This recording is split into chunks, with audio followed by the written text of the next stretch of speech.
Tantor Audio, a division of Recorded Books, presents Captive by C.M. Sutter. Narrated by Nicole Zanzarella. Chapter 1. They sat around the fire pit they'd built behind the farmhouse. 10 large field stones placed side by side created a perfect ring for the blaze.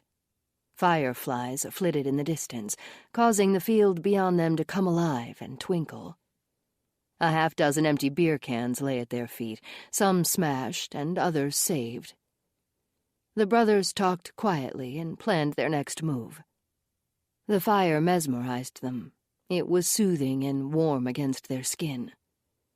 Jeremy poked at the logs with a stick, causing sparks to crackle and float up into the night sky, where stars hung like diamonds suspended on invisible strings.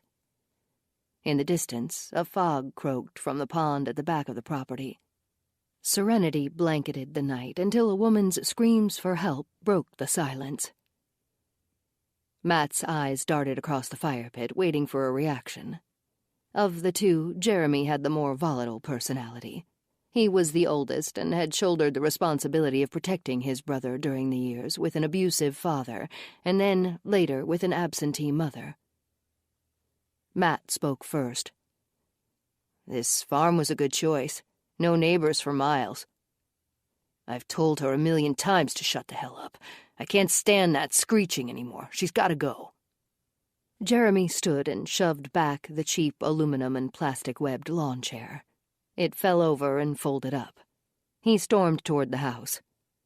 "We haven't had any luck with her anyway." Matt followed on his brother's heels. The heavy thud of Jeremy's work boots hitting each step echoed off the cement walls as he descended the wooden staircase from the kitchen to the basement. The steps protested, creaking and groaning with age. He flicked on the light and disappeared around the corner. A wooden dry sink stood against a primitive jelly cupboard. Those antique essentials were likely as old as the farmhouse itself and probably held years of canned goods back in the day. Jeremy sorted through the supplies he retrieved from the upper glass doors of the cupboard. He set what he needed on the dry sink, then he poked the tip of the needle through the rubber stopper and into the vial. He drew back the plunger and filled the barrel. Looking with approval at the quantity of liquid inside, Jeremy put the protective cover back on the needle's tip and dropped the syringe into his front pocket. He turned the corner and headed to her cage. The other 3 women cowered at the back of their confinements. They pulled their knees up against their chests and made themselves look as small as possible, clearly hoping to go unnoticed. Jeremy jerked his chin toward Matt. "Hold the syringe." Matt pushed off the cracked cement wall where he stood and did as told. Rianne screamed and kicked the sides of the cage, trying to stay out of Jeremy's grasp as he approached. He stopped and quickly glanced around the room, spotting exactly what he needed propped against the wall. He reached for it and grinned. In 2 strides he was at her cage and jammed the cattle prod between the chain-link openings. He zapped her twice, hard and long. She squealed, grunted, and fell back, stunned and moaning. "Open the gate." Matt pulled the keyring off the nail on the wall and pushed the brass-colored key into the padlock. He gave the key a turn, unlatched the padlock, and pulled the gate open. Jeremy grabbed the nearly unconscious Rianne by her legs and yanked her out. "Give me the syringe." He turned toward Matt and reached for it. Jeremy held the syringe's end between his teeth and pulled the protective cover off. He knelt by Rianne's side and sank the needle into her carotid artery. She lay motionless within seconds. "There, that should do it. Go on upstairs, bro. I got this." "Are you sure?" "Yeah, she won't give us any more trouble." Jeremy waited until he heard the upstairs door close before continuing. He had filled the syringe of xylazine with far more than he needed to knock Rianne out. Chances were she was already dead. He turned his head and gave a warning glare to the rest of the caged women. "There. Now you can sleep, and I don't want to hear a peep from any of you." Jeremy grabbed Rianne's lifeless arms and pulled her around the corner to the bathroom. He turned the bathtub's faucet to the hottest setting and waited. When the temperature was perfect, a scalding hot, sending steam to the room's ceiling, he closed the drain, stripped off her clothing, and rolled her into the tub. Her body scorched a brilliant red while he stared at her, watching for movement. When he saw none, he shrugged with satisfaction and walked out. Back around the corner at the bottom doors of the jelly cupboard, he pulled out everything else he needed. 2 bottles of bleach, rubber gloves, a roll of duct tape, and a plastic tarp were jammed under and in his arms and hands. He scowled at the other women when he heard someone whimper. "Don't try my patience." Jeremy returned to the bathroom and cracked the seal of the first bottle of bleach. He tipped the gallon bottle and emptied it over Rianne while she lay in the hot water. He left her like that for a few minutes, stewing in the scalding bleach water. He folded back the sleeve of his yellow rubber glove and checked the time. Another minute should do it. There was a method to Jeremy's madness, and his routine was always the same. He didn't vary from the process that seemed to work well for him. The women he killed never had evidence left on their bodies. The bleach destroyed all of that. He looked at his watch again. Here we go. He twisted the lid on the second bottle of bleach until the plastic seal cracked open with a turn of his wrist. He lifted the foil tab and threw it in the trash can. Jeremy sat on the edge of the bathtub and poured most of the bleach over her head. He stared at her for a moment, then lifted the chain attached to the drain plug. The water ran toward the drain and swirled down the hole like a small, forceful cyclone. He watched Rianne's chest. It didn't rise and fall. To make sure she was dead, he poured the remaining bleach from the second bottle down her throat. No gurgling or sputtering sounds. Good to go. That should quiet things down around here. With each corner of the tarp grasped between his fingers, he gave it a quick flick and draped it across the bathroom floor. His rubber gloves helped hold her firmly as he pulled Rianne's slippery body out of the tub and dropped her onto the tarp. He rolled her tightly in the plastic and secured it with duct tape.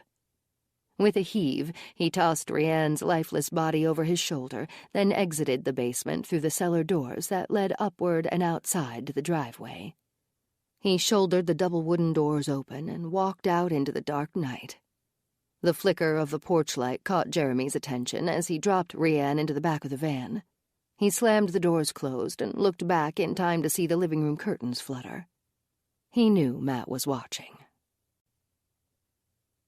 Chapter 2.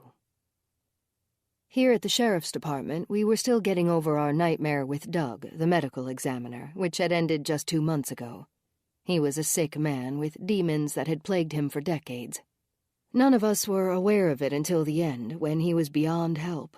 Everyone had tried to make sense of it, but it was impossible. We later realized he had been sick for most of his life. The DNA results had confirmed that the bones we found in his basement, hidden behind a wall, belonged to his mother. He had murdered her years prior, and she was possibly his first victim. Doug had harmed my sister, Amber, and since her physical wounds had healed, I hoped her emotional ones had too. With that incident as a reminder of the dangerous people in all walks of life, and her determination, Amber would go forward with her goal of becoming an FBI profiler. I was certain she'd get there in record time. She had returned to work at Joey's restaurant part-time for now. With school out for the summer, she wanted to relax, plant flowers, and enjoy our beautiful new condo in Ashbury Woods. Daily life at the sheriff's department was getting back to normal, too, and we were moving forward with renewed optimism. Speeding tickets, domestic disturbances, fender benders, and closing out the solved cases filled the days for our deputies and us detectives in the bullpen. Nobody complained, and I was thankful. "Did you hear about the interviews for Chief M.E.?" I asked as I pushed back my roller chair and walked to the coffee station. Jack appeared to be deep in paperwork. His desk was cluttered with file folders. "Huh? Hang on. Okay, what did you say?" He closed a folder, looked up, and gave me his attention. "I said, today 2 people are going to interview for it. Of course, Jason would love to lead, but he doesn't have enough experience under his belt to be the chief ME yet. No, but that's cool. Where are the people from? I guess one is a woman from Indianapolis, and the other is a guy from Newark.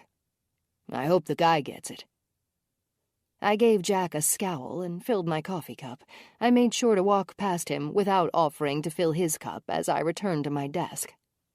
Are you being a male chauvinist pig? I chuckled at my own quick wit. That was sort of funny, but no. It's just that Newark is at the bottom of my favorite cities list. I feel for the guy, that's all. Well, let's see if either of them gets it. So far, the quiet and the lack of bodies in the morgue have been nice. I got back up and filled Jack's cup anyway. He grinned at me. Clayton entered the bullpen in a huff at 8:30. Heads up, guys, we have to go. Why? I pushed back my chair, stood, and then secured my shoulder holster. I could tell by Clayton's demeanor something bad had taken place. There's a DB in a ditch just north of Highway 60 on Wayfair Road. A motorist in a high-rise truck called it in. He said he saw something odd and got out to take a look. He realized it was a body when he got close enough. I stared at Clayton. What does that mean? Wouldn't you just know it's a person? I guess it's wrapped in plastic, rather suspicious in nature, Clayton said. He rubbed his brow, and anxiety covered his face. I could read his mind, and I groaned in agreement. Sounds like another body dump. Wayfair Road is on the county line. It's ours for sure? He nodded. Apparently.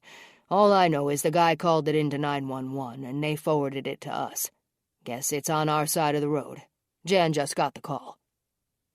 Lieutenant Clark opened his office door and craned his neck out. What's going on?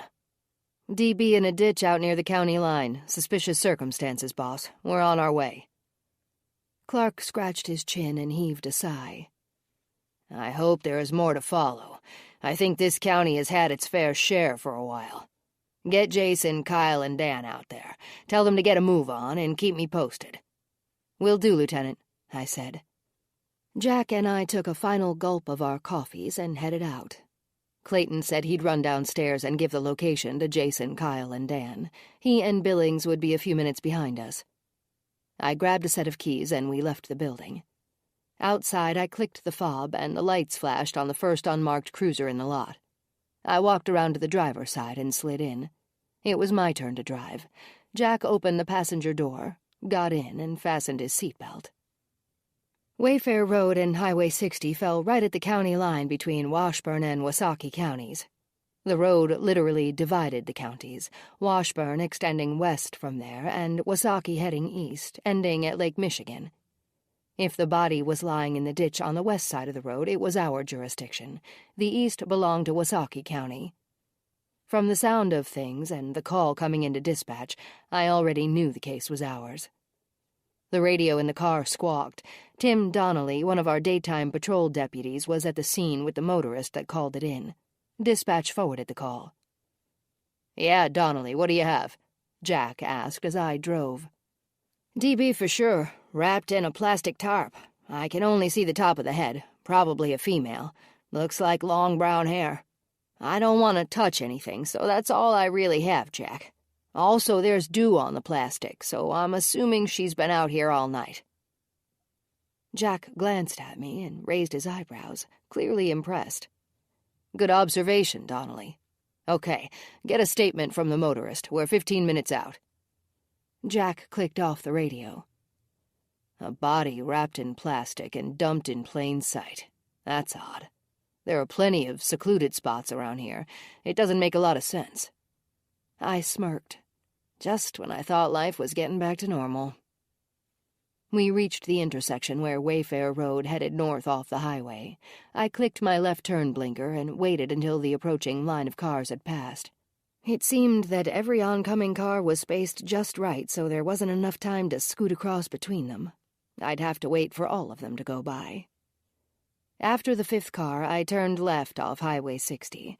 According to Donnelly, the body was about 3 miles up. Wayfair Road was the typical narrow road out in farm country, void of a shoulder save a small strip of gravel. Someone had one of two reasons to be driving on it. Either they were lost or they lived back there. I pulled up behind Donnelly's cruiser and parked. Then I grabbed my sunglasses off the dashboard and slipped them on before exiting the car. The sun was bright and harsh, and I wanted to see the body and the motorist up close and personal without squinting. The man standing with Donnelly next to his cruiser looked like the average farmer that lived in this neck of the woods. I gave him the once-over. He wore a sweat and grime-stained baseball cap, carpenter jeans, and a plain green T-shirt. I checked his shoes, dirty work boots. His cheeks had a red, chafed appearance. Too much outdoors, I imagined. His neck was as thick as my thigh. The blue pickup truck parked along the side of the road was definitely lifted, with oversized tires and a raised suspension. Running boards lined each side. Donnelly made the introductions. "Sergeant Monroe, this is Brad Hendricks. Brad, this is our sergeant and her partner, Detective Jack Steele." We shook hands with Brad and got a quick recap of the statement he'd already given to Donnelly as we walked toward the body. "So you live where, Brad?" He turned and faced north, then he pointed up the road. "Just beyond the second house on the right, ma'am. We have an 80-acre dairy farm and 40 Holstein milking cows. Our family has lived there since my grandpa bought the place in 1965. "Okay, and where were you going when you spotted the body?" I shaded my eyes with my hand as I looked up at the 6-foot-plus man. The sunglasses obviously weren't doing their intended job. "I was heading to our south 50-acre parcel of hay to see if it was ready to cut." I turned my head to follow the direction where he pointed. "Sure, I understand. Please wait here on the road." Jack and I approached the wrapped body lying at the bottom of the ditch. We watched our footing to make sure nothing important was stepped on. We knelt and peered into the top end of the plastic tarp. We couldn't see much other than her hair color and obvious slim shape.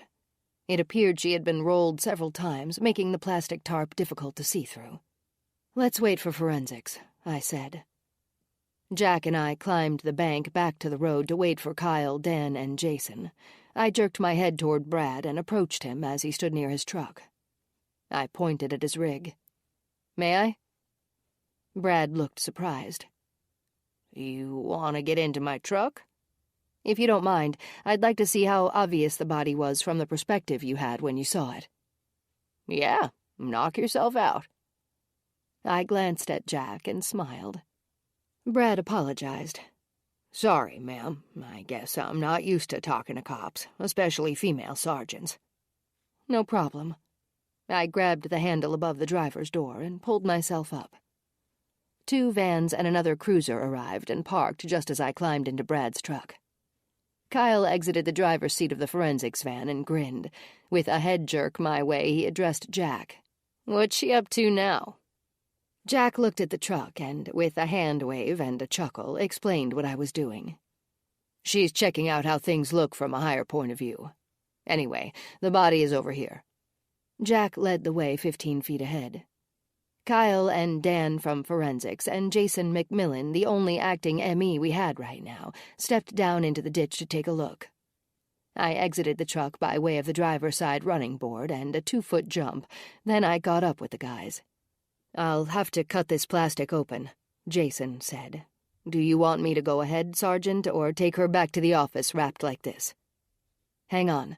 Dan, snap a few pictures exactly as she is right now, then we'll proceed." "Yep, sure thing, Jade." I nodded for Jack to join me over by Brad. We spoke to him for a few minutes more and handed him our cards. "If you can think of anything else, please contact either one of us. Thank you for calling it in." We took down his information, shook his hand, and sent him on his way. I asked Donnelly to call a few more deputies to come out and block off the road with their cruisers. We had to search the area thoroughly before we'd open up the road to vehicles again. "Are we good to go?" I asked as we walked back to the body. Dan responded, "Yep, I have photos from every angle and the ground in the immediate area." I nodded for Jason to proceed. He cut the plastic and duct tape, then he exposed the nude woman that lay inside. "Geez, she's telling me quite a story. Jason said. Jack and I knelt down next to our victim's exposed body. Holy cow, she can't be more than 20 or so. Okay, talk to me, Jason, I said. He studied her closely. She has obvious abrasions on her elbows and knees, and her muscles look seriously atrophied. She's nearly skin and bones. He leaned in next to her head and looked at each side of her neck. It appears that she's been hit with a stun gun numerous times, and likely a cattle prod, too. He pointed at every spot. See these repetitive eraser-sized marks all over her neck and the burns on her body? I looked at the obvious burns. Jack peered over my shoulder. Yep, I see them. They sure look like stun gun burns. And those? I pointed at the others. They're from a cattle prod? Oh, they definitely are. I took a deep whiff. Bleach. Yes, she's been doused. It eliminates trace, but we'll check anyway. She's been scalded, too. Her skin is loose, blistered and red. Hopefully she was dead before she went through all of that. Kyle? I have the bags right here. Kyle stepped down and covered the victim's hands with paper bags to protect any trace evidence she might have under her nails. Do you see any defensive wounds? Jack asked.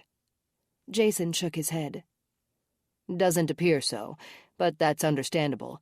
Either she was incapacitated with the stun gun or cattle prod, or she was already too weak to resist. I looked around. Chances of finding anything out here are slim.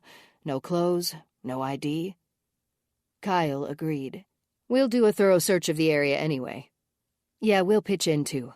I turned back to Jason. TOD? Jason tried to move her joints, but she was stiff. She's in full rigor. Rough estimate, I'd say probably around midnight. Check in with me later. I'll know more then. Cause of death? Does anything stand out? Other than the repetitive burns and obvious scalding, we hadn't seen anything yet. Jason rolled her over to check her back. Wow, I wasn't expecting that. I'll be damned. That ought to help us identify her. The entire back of our Jane Doe was covered with a large Chinese dragon that went from her right shoulder to her left buttock. The colors were still vibrant, and the work was intricate. This tattoo was done by the best of the best, and not long ago. We should be able to narrow things down by giving that to the media. Dan, get some pictures. Okay, cause of death? Not sure, Jade. I don't see anything obvious yet. I'll likely have an aha moment after reviewing the tox report. I nodded. Okay, she's all yours. Jason wheeled the gurney to where the edge of the road met the gravel, then he retracted the legs to carry it down to the ditch. He and Kyle lifted our Jane Doe up and placed her on the board, then they secured her with the straps. On the road, Jason dropped the gurney's legs and wheeled it to the back of his van, slid it inside, and left. Kyle and Dan took over searching the immediate area where her body was found, while the rest of us spent the next hour walking the edges of the road and the ditches, checking for anything that might seem out of place. Chapter 3. Jeremy sat at the kitchen table, waiting. He finally heard the sound of his brother stumbling down the stairs from his bedroom. He watched as Matt entered the kitchen. Matt gave Jeremy a long look as he walked across the room. He ran his fingertips through the messy brown hair he often wore in a ponytail since it hung below his shoulders. He stretched and stuck his head in the refrigerator to see if anything interested him. A carton of orange juice behind the milk and a loaf of raisin bread caught his eye. He reached in and pulled it out. Jeremy frowned at Matt and smirked. Sleeping Beauty finally woke up, huh? It's 10 o'clock, for God's sake. So, who gives a crap? I do. And I've been doing some thinking. These girls aren't selling fast enough. We signed a 6-month lease, and we need to take advantage of our time here. We have to get as many girls as we can, get them into the auction site, and make some serious money. Matt grinned. I like that idea, and the new mall just out of town would be perfect. There's bound to be a lot of women that shop there. Plus, I read the place has a few outdoor cafes. It's supposed to be pretty upscale. We can watch for the right girls from the parking lot.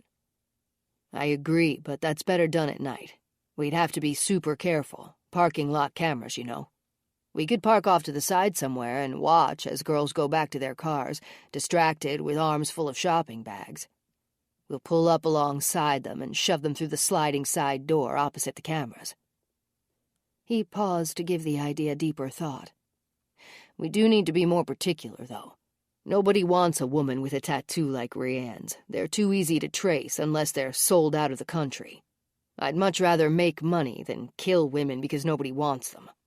Sorry about Rianne, but she had to go. She was driving me nuts. Matt gave Jeremy a long, questioning stare. So, what did you do with her? I dumped her along a farm road about 10 miles from here. Don't worry, I bleached her down in the bathtub first. We don't hang on to anyone more than 3 months. If they don't sell, they die. That's the rules, bro. You know the drill. Matt interrupted. Yeah, I know the drill. They're just a commodity. It's like selling a car, so don't get attached to any of them.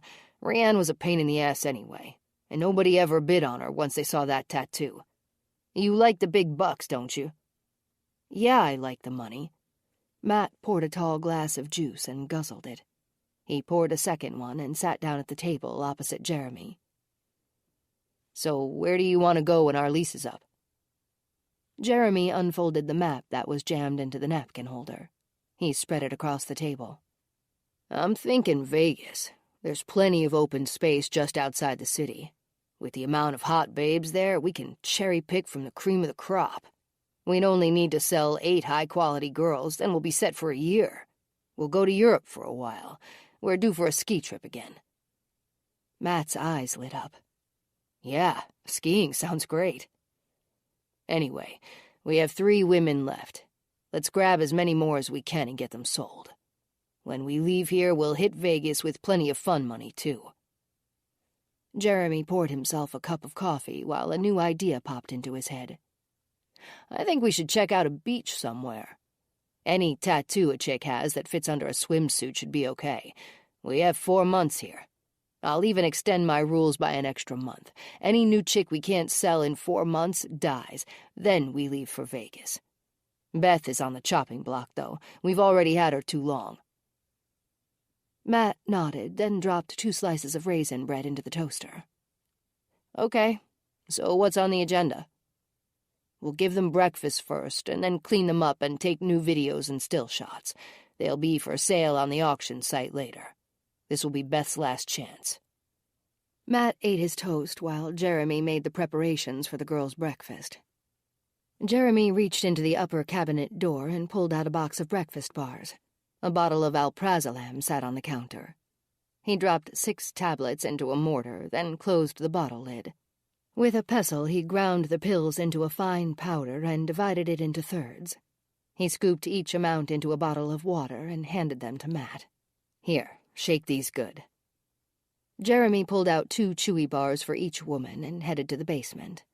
Matt shoved the rest of his toast into his mouth and followed Jeremy with the water. 10 cages lined the basement wall, but only 3 were occupied. The whimpering began. "Shut the hell up," Matt said. He set the water bottles on a table and waited as Jeremy tossed 2 breakfast bars into each cage. They watched the women eat. Matt spoke up. "Back up so I can put the bottles inside. Don't do anything stupid either. Drink all of it. Each of you will take a shower and put on clean clothes. It's auction day." Matt turned the keys and opened the padlocks. He set a bottle in each cage and stood there to make sure the women drank the water. Jeremy went to the bathroom and returned with 3 towels. "Strip off those clothes and put these towels around you. We'll be back in 10 minutes. After your showers, you'll get clean outfits to put on." Matt clicked the padlocks closed, and the brothers disappeared around the corner. The door to the next room creaked when Matt opened it, and they walked in. "Damn mice," he said when he heard something scurry by. Jeremy hit the light switch. The room was full of camera and video equipment. The computer sat on the desk next to a closet-sized area used as a photo booth. A bright light hung above the space. The women couldn't be given too much room in case they tried to run. Chapter 4. The hour-long search through the brush in the ditches and along the roadside produced nothing. Our killer was careful and thorough, even down to the bleaching and scalding the body to remove trace evidence. We returned to the station to brief the lieutenant on what we had, which wasn't much. I went downstairs and passed Kyle in the hallway. He told me he had just fingerprinted our Jane Doe. He would enter her prints into the IAFIS database, and he'd know soon enough if she was in the system. Without a match, we'd have no idea who this young lady was. We'd have to depend on the tattoo to give us answers. Let me know as soon as you find something out. I will, Kyle said. I entered the cold autopsy room to check on Jason's progress. Our victim lay on the stainless steel table, her head resting on a block. A cart containing scissors, forceps, a bone saw, chisels, bowls, and a scale sat alongside the body. I tried not to give their use too much thought. Jason pulled a sheet up to Jane Doe's neck and paused his preparations when I entered. Jade. Hey, Jason, how's it going? Just getting underway. I walked over to the table our victim was lying on and gave her a long, thoughtful stare. I wondered who she was and how she ended up in this terrible predicament. She had family somewhere. Weren't they looking for her? So what more can you tell me? I asked. Jason pointed at the table in the corner. Let's have a seat. I have a few hours of work to do, but I have an interesting theory. It might actually hold some weight. Okay, I have an open mind. I sat at the table and rested my hands in my lap. Go ahead. I'll get to the obvious first. I'd say she's in her early 20s, no defensive wounds, has been deceased for about 15 hours, and other than the tattoo, she has no identifiable markings such as birthmarks, scars, or piercings. She has plenty of stun gun burns, yet I don't see what would be the COD.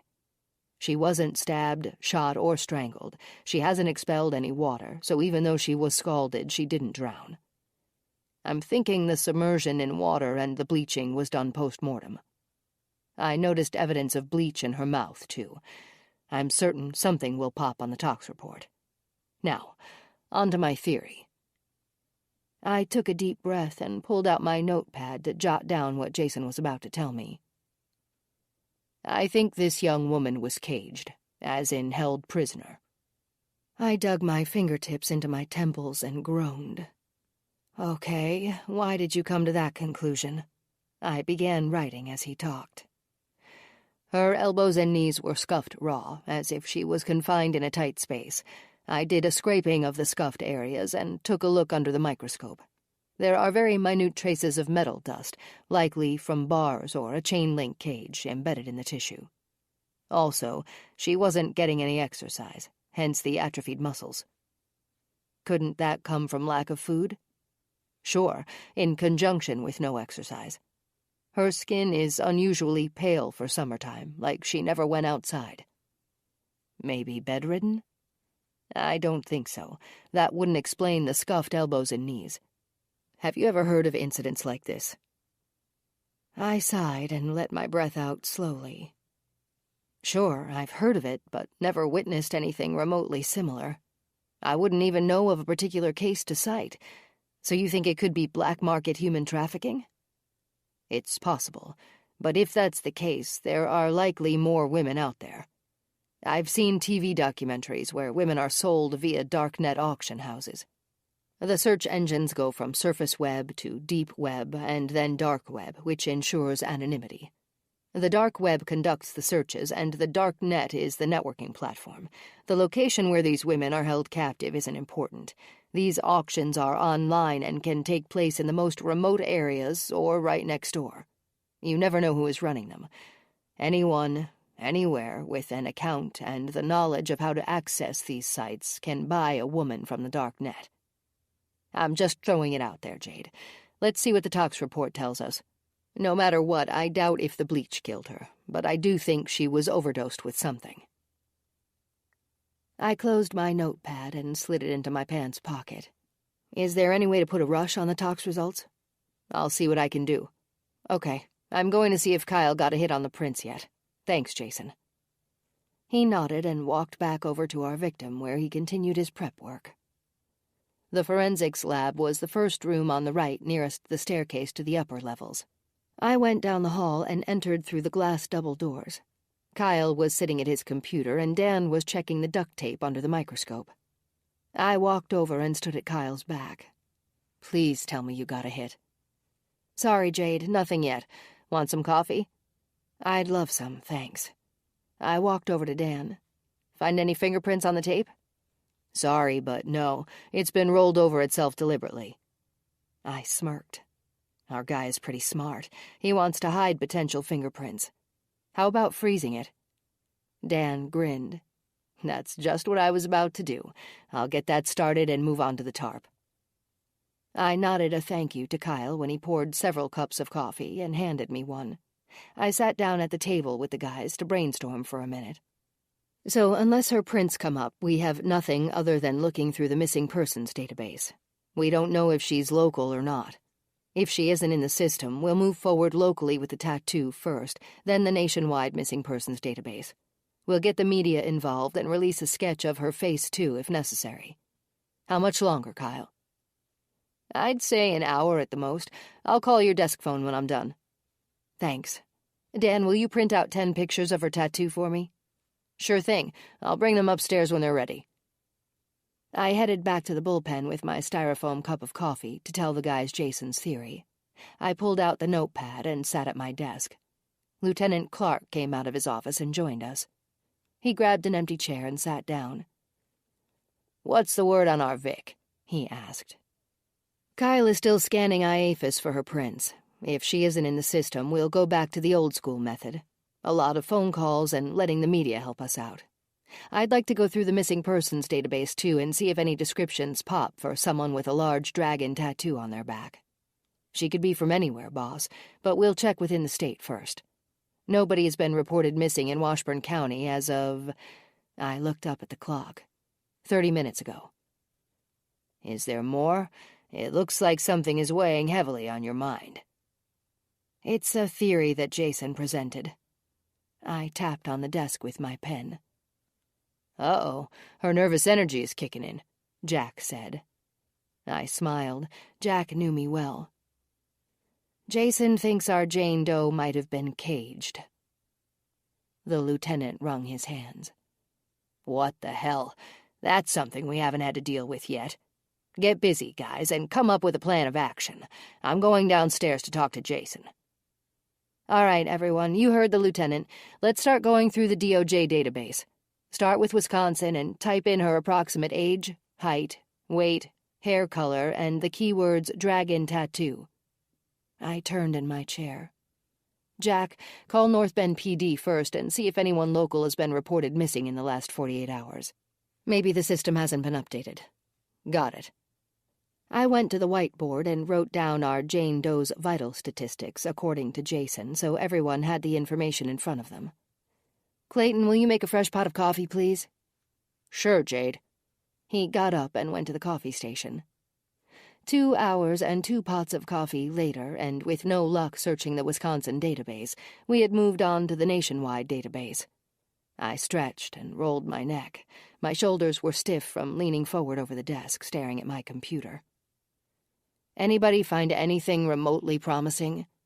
I looked from face to face. They groaned their response. Nobody matched Jane's description with a large dragon tattoo so far, and Kyle had come upstairs an hour ago and informed us that her prints weren't in the system. "This is too time-consuming. Even if there is a photo in the database, she might have gone missing as a child, and the description won't match. We have to go with the media." I called downstairs to Jason. "Hey, Jason, can you take a picture of our Jane Doe? Something that is suitable to put on the air?" "Doubt it. Her color is off and her eyes are closed. People aren't easily recognized when their eyes are closed. I think a drawing and description would be better. I'll call Marie and see if she can stop in. If she comes in now, we'll have it ready for you in a few hours. The photo of the tattoo should help, too." "Thanks, I appreciate it. We haven't had to use a sketch artist for so long I almost forgot we had access to her." "How about a break, guys? My eyeballs are beginning to blur." We sat in the lunchroom and discussed Jason's theory. "What do any of you know about human trafficking?" Billings huffed as he fed a handful of change into the vending machine and pushed button A2. A second later, a bag of potato chips fell to the hinged door below. I don't know a damn thing, Jade. This town is too small for something like that to be going on right under our noses. Yeah, I thought the same thing, but a lot of new faces have popped up in the last year. North Bend is a desirable community, maybe for criminals, too. I've certainly never dealt with anything like this. That is, if she actually was caged. I looked at Jack. I wonder if Lindstrom or Colgate ever has. We can sure ask if we have to. Milwaukee is a big city, and Chicago is only 90 minutes further. It isn't impossible. I agreed. It's something we can chew on. Let's get the description, drawing, and the photo of the tattoo ready for the media first. Jason pushed the tox report. He said he'd have it back tomorrow. I'm sure that's going to tell us more. Chapter 5. Melanie and Liz are getting bids, but it's moving pretty slow, Jeremy said. It doesn't look like anyone wants Beth. Shit, I can't lower her age now. Everyone already saw what I wrote, and this is the third time I've listed her for sale. If she doesn't sell this time, she's going to disappear too. Guess nobody wants a woman over 24. Jeremy looked at the clock on the computer. There's only 2 hours left, and the numbers aren't even close to the reserve. He pounded his fist on the desk. That jerk from Miami is still the top bidder for Mel and Liz. There's no way in hell we're giving him a package deal for both of them. The brothers sat at the computer and refreshed the bids every few minutes. In a few hours, the clock would stop counting down, the bidding would end, and the fees would still be owed, sale or no sale. The bidding has to move $5,000 for Mel and Liz before the reserve is hit. We're going to owe money on Beth. Jeremy jotted down notes to himself. No large tats, and nobody over 24. He was getting agitated. Get them back out here. I need them to look excited. Better yet, they have to look hot. Matt chuckled. Got it. He left the video and computer room and headed to the dimly lit area where the girls were held captive. Get up. He rattled their chain-link cages with the cattle prod. Let's go or I'll zap you. We need a do-over, and it better be good. Look seductive and hot. If you don't get sold, it'll be your fault, and you'll pay the price. He opened the first cage and pushed Melanie out with the prod. He held the stun gun in his other hand. Get out there and act sexy, he barked. Your life depends on it. Now move. Melanie stood in the small picture booth Matt had made, wearing the same blouse and skirt she had on earlier. Keep those 2 top buttons open, Matt instructed. He tied a red scarf around her neck to hide the stun gun burns and brushed her hair. That's better, he said with a look of approval. She shook with fear, and tears streaked her cheeks. Hold on, Jeremy said just before Matt began taking pictures. He walked out and grabbed a wet washcloth from the bathroom. He turned and threw it at Melanie. Fix your damn face and look happy. Now, start over and smile seductively. Matt began clicking the camera, and Melanie forced a sexy smile. She knew what was in store for her if she didn't. Jeremy nodded. Yeah, that's much better. Okay, put Mel back in her box. Don't bother with Beth, she's a waste of time. Get Liz in here. It's her turn. Jeremy uploaded Mel's new pictures to the auction site, then went back to hitting the refresh button. By 3 o'clock, both women had new photos on the site, were back in their cages, and the auction had ended. At least the reserve had been met on Melanie. She would be gone by Friday, and the confirmation had just come through for $8,000 via wire transfer. A man from Morocco bought her and was sending a representative out of New York to pick her up at an agreed-upon location. Jeremy shut down the computer and walked into the darkened room. He rattled her cage. It's your lucky day, Mel. You'll have a new owner as of Friday, and you'll be living in Morocco. How cool is that? Jeremy laughed at the thought of $8,000. The instant transfer had already confirmed the money was in their joint account under fictitious names. Melanie's fear of the unknown came through in small sobs. She knew better than to cry out loud. Rianne's screams had gotten her killed. Mel tried squeezing her hand through the chain links to reach for Liz in the next cage. "Get your hand back in the cage before I break it." She hadn't realized that Jeremy was still standing in the doorway watching her. She quickly pulled her hand back, scraping the skin off her wrist in the process. She lay down in the cage and kept quiet. Jeremy shut off the lights and went upstairs. His fingers wrapped around the handle of the refrigerator, and he yanked it open. A cold beer would be good. He pulled out 2 cans and followed the sound of the TV playing in the living room. Matt sat on a chair with his feet propped on the ottoman and watched a crime thriller. Their dog, Cage, lay at the end of the couch. Jeremy handed his brother a beer, then plopped down with a heave on the opposite end of the sofa. The dog lifted his head, looked at him, and moaned. With a curled fist, Jeremy punched the cushions and grabbed a few pillows, trying to create a comfortable spot to watch TV. The same routine occurred every time they turned on that crime thriller series. Jeremy watched the program, then he paused the TV during commercials and jotted down notes for future reference. As usual, a ring of condensation formed below Jeremy's beer can. He'd watch the water run down the sides of the can for a few seconds, then turn his focus back to the TV when the commercial was over. This time he watched the program for 5 minutes, then he paused the TV before the commercial, breaking their routine. Matt sat up straight. "Hey, what are you doing, man? It isn't a commercial yet, and it was just getting to the good part." "Plan on the beach tomorrow. We need 2 new girls. We'll do the model photographer ruse, and this time we need to know their age before we grab them. I don't want anyone over 24. No noticeable tats either. The business cards, camera, and xylazine have to be ready to go." "Yeah, no problem. I'll get everything ready. 2 syringes, then?" "Bring extra, just in case. I don't want anything to go wrong. We have to come up with a plan for how to grab them, too. We can only do 2 at a time." Chapter 6. "I think this sketch will do the trick, Marie. Appreciate it." I held the drawing next to the face of our unidentified female victim, and the likeness was spot on. With the photo of the tattoo on her back and the sketch of her face, if this Jane Doe was local to our TV viewing area, somebody would recognize her. I rapped on the lieutenant's office door. He looked up from his paperwork and waved me through. Jack joined me. "Jade, Jack, anything new?" "No, boss, but I wanted to get this composite and photograph on TV before the evening news. Just wanted you to take a look and give us the okay." Lieutenant Clark closed the folder he had lying on his desk and slipped on his reading glasses. He extended his hands, and I gave him the 2 pictures. We waited for his opinion. "The sketch looks remarkably like her. You have her vital statistics to add to the broadcast?" Jack spoke up. "We sure do, boss. Her height, weight, hair and eye color, approximate age, and the general location where she was found will be added to the newscast. I can notify the local stations right away so it gets on the 6 o'clock news. We just need your go-ahead." Clark scratched his forearm. "There aren't any missing women with her description in Wasaki or Washburn counties?" I responded. "No, sir.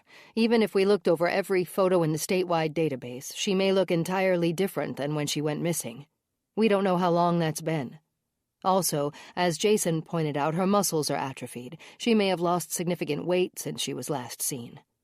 I think putting the sketch and dragon tattoo photo on TV will give us something more definitive." "Okay, get it out there. I want to see it on the news in—" He looked at his watch. "Less than an hour." "Thanks, boss. We'll get right on it." Jack closed the lieutenant's office door at his back and returned to his desk. I headed to the coffee station and felt the side of the stainless steel coffee pot. Cold. I started a fresh pot.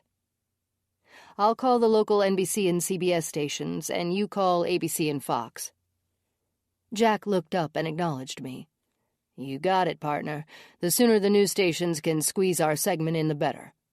We sat down and called the station managers for each TV channel that broadcast in southeast Wisconsin.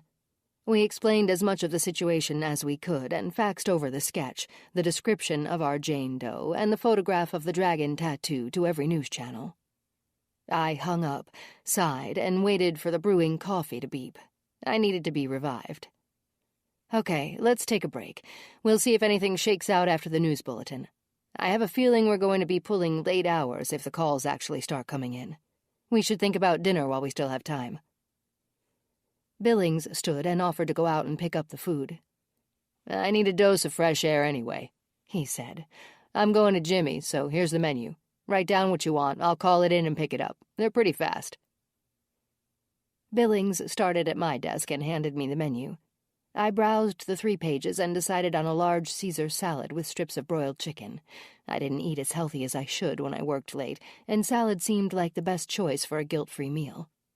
I wrote down my order and tossed the menu across my desk to Jack's. Have at it, partner. You're up. Thanks for the offer, Billings. I appreciate it. I leaned back in my chair with my eyes closed. Somebody tell me when 10 minutes has passed. I need a power nap. Then I have to call Amber. Jade. Hey, partner, wake up. I opened my eyes and squinted at him. I gave Jack a scowl. What the hell are you doing? He laughed. I'm kicking your desk. You didn't wake up when I called your name. Clayton added, Yeah, and you were sawing some serious logs, too. I was not. I stretched and yawned. I'm going to make a quick call to Amber. Thanks for waking me up, guys. I walked into the lunchroom to clear my head and get my bearings. I needed blood flow to my extremities, too. I tapped Amber's name on my contact list and waited. She answered on the second ring. Hi, Jade. When are you coming home? I'm not sure, sis. I wanted to let you know that I may be late. We have a missing persons bulletin going out on the 6 o'clock news on all the channels. With any luck, the phones will start ringing. As much as I don't want to stay too long, we have to see if any viable leads come in. I yawned again. You sound really tired. Yeah, I am, but I think I'll hang around for a few more hours. It's nothing that a pot of strong coffee can't fix. Jameson and Horbeck can take the calls after that. Anyway, we're ordering takeout, so go ahead and have dinner, honey. Don't wait for me. Okay, I'll feed the kids and lock the doors. Thanks, sis. See you in a few hours.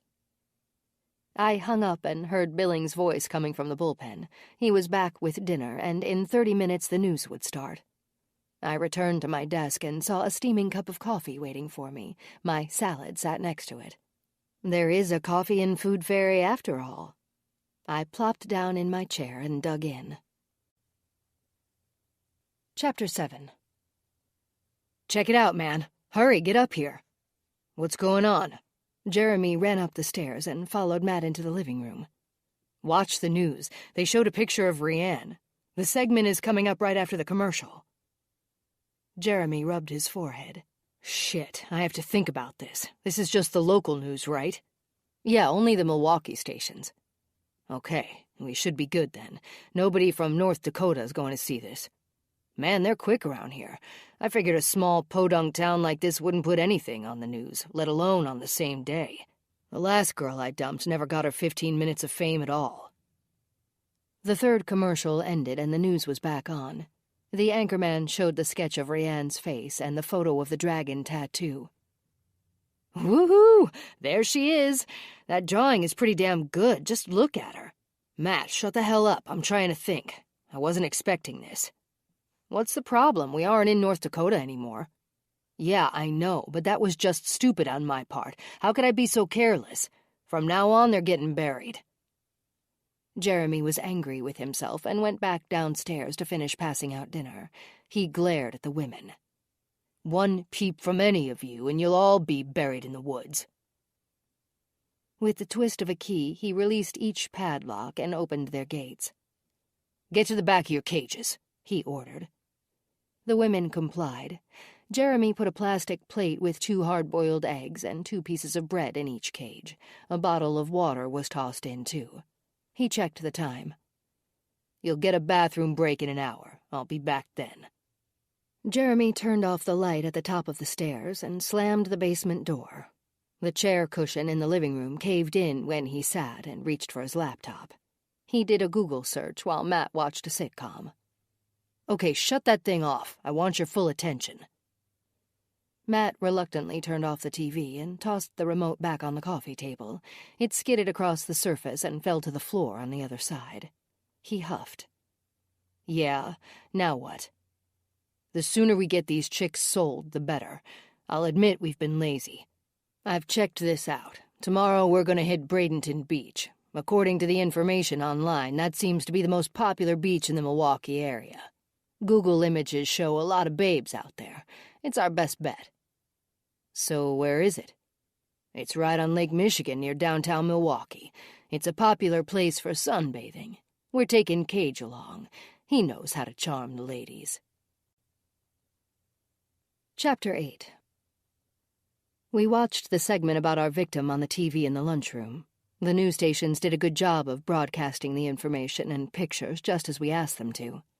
The phone number at the bottom of the screen came directly into the bullpen. Each news station was given a different phone number that rang at one of our desks since we didn't want to miss any calls. 15 minutes later, the phones began to ring.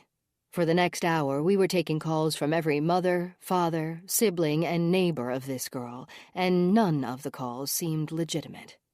We wrote down the information and recorded the calls anyway. Horbeck and Jameson came in at 7 o'clock and took up some of the slack. I pressed my temples as I looked over what I had written down from the callers, from tips about our Jane Doe being somebody's pastor's wife to the neighbor's babysitter, then on to someone's son's 4th-grade science teacher. I didn't know if any of the calls would pan out. Jack's desk phone rang and he picked it up. I watched the expression that crept across his face. He seemed interested in whatever this caller was saying. He scribbled information in his notepad, thanked the caller, and hung up. "This may be legit," he said. "The caller is from Pleasant Prairie, near Kenosha. She said the sketch looks just like her niece from Grand Forks, North Dakota, who went missing 3 months ago. She doesn't know anything about a dragon tattoo, but she was going to call her sister and ask. The niece's name is Rianne Orth, and she's 21 years old." I perked up. "Is she going to call us back?" "Yeah, she said in 5 minutes." "Okay, Jameson, log on to the missing persons database from North Dakota and check if anyone named Rianne Orth is listed. If you find her, see if the dragon tattoo is also listed with her description." "I'm on it, Jade."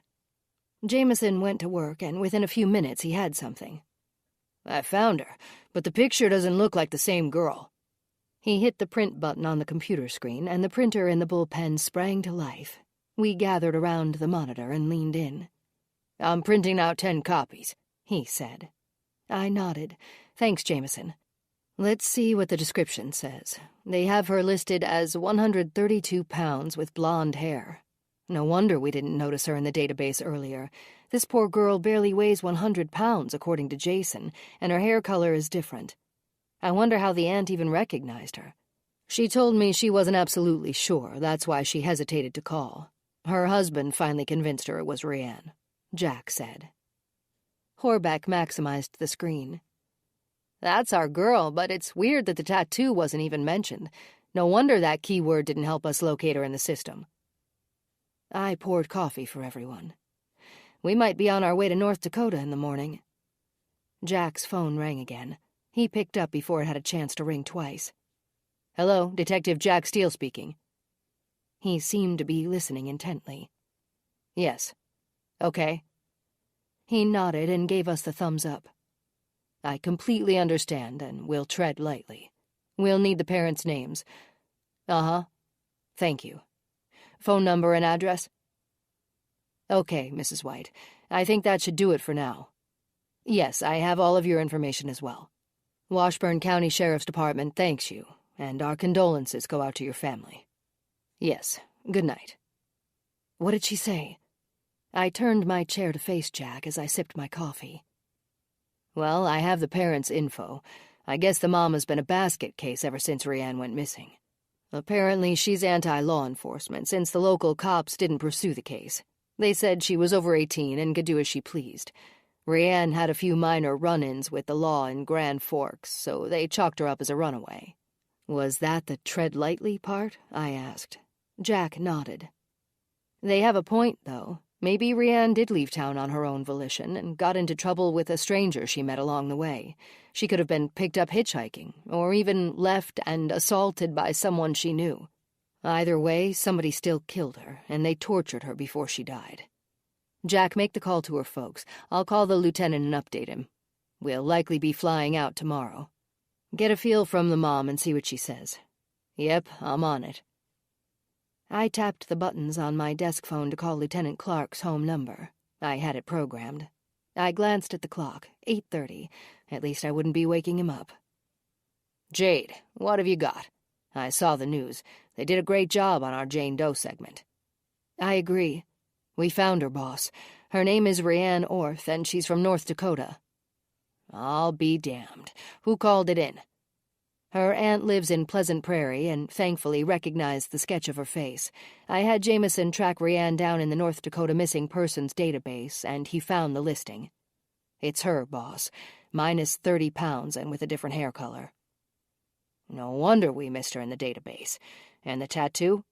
Funny thing, it wasn't mentioned in the description. One would think that the tattoo would be an important key element to put in a missing person's description. Unless... Unless what? Unless she got it in the last 3 months. But a tat that size takes time. Maybe she had it all along and her folks never knew about it. Either way, you and Jack are on the first flight to what city tomorrow?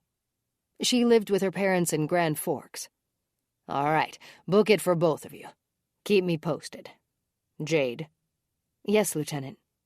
Tell everyone good job for me. Will do, boss. Good night. I clicked off and went back to work on my computer. As I waited for Jack to end his phone call, I checked the flights going into Grand Forks. He hung up after 10 minutes. Well? I told the mom, Charlene, we found Rhiannon and had her here at the ME's office. I wasn't going to give her details, but she did ask how she died. I only said it looked like foul play. She had a hard time talking. Apparently, Mrs. Orth is a homemaker, and her husband is a parts driver for car dealerships. She said she'll be expecting us tomorrow. She broke down, and the husband, Jeff, had to finish the conversation. I can only imagine how heart-wrenching that call had to be for both of them. Jack agreed. So, what did the boss say? He said to take the earliest flight out. I'm checking on availability now. It looks like there's a 9:45 flight with 6 seats left. What do you think? Sounds fine with me. We'll grab breakfast on the go. Okay, I'm booking it now. With the tickets purchased, boarding passes printed, and the rental car reserved, I called downstairs and left a message for Jason. Hey, Jason, it's Jade. Jack and I are flying to Grand Forks, North Dakota in the morning. We found out our girl's identity. Billings and Clayton can give you the details when you come in tomorrow. Anyway, I'd like a call as soon as you get that tox report back. Thanks. I looked at everyone in the bullpen and gave them a thumbs up. Clark said good job. I'm out of here. Tomorrow is going to be a busy day. I put away the clutter on my desk, grabbed everything I needed, and headed out. Night, guys. The guys waved, and I left. As I pulled out of the parking lot, I wrapped my Bluetooth earpiece around my left ear and called Amber. I glanced at the time. It was still early enough to sit down, relax with my sister on our deck, and have a glass of wine. First, I'd give Polly and Porky a little bit of love. Spaz, too. I arrived at the condo I recently began to call home. Every time I pulled into the driveway, I smiled. Amber already had 2 glasses of wine waiting on the deck out back. The low-watt floodlights illuminated the woods beyond the deck just a little. Now and then we'd see a raccoon skitter by, and on occasion, if we were lucky, we'd see a deer. After relaxing with the wine and a decent amount of girl talk, I went to bed and hoped for at least 5 hours of sleep. Chapter 9. Got everything we need? Jeremy asked as they loaded the van. Yeah, it looks like it. Matt opened the passenger side door and reached in. He popped the glove box and made sure the ice pick was still in there. He yelled to Jeremy at the back of the van. The tire puncturing device is on board, sir. Real funny. Just don't forget your role today. I'm the schmoozer and you're the photographer. We have to locate the best 2 girls arriving at the beach together. Knowing which cars is theirs is the 3rd most important thing. What's 1 and 2? Damn it, Matt, you're supposed to know these things. Dude, calm down, I'm just kidding. No visible tats and nobody over 24. I got it, trust me. Jeremy puffed out a sigh. Sorry, I'm a little edgy. As soon as we get 2 new girls, I'm getting rid of Beth. Nobody wants her anyway, and she's costing us money. Is she going in the woods? Matt's eyes lit up with intrigue. Definitely. Jeremy looked left and right, then he exited the long gravel driveway and turned left onto the blacktop road. Soon he'd be merging with the freeway traffic and heading south to Milwaukee. I'm not taking any more stupid chances. Sorry, brother, that was my bad. Hope it blows over. Let's go over the plan one more time. Matt slapped his hands together. Okay, I'm ready. We sit in the van and do surveillance until we find the right girls. They're the ones we'll focus on. You're in charge of the camera and the cooler. I'll have my shirt off and my shades on. Cage and I will start playing on the beach. When I throw the ball, it will accidentally, on purpose, land on the lady's blanket. That's how we segue into the introductions. They both laughed. Pretty good idea, huh? Cage will love the attention. A wide grin spread across Jeremy's face. Yeah, Cage always makes it work like a charm. A dopey puppy and an alleged model and photographer? We're golden, man. Anything model-related draws women in. You know how they love being photographed. If we can't connect with the 2 we pick out, we'll find someone else. We might have to find a few sleeping beauties on the beach and give them a jab when they're least expecting it, Jeremy said. A plastic grocery bag filled with breakfast bars and apples along with a thermos of hot coffee would be enough to hold them over during their surveillance. It could be hours of sitting and watching, but it was a price they were willing to pay. Getting there early gave them plenty of parking options, and once they arrived, Jeremy found the best parking spot along the curb on the main road. The beach and Lake Michigan were only 50 yards to their right. They drank coffee and waited as Bradenton Beach began to fill with sunbathers. Chapter 10. I pulled into Jack's driveway and honked 3 short beeps. We had 2 hours and 50 minutes to get to the airport, take the shuttle to our terminal, get through security, and find our gate. General Mitchell International Airport was just over an hour south of North Bend. We'd be fine as long as we didn't hit morning rush hour traffic. That was where my driving expertise came in. My pop taught me years ago how to be an aggressive driver when necessary. I figured it might be necessary if Jack didn't get his butt out here. I honked again, then finally saw the front door open. I laughed at the sight of him. I'd swear on a stack of Bibles that he had just woken up 10 minutes earlier. He opened the door of my Mustang and threw a backpack over the seat, then climbed in. "Why do people get up this early?" he grumbled. My best guess would be to get somewhere on time. I glanced at my watch. You're lucky you're predictable. We wouldn't have had time to stop and get coffee from Pit Stop, so I already did. He perked up. "You got coffee?" Yeah, it's right next to you in the cup holder." "Bless you, woman. Did you remember the boarding passes?" "Seriously? Women never forget anything, Jack. Remember that. It might serve you well someday." "Thanks for the coffee, partner." I glanced both ways as I backed out of the driveway. I gave him an eye roll and shifted through the gears as I headed south. "Have you ever been to North Dakota?" I asked. "Nope. Have you?" Jack sipped his hot coffee cautiously. "Not that I can remember. I've always imagined folksy people living there." "How did you arrive at that conclusion?" "Not sure. Probably because Fargo is nearby." "Yeah, I always thought of that wood chipper scene in the movie Fargo as pretty folksy." I laughed. "Smart ass. Guess you got me on that one. Traffic is light, so that's a good thing." "Yeah, because normal people are still in bed." "Get a grip, Jack. It's almost 7 o'clock. You're usually up by now anyway. You can take a nap on the plane. You'll have a few hours to relax." "Just giving you a hard time, partner." "I know. So what are you expecting from Rianne's family? Get any vibes from them?" "Only that they're really upset with the local cops. I'm glad we're intervening. I don't think they would have let the city boys talk to them now after the fact. If anything, they're probably angrier than before." We reached the airport, and I pulled into the park-and-ride and found an open slot. The shuttle stopped behind my car. Jack took my briefcase and his backpack and handed them to the driver. We boarded the van and were taken to the curb at departures. "What concourse are we leaving from?" Jack asked. "This way." I pointed to my left. "We're flying out of Concourse C." Getting through security was a breeze. No hiccups, thankfully. We found our gate and had 45 minutes before our flight. I pulled out the boarding passes and handed Jack his. Boarding would begin in 15 minutes. Several sections of the daily newspaper had been left behind on the seat next to me. Jack asked for the sports page. I took the cooking section and browsed through it for a recipe that might interest me. Someday I'd be as good a cook as Amber. Or maybe not. I'd probably just let her have that role permanently. I tore out a recipe for Swedish meatballs and gravy anyway and put it in my purse. We got in line to board the aircraft, and 20 minutes later we were taxiing down to the runway.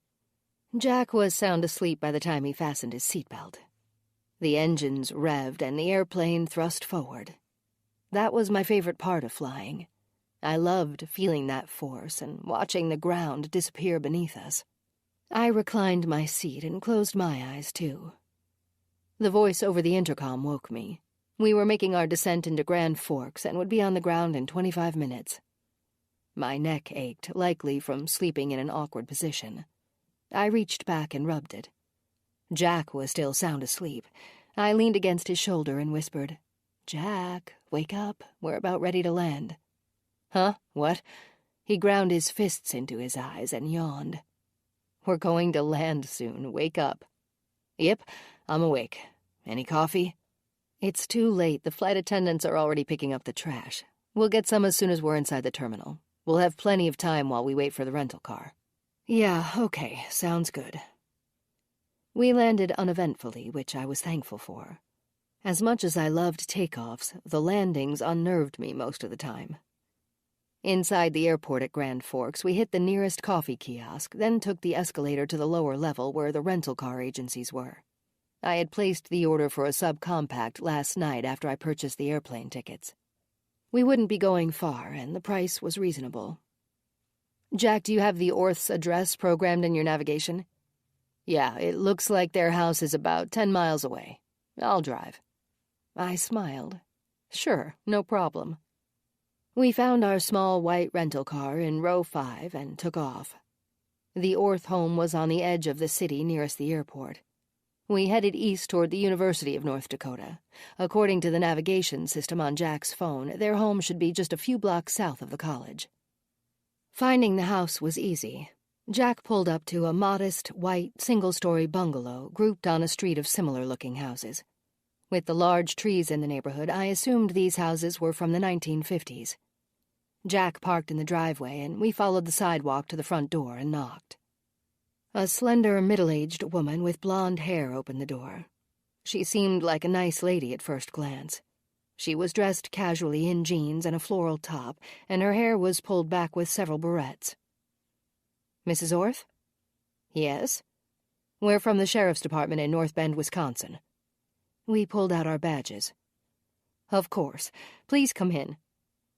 We stepped inside and made our introductions, then we shook her hand.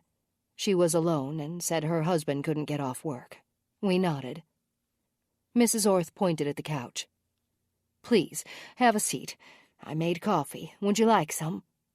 "That would be great," Jack said. "Black for both of us." Jack and I had an agreement that whenever we conducted interviews at someone's home, we'd drink our coffee black. We never wanted to inconvenience anyone. Once Mrs. Orth sat down, we began the interview. Jack pulled out his notepad, flipped to a blank page, and wrote as I asked the questions. "Ma'am, did you get a chance to review the email I sent you last night?" I asked. "Yes, and that was helpful. Trying to think of all Rianne's friends' names and contact numbers would have taken time." She handed me the sheet of paper where she had written the information. "Thank you." I continued on. "Did Rianne have a job?" "She worked at Black Label Tattoos downtown. I've already spoken to them.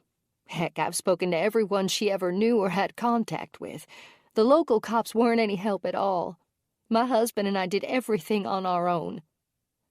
"Did Rianne hang out with anyone that seemed shady? Maybe people it might not have been in her best interest to associate with? Hang out with? I'm not sure. She had her usual group of friends, but in a tattoo parlor you'll likely find some undesirables. What was Rianne's role there? Jack asked. She took the phone calls, set up appointments, and showed albums to people that weren't quite sure what they wanted. I guess you'd call her the secretary or receptionist.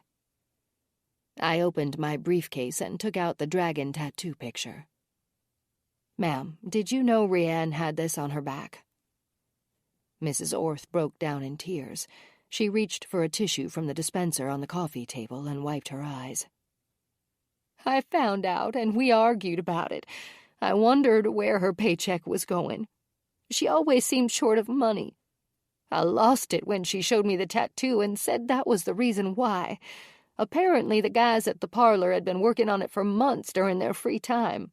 It cost her over $1,000. I'll admit I was furious. She stormed out of the house and drove off. That was the last time I ever saw her. She left in a car? Yes, her own, but we got it back the next day. It was found abandoned with a flat back passenger tire about 5 miles from here at a swimming lake all the kids go to. We assumed she didn't have the money to repair or replace the tire. We figured a friend picked her up and she just needed a day or two to blow off steam. She never came home and never answered her phone after that day. So the car was never checked over by law enforcement? No. We didn't know a crime had been committed.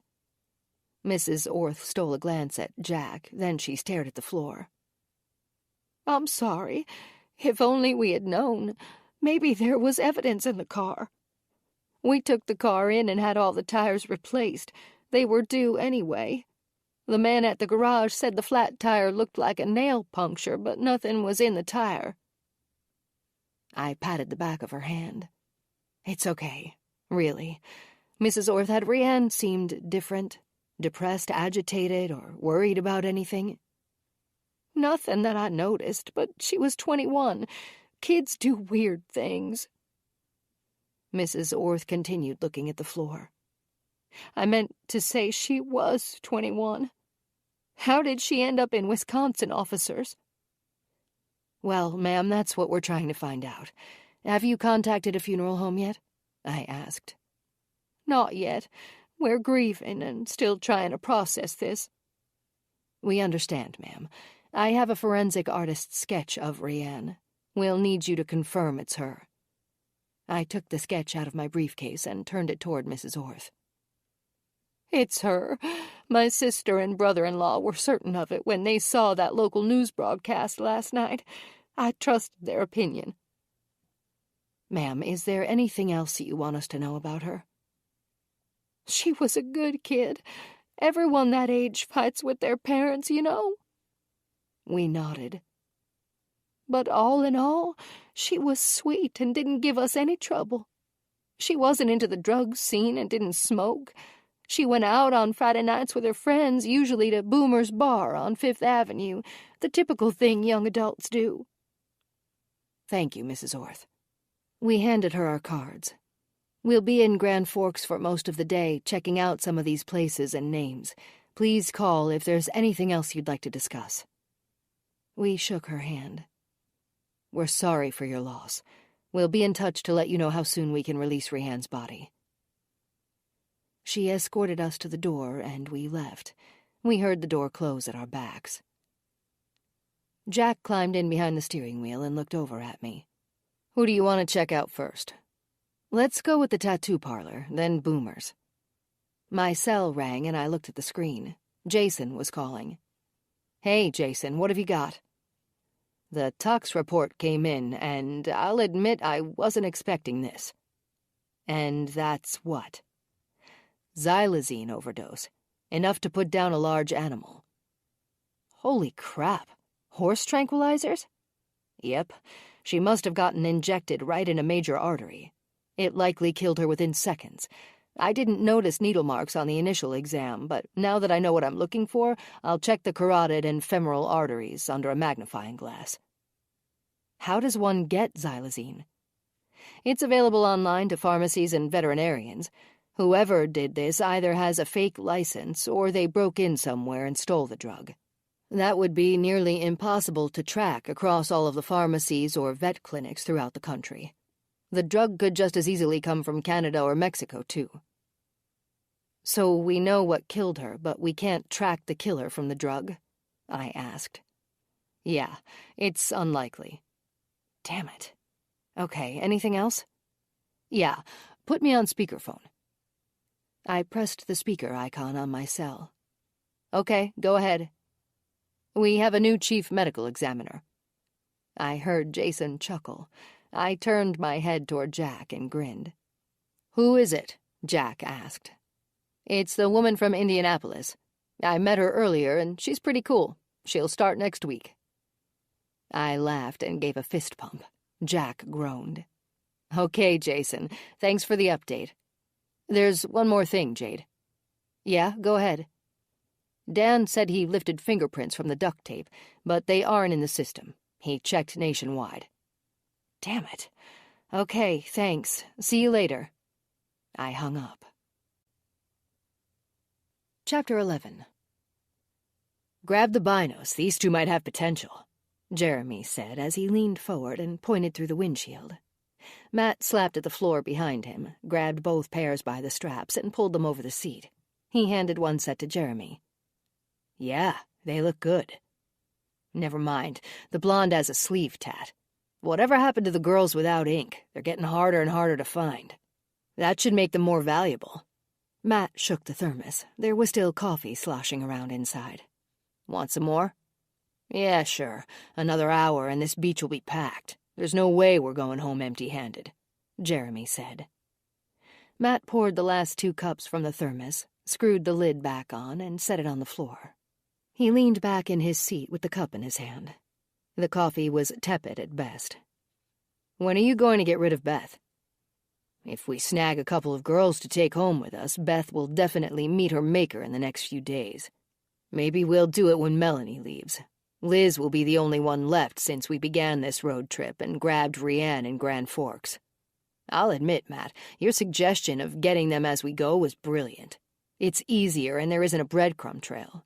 None of the girls are from the same town. These next 2 will be the exception, but the cops will look for them in Milwaukee, not out in podunk farm country.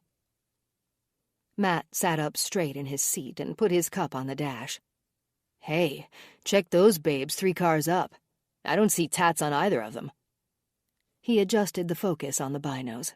Jeremy did too. They watched as 2 young women exited a green car and opened the trunk. They pulled out a cooler and a large blanket, then headed for the beach. Yeah, I'm liking the looks of it so far. I like the fact that they parked under that big tree, too. It darkens the area a bit so they won't notice the flat tire right away. Plus the curb helps. I think they're perfect. A sly smile crept across Jeremy's face. I agree, bro. Let's wait until they're settled on the beach. We have to make sure no boyfriends show up. Jeremy checked the time. 12:15. If nobody else shows up in an hour, we'll get started. You walk out with the camera strap around your neck and the blanket on the cooler. Spread the blanket out and start taking pictures right away. Take shots of the lake and harbor first so you don't seem invasive. Get a couple of beach shots after that. Then I'll show up with the pooch and a ball. Make sure you lay the blanket right next to the women so we can strike up a conversation. Matt grinned. He was ready to get the sham started. How much time are we going to give ourselves? A few hours. If it doesn't seem like they're ready to leave by 4 o'clock, we'll hit them with the needle. They'll just seem like they had too much to drink, and we'll walk them to the van. Remember, anything we touch goes in our cooler. Don't leave any bottles or cans behind. Wish me luck. Matt grabbed the door handle and stepped down onto the curb. The gear he needed was pulled from the back of the van. Then he took the sandy path to the beach. With the binos pressed against his eyes, Jeremy watched Matt get closer to the women they chose. He saw Matt spread out the blanket and place the cooler on it. Then he exchanged a greeting with the ladies. Good job, bro. Work it. Jeremy continued watching as Matt lifted the camera hanging from the leather strap around his neck and started shooting toward the water. Still watching through the binos, Jeremy saw Matt turn and talk to the women some more. They were already intrigued. "No sense in prolonging this. It's time. Come on, Cage, we have work to do." Jeremy clipped the leash on the dog collar and put a bottle of water in one pocket of his cargo shorts and the ball in another. He slipped off his shirt, put on his shades, and locked the van. The man and dog headed down the path. Cage relieved himself in the bushes and sniffed a few tree trunks, then they continued on. The dog trotted alongside Jeremy, secured with the leash, as Jeremy walked across the warm sand, shirtless and looking as good as any male model. Both brothers were easy on the eyes. They were lucky that way. Jeremy had ice-blue eyes and wavy black hair that just skimmed his shoulders. Women fawned over him, and Matt, too, with his wild child long hair. Their good looks always worked to their advantage. Jeremy felt the stares of approval as he headed toward his brother. Their eyes made contact, and Jeremy gave Matt a subtle nod as he and the pup approached. Matt knelt and called out to Cage. With the camera on his subject, Matt snapped shots of the dog as it ran toward him. This ruse had been used often in the past and worked to perfection. A camera and a dog were all that were necessary. "Aw, look at the cute pup. What kind of dog is that?" The ladies were hooked already. Jeremy noticed how the women gave him an approving smile when he reached their blanket. "Ladies, so you like my dog, huh?" "He's adorable. What is he?" "Cage is a rambunctious mountain cur. He's only 6 months old with an overabundance of energy." Jeremy extended his hand. "I'm Jeremy, and it looks like you've already met my photographer brother Matt."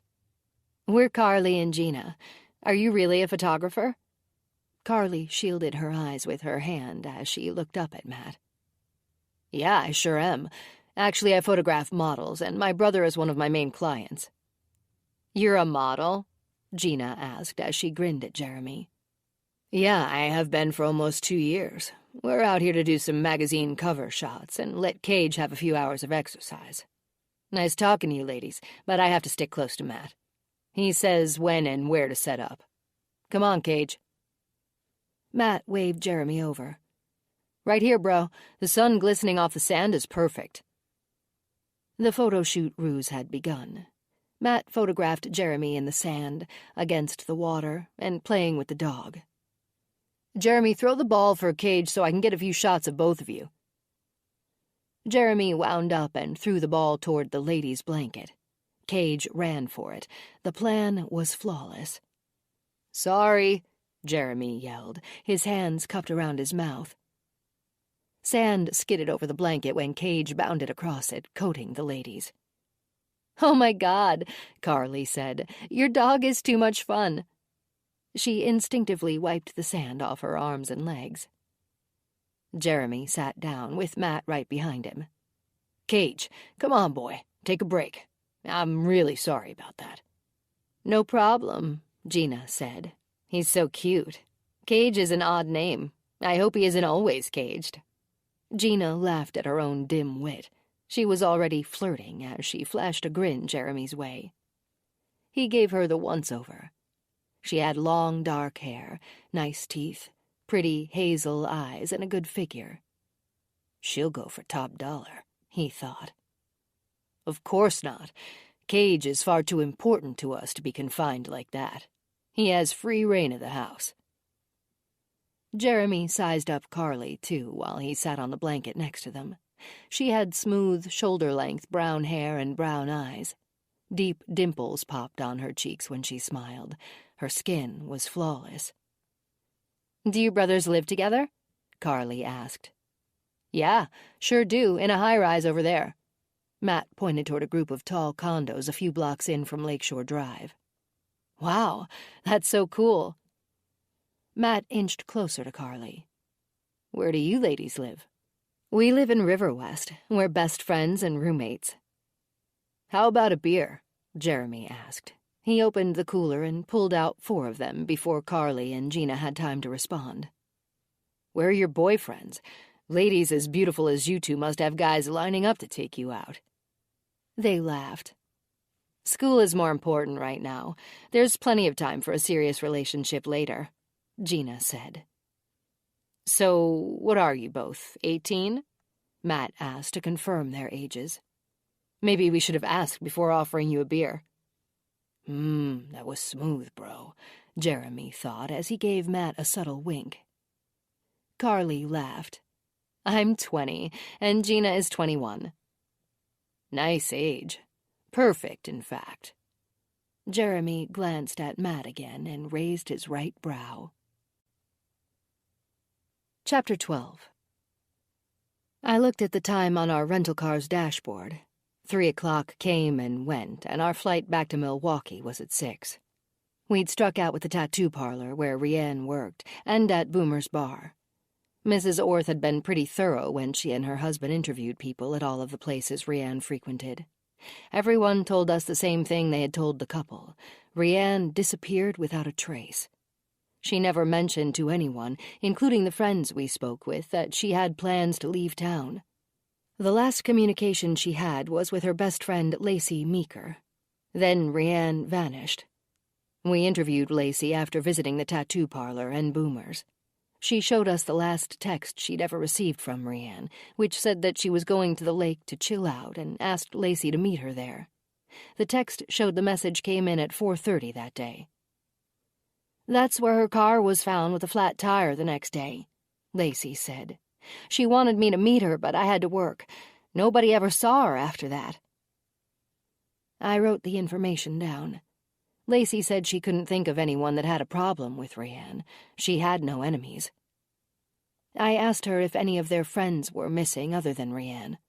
Maybe somebody she was acquainted with abducted her. As far as Lacey knew, everyone Rianne ever hung out with was still in Grand Forks. Jack and I thanked her and left our cards. We got in the rental car and drove away. "Are you hungry?" Jack asked. "My stomach is doing some serious growling." "Yeah, I guess. Take your pick. There are plenty of restaurants around here." Jack turned in at a 24-hour diner, parked, and we walked in.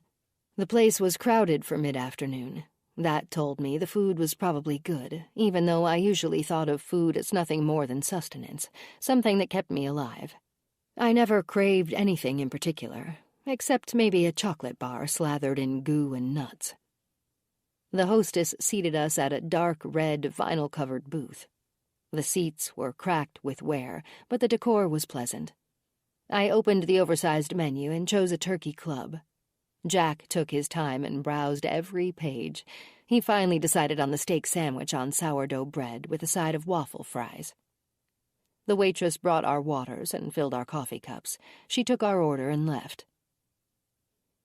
"So, it's pretty obvious that Rianne was snatched right in Grand Forks. Her car was left behind, and she disappeared in broad daylight. You'd think somebody at the park would have seen or heard something." I pressed my temples, hoping that would flip a switch. It didn't. "Sounds like the flat tire could have been a deliberate act to keep her from leaving. Mrs. Orth said the car was parked in the last open spot, and the flat tire was on the passenger side. Rianne wouldn't have noticed it. Somebody could have punctured the tire, then lay in wait and watched for her to return to her car. The friendly, concerned stranger could have pointed it out as a distraction," Jack said. "That certainly makes sense, but he must have seen her arrive to choose her as his victim. I mean, he wouldn't have picked a car with a family in it." I shrugged and took a gulp of coffee. "The guy saw her early on, then waited for her to return to her car. That's when he pointed out the flat tire. She probably looked down at the tire, and he clubbed her from behind." "No, that would be too noticeable, but he had to do something to disorient her enough to get her in his vehicle without attracting attention." Shit. I looked around, hoping nobody other than Jack had heard my exuberance. "What?" Jack leaned across the booth, his eyebrows raised so high they almost touched his hairline. I whispered, "I know how he did it. The xylazine." The guy pointed out the flat tire, Rianne walked around the car to check it out, and he jabbed her in the neck. All he needed to use was enough to throw her for a loop. She'd be too messed up to yell for help. Chances are he parked right next to her. Grab and go. He'd be out of there in seconds. I jerked my head toward the approaching waitress. Our conversation would be silenced until she came and went. "Here you go, folks. Can I get you more coffee?" "No, thanks. We still have plenty in the carafe," I said. "Okay, well, enjoy your meal. Just give me a holler if you need anything else." Jack smiled. "Will do." I whispered again. "I'm calling Jason back to ask him if he's noticed a needle puncture in her neck or anywhere else yet. So, a small amount of xylazine was likely used to incapacitate her. Then he used it again when he killed her. If it went down the way I think, the flat tire scenario is the ruse. Then she got nailed in the carotid artery. My question is, if she was picked up in Grand Forks and dumped in Washburn County, did our killer pick up more women on the way? And why come to our area at all?" "Valid questions, Jade. Knowing the method isn't going to give us the killer, but it might be a way to figure out what locations are easy grab-and-go spots where plenty of women hang out. The killer obviously took Rianne from a park. Popular swimming areas and parks would be a good place to start. Mall parking lots would be primo, but there are cameras. He'd have to be more careful there." Jack leaned across the table. "Wouldn't you think there's a nationwide database of pharmacies and veterinarians that have had dangerous drugs stolen?" "I'm not sure, but call Billy and Todd. If anyone knows, they will. Jason thought it would be hard to track, but see what they say. I'll give Jason a call." We ate, paid the bill, and left. We had to start making our way to the airport to return the rental car. I called Jason as Jack drove and told him to be extra thorough when checking for needle marks. Chances were, she could have evidence of more. Chapter 13. "What do you think, Gina? Should we head out?" Carly checked the time on her cell phone. "Yeah, I suppose. This has been fun, guys, but if we don't get going, we'll be too drunk to drive." Gina laughed. "I think we've both had too much beer already, and I'm the only one that's legal to drink. I guess I'm driving." "How far do you live from here? We could give you a ride home, and you could pick up your car tomorrow," Jeremy said, trying to encourage the women to agree. "No, we're good. Too much of a hassle. We'd have to get a ride back tomorrow. Plus, it isn't far," Carly said. A hiccup popped out of her mouth as she spoke. She chuckled. "Hang on. Don't leave yet. I'm going to put Cage in the van, then we'll help you ladies carry your things to your car," Matt said. Jeremy gave him the go-ahead look and nodded. "What a gentleman," Gina said. "I guess chivalry isn't dead after all." Jeremy grinned. "But you might be if you don't sell quickly." He watched as his brother left with Cage. Jeremy took in the surroundings. The number of people on the beach had thinned. Matt shouldn't have any trouble puncturing the tire without being noticed. He had become quick and efficient at it. Matt returned in less than 10 minutes. Jeremy watched his brother's face for a sign. Matt tipped his head. All was good. He whispered to Jeremy as the girls gathered their belongings. "There was an empty parking spot in front of their car. I pulled the van in there. It's going to make loading them much easier." "Perfect. This should be a piece of cake." Matt handed Jeremy one of the syringes he had pulled out of the glove box when he returned Cage to the van. Jeremy dropped it in the front pocket of his cargo shorts. "Let us give you a hand," Jeremy said. He reached for the ladies' cooler and picked it up with their own. Matt helped Carly shake the sand out of the blankets and fold them. He wedged them under his arm, and the four took the path back to the road. "We're right up here," Carly said as she pointed at a green Toyota. She clicked the key fob and popped the trunk. Jeremy sat his cooler down on the curb and put the ladies' cooler in their trunk. Matt dropped his blanket next to the cooler. The flat tire would be hidden from view with those items until it was time for the women to see it. Jeremy scanned the street and the beach to make sure nobody was in their immediate area. The limbs of the large tree Carly had parked under kept the car somewhat hidden. Jeremy nodded at Matt. The coast was clear. Gina leaned back against the trunk and twirled the key ring around her index finger. "This was really fun." She openly flirted with Jeremy as she talked. "Maybe we can do it again sometime." "Maybe. That's weird. The car is leaning toward the curb." "What?" Gina turned her head to where Jeremy had pointed. "Looks like a problem with that back tire," he said. Jeremy had already popped the protective cover off the syringe in his pocket. Matt nodded, indicating that he had too. Gina walked around the car. "Damn it, Carly, your back tire is flat." Carly came around the car to take a look. The ladies knelt cautiously at the back tire, apparently to avoid scraping their bare knees on the curb. With his head on a swivel, Jeremy did a final check in every direction. A second was all they needed. The brothers crowded behind the girls and sank the needles into each of their necks. Short yelps of pain, mixed with surprise, came from Gina and Carly. That was the typical response. They slapped at their necks and wobbled. The xylazine took effect quickly and rendered them unresponsive. They were dumbstruck, gurgling, and nearing unconsciousness. "Hurry, open the back of the van," Jeremy instructed, jerking his head toward the vehicle.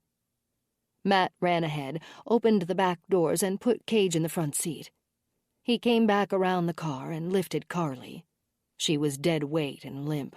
He threw her arm around his shoulder and nearly dragged her to the van.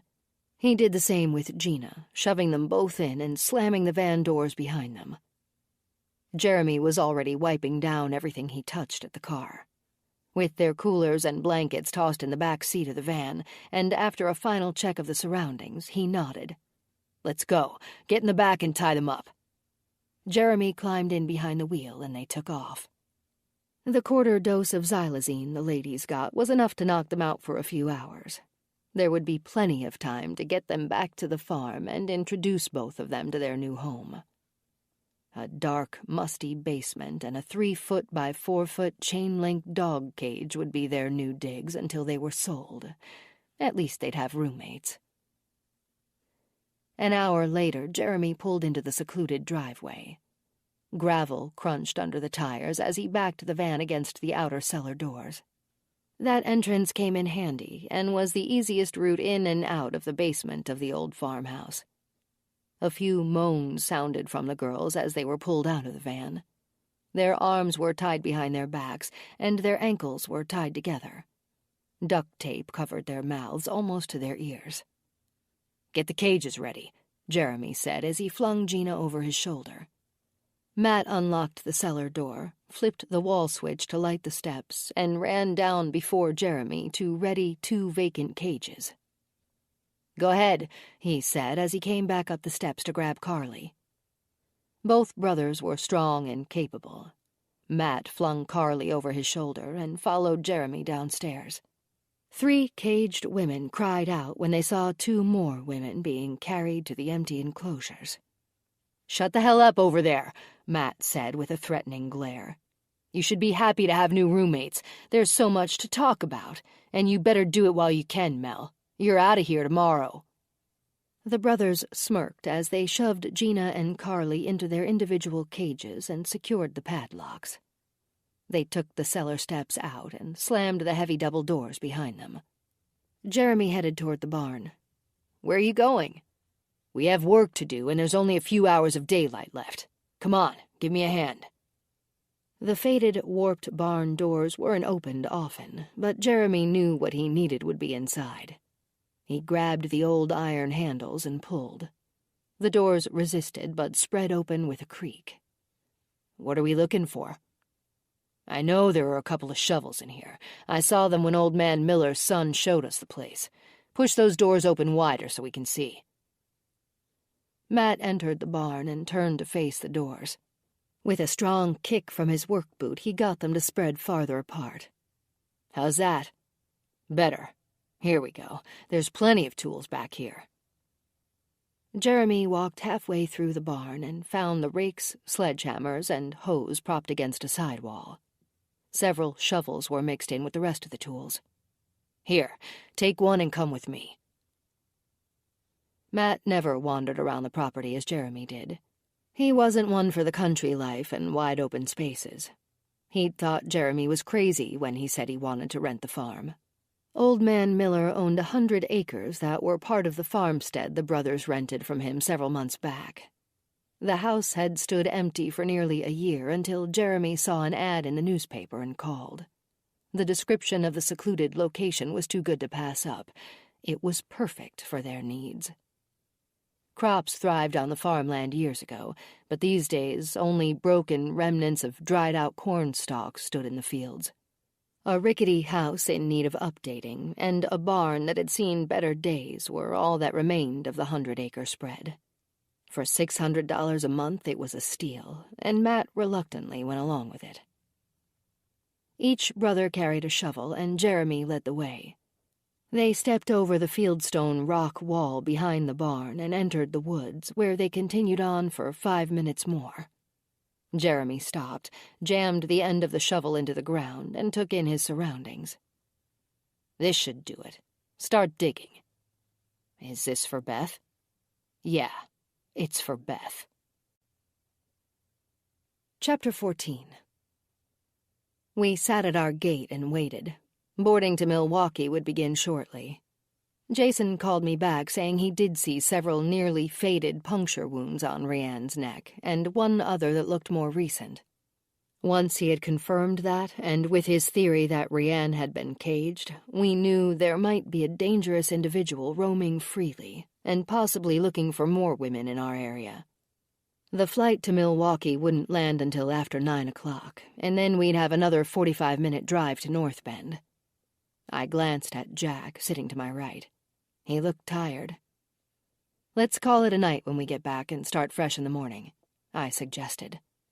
He agreed. "Sounds like a good idea to me." It didn't take long to settle in once we boarded the airplane. We taxied out to the tarmac and waited our turn. The pilot announced we were third in line.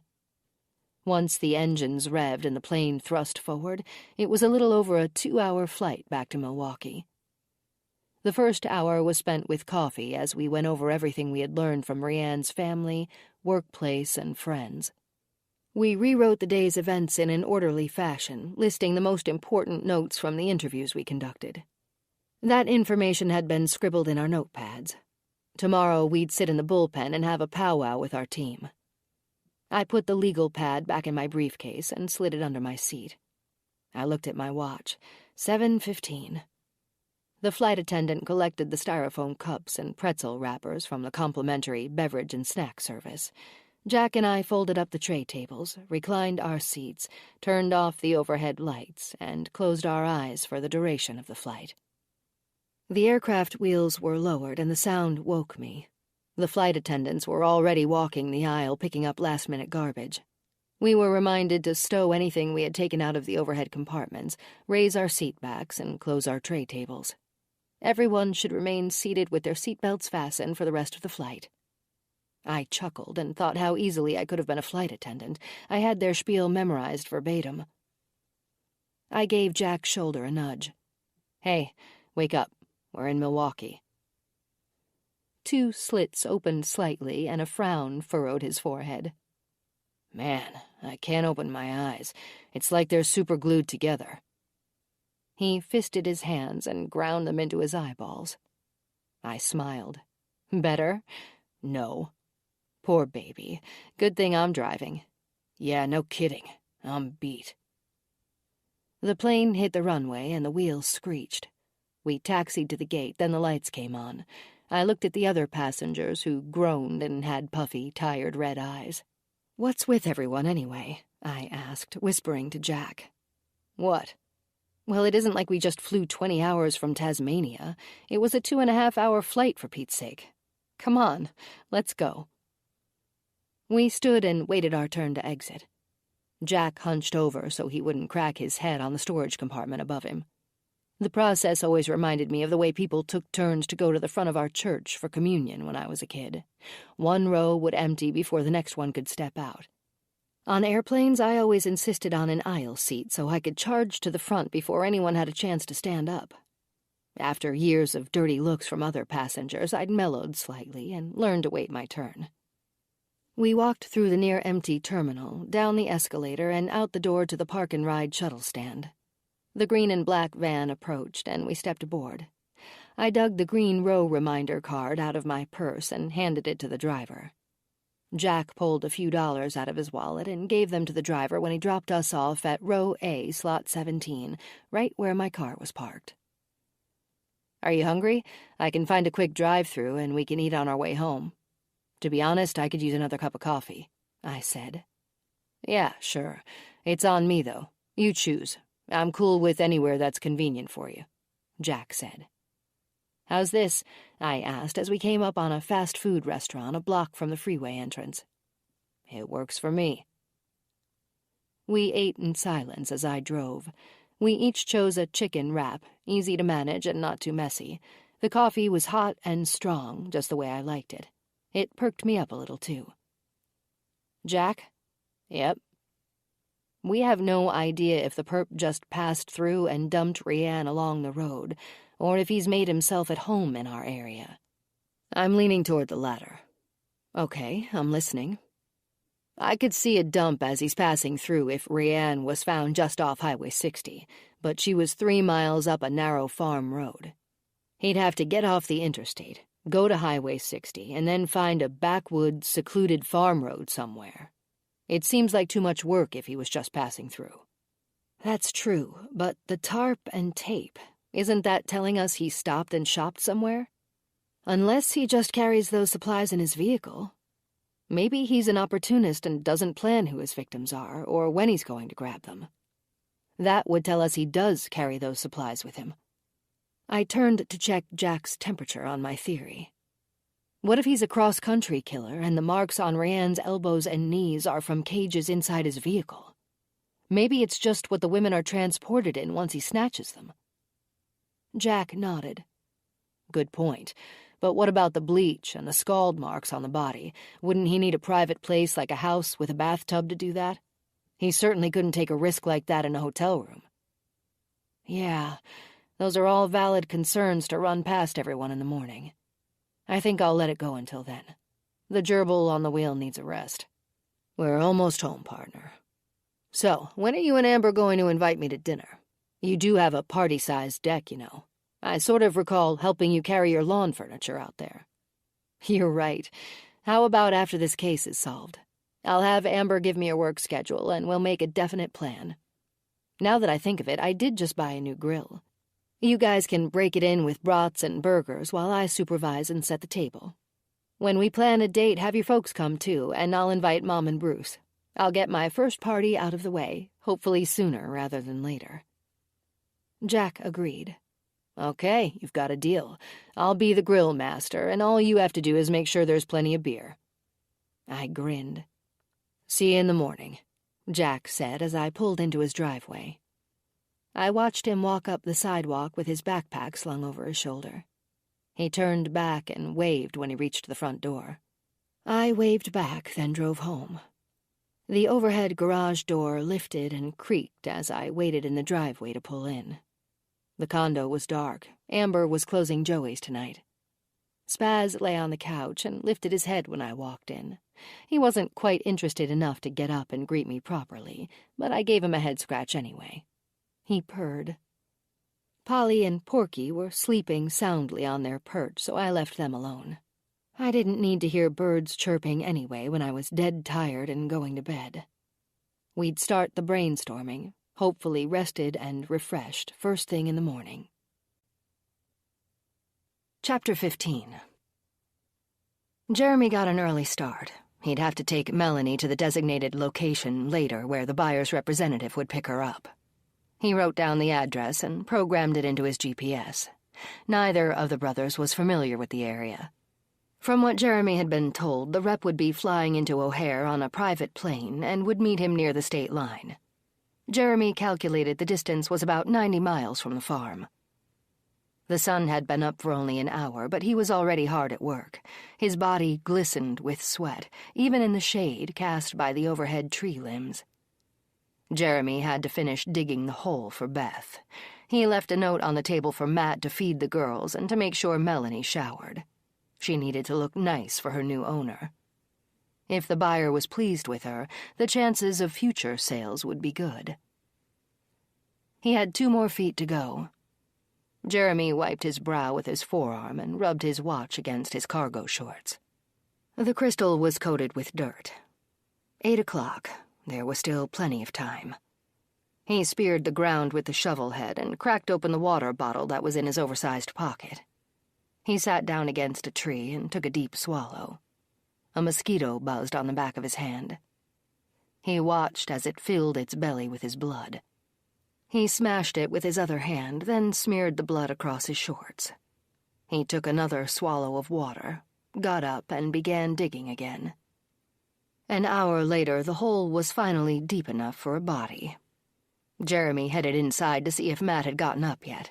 Matt's sleeping habits annoyed him. His younger brother needed to be a bit more ambitious.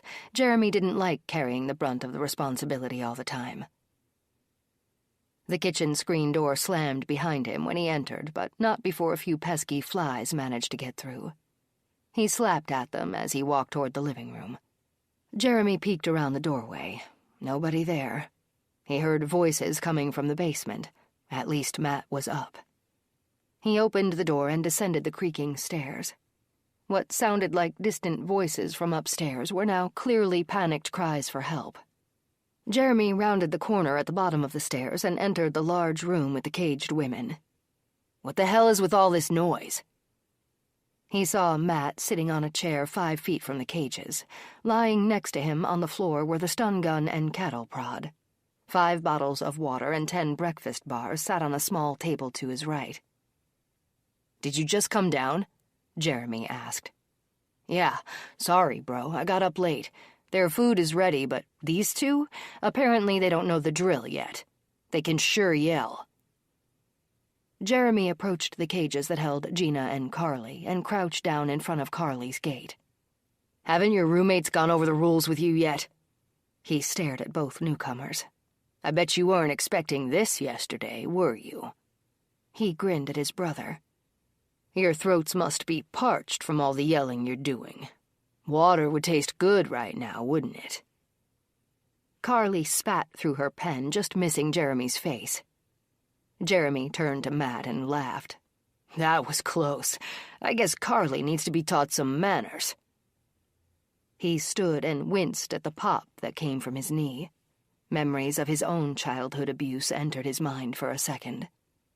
He dismissed them and walked toward his brother, his hand outstretched. Matt picked up the stun gun and cattle prod and handed them to Jeremy. Then he sat back in his chair and rubbed his hands together with anticipation. "Pay attention, ladies, and watch how this is done. You see these bottles of water? I want to give each of you water to drink, but you have to do as you're told. Watch Beth over here. She'll be the guinea pig for this demonstration."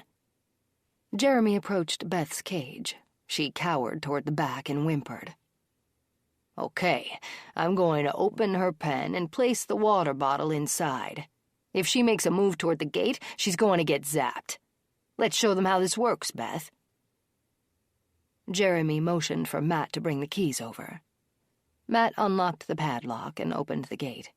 He stood back and watched. Excitement was written across his face. "Okay, come on, Beth. Come forward like you want to escape. Pay close attention, girls. You seriously don't want this happening to you. It really hurts, right, Beth?" In a flash, Jeremy reached in and hit Beth with the cattle prod. She grunted, fell back, and twitched for a few seconds. He jerked his head to the sound of Gina screaming. She wrapped her fingers through the wire links and shook the cage. Jeremy slammed Beth's gate and walked over to Gina's pen. "Let us out of here! I want to go home!" she screamed. "That's a big no-no, Gina. I thought I just made it clear to you what the consequences were for misbehaving. Besides, you're never going home. Now everyone is going to be punished for your behavior." Jeremy pulled the stun gun out of his back pocket. "You're going first, Carly. Brace yourself. It's going to hurt." Jeremy grabbed Carly's hair through the wires and pulled her head back. He zapped her neck with the gun and gave it a few extra seconds. She screamed, grunted, and jerked as her body hit the floor of the pen. "Who's next?" Jeremy approached the cage with Liz inside and zapped her. Then he nodded for Matt to help out. Hit Gina with the cattle prod. You want to keep your distance from her. She looks like a fighter. I'll let you slide, Mel, only because you're leaving us. I'm sure your new owner doesn't want to see burns on your body when he gets you. Consider yourself lucky. Your roommates got your share instead. Now eat your damn breakfast. None of you are getting water, so you can thank Gina for that. We'll be back in an hour, and I don't want to hear a peep from any of you before then. Jeremy dropped 2 breakfast bars through the wires of each cage. He and Matt turned the corner, clicked up the volume on the baby monitor, and left. They slammed the door behind them at the top of the stairs. Let's see if these new girls have any bright ideas, Jeremy said as they entered the kitchen. Does it matter? Mel and Beth will both be gone. Nah, it doesn't matter, but it is amusing. Jeremy turned the volume up to high on the baby monitor that sat on the kitchen table, poured 2 coffees, and waited. The monitor came to life with conversations from downstairs. Laughter filled the kitchen as the brothers leaned in closer to listen. I have to get out of here. I'm going to make a run for it when they let me out to shower. It's the only chance I'll have before I'm gone for good. Mel, you can't leave me. I'm afraid. Matt said, That sounds like Liz. I'm leaving no matter what. They've already sold me. The sound of a cage shaking made the brothers laugh. Jeremy grinned at Matt. That has to be Gina. The others know better. Stop doing that, Gina. There's no way out. You're just going to get us zapped again. You're better off complying. Don't give them a reason to get mad at you. You won't win. Matt took a gulp of coffee and said to Jeremy, Good advice. The voices continued. There has to be a way out. There isn't, and I want to live. They killed one of us a few nights ago. She screamed a lot, too, and now she's gone. That sounds like Beth and Gina talking, Jeremy said with a smirk. Sorry, Beth. You may want to live, but that just isn't in the cards anymore. We didn't dig that hole for nothing. Chapter 16. We had already been brainstorming for over 2 hours. 3 pots of coffee into it, we'd concluded that Rianne was snatched randomly from a popular swimming lake in Grand Forks. Now she was found dead over 600 miles away in our county. According to Jason, she hadn't been sexually assaulted, only zapped numerous times with a stun gun and cattle prod. We all agreed that Rianne had been caged. We just had to figure out if it was during her transport or if the killer had a place where he was staying. The motive could come from one of 2 directions. We were dealing with somebody who was moving across the country and snatching women as the opportunity came up. This method would be difficult to track since he could be a serial killer who would capture women in one location, then torture and kill them somewhere else. The other scenario would be that he actually was collecting women as he traveled. Once he had enough, he'd have to hunker down somewhere, keep them caged in a stationary location, and then sell them on the dark net. Lieutenant Clark leaned back, causing his chair to squeak. Okay, if our guy is selling women, why kill one? Isn't that like getting rid of the goose that laid the golden egg? I nodded. But maybe she did something that enraged him. Killing her might not have been his original intention. We need to find out if any other dead women have been discovered between Grand Forks and here with burns from a stun gun and cattle prod. At least that would tell us if he was killing them for fun, or if Rianne's death was the exception to his sick intentions. We'll have to come up with the most likely route between the 2 areas and see if anything pops. That's easy, Jack said. The most direct route is Interstate 94. I think we should check less obvious alternate routes, too. If he just kills and dumps them, he may not want to be on such a public stretch of highway. The lieutenant agreed. Okay, Clayton and Billings, you guys get started on that. If he is stationary, we'll need to establish a perimeter to stay within, meaning our own county. We'll focus initially on the eastern section of the county. Wasaki County could also be a possibility. I'll talk to the sheriff's department over there and give them a heads up. If he's transporting women, we're likely looking at somebody with a van or something larger. Boss? Yes, Jade? We could check into moving truck rentals that came from Grand Forks, but we have no idea if that was his starting location. True, but Rianne went missing several months ago. Would anybody keep a moving van for that long? He still needs a means to dump her body. I'm thinking this guy has his own vehicle. Okay, let's narrow down what we do know. Jack began. He may be familiar with the area just because of the dump spot. To me, that means he's found a place to stay, even if it's temporary. He's likely driving his own vehicle, so it has to be at least the size of a van, and he somehow has access to xylazine. Did we get anything on that? The lieutenant asked, looking between Todd and Billy. Todd spoke up. There was a report 2 years back about a break-in at a veterinarian's office in L.A. Nobody was ever caught on that one. Also, a pharmacy in Miami reported xylazine and a few other drugs stolen last August, but the thief has already been apprehended. The database goes back 3 years in the U.S., and those were the only 2 reports where xylazine was mentioned. Clark groaned. Whatever happened to good old-fashioned murders committed by jealous husbands in their homes? At least we'd have a location and a name. I poured more coffee for everyone. This isn't going to be an easy case, especially if we have no idea if the perp dumped Rianne and continued on or not. He could be in Ohio by now for all we know. What we do know is she's dead, and somebody has to be held accountable for her murder. Lieutenant Clark's phone rang on his desk. He turned and headed for his office. Clayton and Billings, get started on those routes. Todd and Billy, thanks for the help tracking down the xylazine. He looked at Jack and me. Excuse me for a minute, guys. I'll be right back. We watched through the glass wall as he sat at his desk and talked on his phone. This can't be good, I said. The expression the lieutenant wore told us something bad had happened. He hung up and came back out to the bullpen. That was Lieutenant Colgate calling us to give us a heads up. After seeing the news broadcast from the other night about Rianne, he thought we ought to know that 2 young women vanished without a trace from Bradenton Beach yesterday.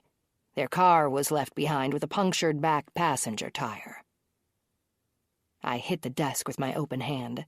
Son of a bitch, it's the same M.O. as Rianne's. What about tracking their cell phones?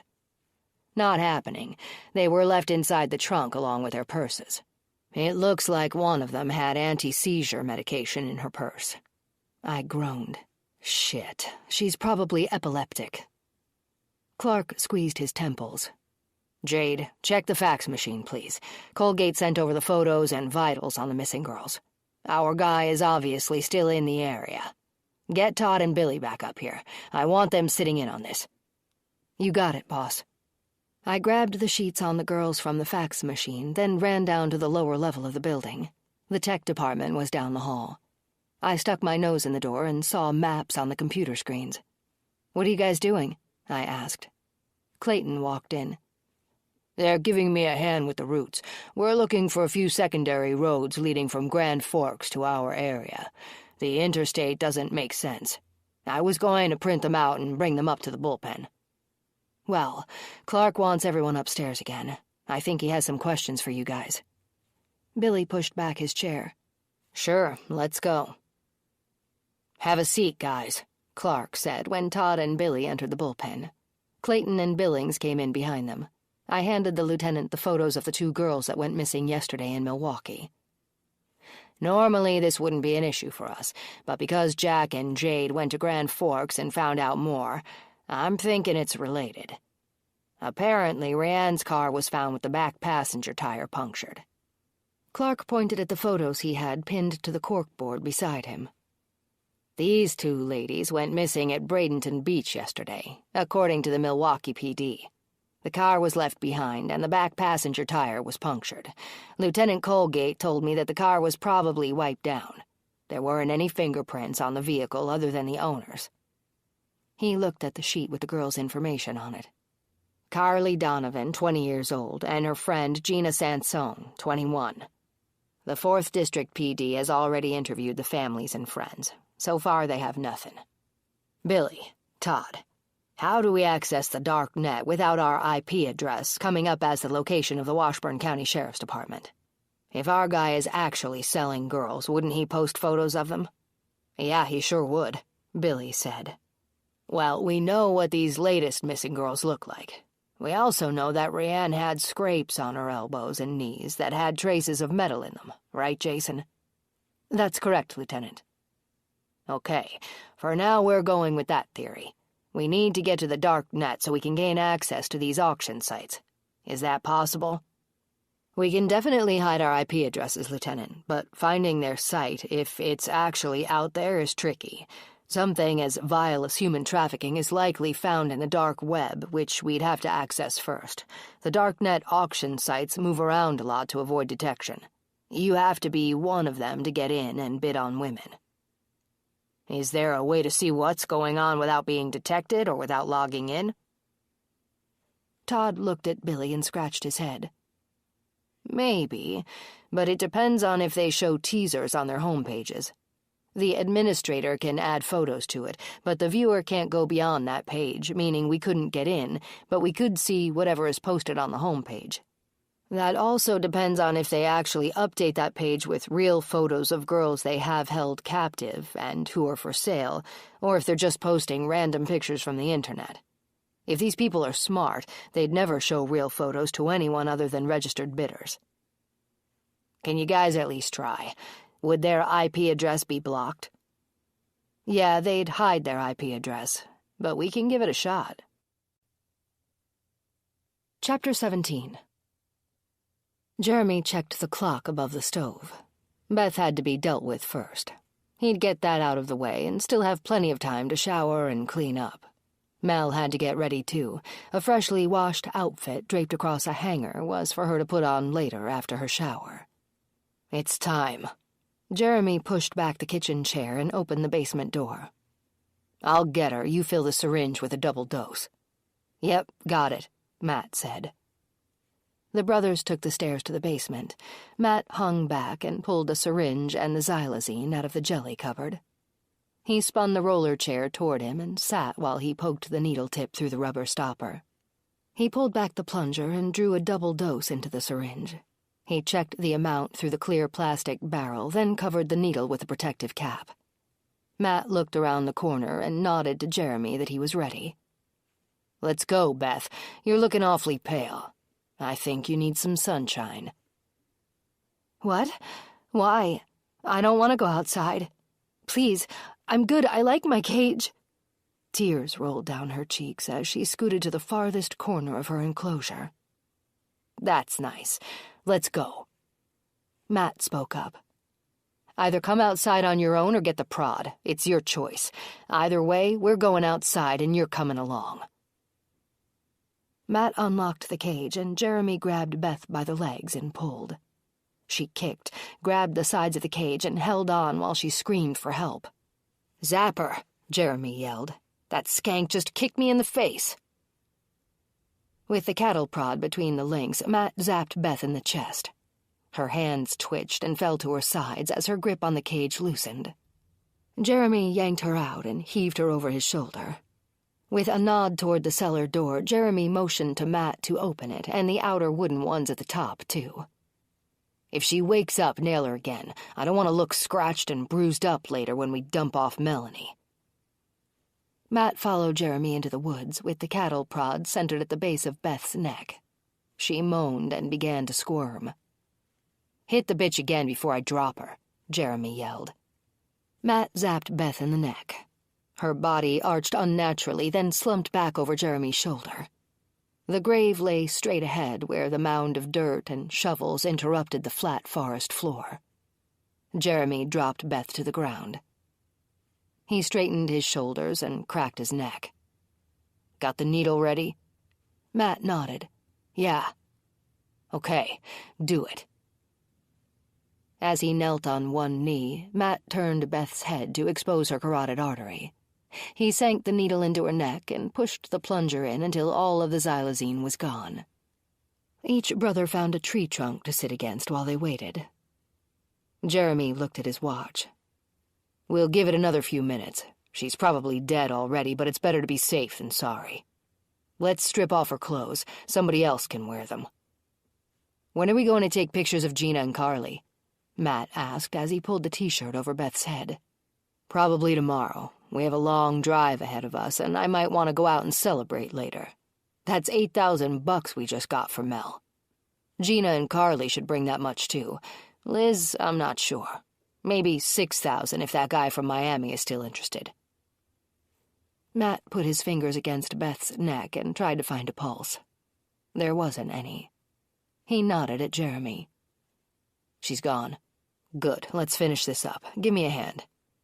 With a heave, they lifted Beth and threw her in the hole. A thud sounded when her head cracked against a rock. Without missing a beat, they each grabbed a shovel and threw dirt over her face. The deed was done within a half hour.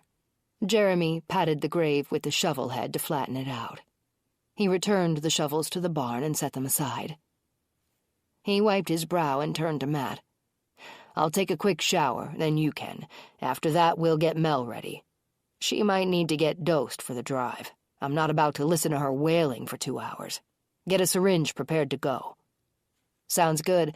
I'll give them something to eat while you clean up." Matt headed to the house with Jeremy right behind him. Chapter 18. "Woo-hoo, don't you look pretty?" Jeremy's face lit up as he looked her over. Melanie came out of the bathroom and wore a clean dress. Her hair was glossy and smooth. Jeremy sniffed the air. "Man, you even smell good. Let me take a look at your forehead." He brushed her hair aside as she stood frozen in place. "Yeah, it's just a little bump. Your hair will cover that. See what happens when you try to run. It didn't work out very well for you, did it? Hey, bro, come and take a look at the new and improved Melanie." Matt came around the corner and smiled. He had just filled a syringe for the drive to the state line. "Wow, you should have gone for at least 10 grand the way you look now. Maybe we should keep you for ourselves." He licked his lips slowly and deliberately. "Too late, brother. We've already been paid." Melanie trembled as she stood in front of Jeremy and Matt and looked over at the 3 women still caged. She had known Carly and Gina for only a day, but Liz had been with her for 2 months. "Just think, Mel, you're going all the way to Morocco. Man, who knows what that dude is going to act like with a hot blonde babe like you. He's going to be out of his mind with ideas." Jeremy laughed. "Okay, it's time to go. We don't want to keep your new owner's representative waiting. Say your goodbyes and make it quick." Melanie wiped her eyes with the back of her hand. "Where's Beth? I want to say goodbye to her, too." "Yeah, Beth is gone. She asked us to say goodbye on her behalf." "Where did she go?" Mel coughed between sniffles. "Where is Beth, Matt?" Jeremy looked at his brother with a questioning smile on his face. Oh yeah, the last time I saw her, she was in the woods." "That's right, she's in the woods. Now say goodbye to your friends. It's time to go." Melanie began sobbing as she ran to Liz's cage and held her hands through the wires. "You'll be okay, Liz." She leaned in and whispered. "The cops will find you, all of you. You'll get out of this. Just don't make these 2 mad and do what they say. Tell the cops where they sent me when you're rescued." "Okay, that's enough blabbering." Matt pulled Mel backward by the hair. "Get upstairs."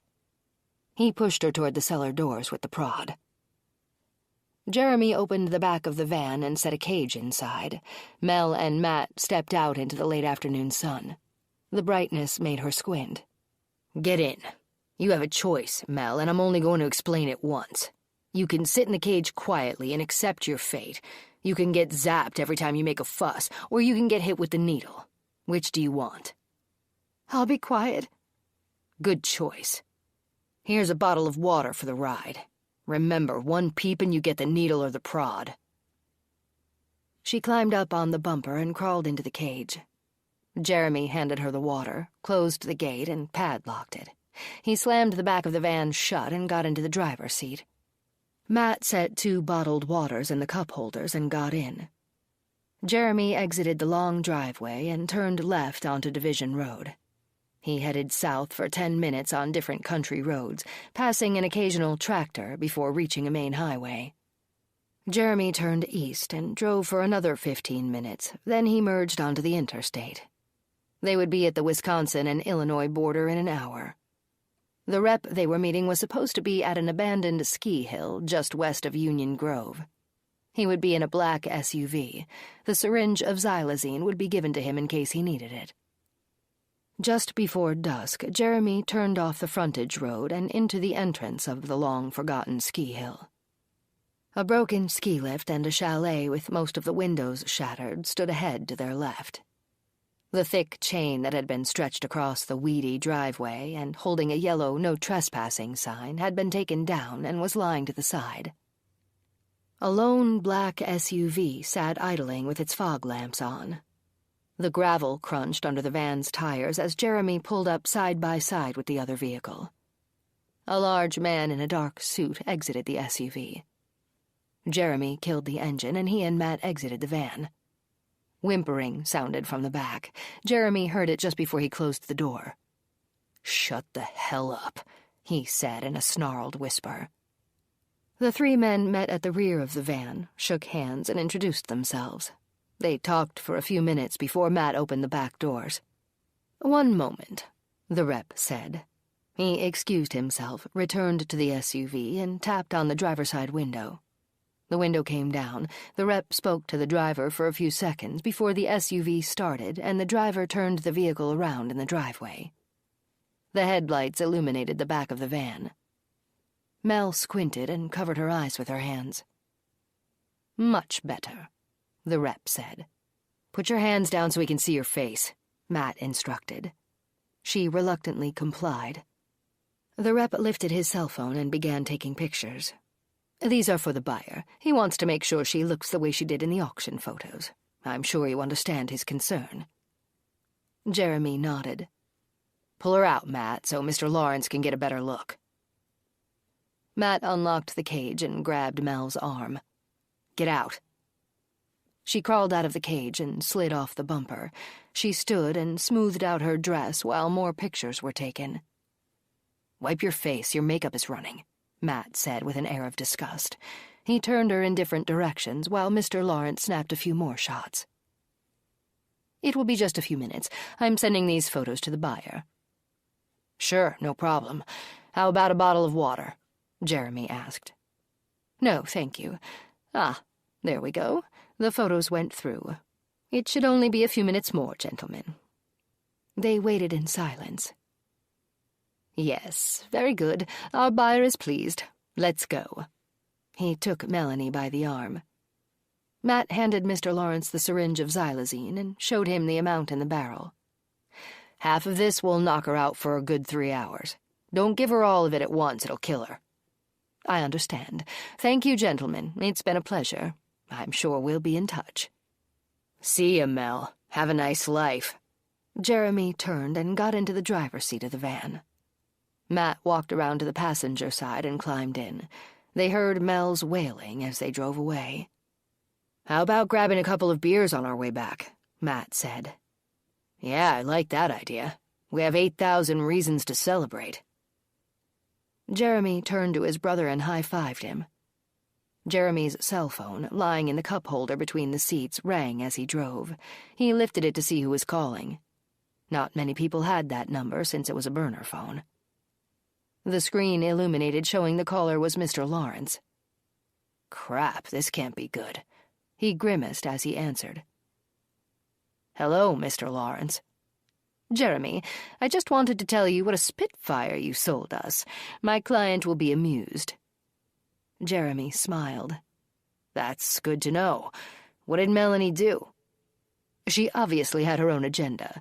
As you drove away, and before she was loaded in the SUV, she twisted out of my grip and ran toward the woods. My driver and I chased her down, of course, and quickly caught her, but not before we each got a few scratches and bites in the process. She's resting comfortably now." He laughed into the phone. "She'll be sleeping for hours, and by the time she wakes up, we'll be over the Atlantic. I doubt if she'll try to make another break for it at 30,000 feet." Jeremy breathed a sigh of relief. "Sorry about that. I did hear her threaten to make a run for it, but she tried that earlier, hence the knot on her forehead. What is it they say? If at first you don't succeed, try and try again. Good night, Mr. Lawrence. We appreciate your business." Good night, Jeremy." The brothers drove the 90 miles back to the outskirts of North Bend while drumming their fingers to the music playing on the radio. "Hey, check out that bar," Jeremy said as he pointed and slowed down. "Want to stop and have a few?" "Yeah, definitely. This looks like a pretty happening place." Matt scanned the parking lot when Jeremy turned in. Jeremy shut off the van and got out. "Let's see what makes this place so popular. It's gotta be the women. That might even give me some ideas." They walked toward the front door, checking the roof line as they got closer. "I don't see any cameras," Matt said. "Sucks for them. Let's see what's inside." They entered the jam-packed bar area. There was barely room to pass by another person and definitely no place to sit at the bar. 2 guys stood and Matt grabbed their bar table just before a couple got to it. "Sorry, folks. You snooze, you lose," Matt said as he claimed both chairs. He saved one for Jeremy, who was squeezed between other patrons at the bar ordering their beers. "Pretty crazy place you've got here," Jeremy shouted to the bartender through the noise. She smiled and nodded while she filled the pints he ordered. "They come here for her." A voice sounded to Jeremy's left. He turned his head and grinned. "Are you talking to me?" He noticed the woman's good looks and gave her the once-over. "Yeah, I said she's what brings in the business." "Knock it off, Jade, you're embarrassing me." "Jade, nice name, it matches your eyes." "Thanks, that was smooth. Back to her, though. It's true, just look at that face." "I certainly can't disagree. I'm Jeremy, and new in town. May I buy you 2 a beer?" "Sure. And by the way, you better be nice to your bartender. Amber is my little sister." Jeremy looked back and forth from one beauty to the other. They were both gorgeous. The dollar signs rolled in his head. The playful spark in Jade's eyes made her look very appealing. "Oh, I intend to be nice to her. Amber, huh? So when do you get off work, Amber? I'm having a get-to-know-your-neighbors party at my house." He looked at Jade and gave her a dimpled grin. "I'd love it if you were both my guests of honor. Jade looks to be my age, older than most of our girls, but very hot. I bet she'd still go for a good price." Amber leaned forward over the bar. "I work until closing. Sorry, dude, but you don't need to worry about being nice to me. It's Jade you have to watch out for." "Really? Why is that?" He gave Jade another look of approval. "She's a sergeant at the sheriff's department, and she has a wicked gun." Jeremy's excitement quickly diminished, but he couldn't let on. He laughed instead. "Yeah, you look like someone who could easily handle herself." Amber passed the pints across the bar. Jeremy handed her $30 and told her to keep the change. "Nice meeting you, ladies." "You too, Jeremy, and thanks for the beer," Amber yelled out. Jeremy carried a pint of ale in each hand and placed them on the table. "Can you see that chick bartending from here?" Matt craned his neck, trying to look around the sea of people. "Nah, can't see shit." "Yeah, she's pretty damn hot, and young. She barely looks old enough to be a bartender. There's another hot-looking babe sitting at the bar. Long black hair, huge green eyes. She gave me a smile and started talking, so I bought her and the bartender a beer. Turns out they're sisters, and the one sitting on the bar stool is a cop. Damn it, they would have gone for top dollar. I think we should steer clear of this place. Drink up, brother. We need to go." Chapter 19. It seemed that whenever we solved a case, I'd finally have a weekend off. Lately, that wasn't happening very often. Other than the week I took off while Amber and I moved and she recuperated, we'd all been putting in extra hours. "Clayton, you're catching on," I said, joking with him when I walked into the bullpen. "It's about time somebody other than yours truly brought donuts in on a Saturday." He chuckled. "Yeah, I figured it was time I paid my dues."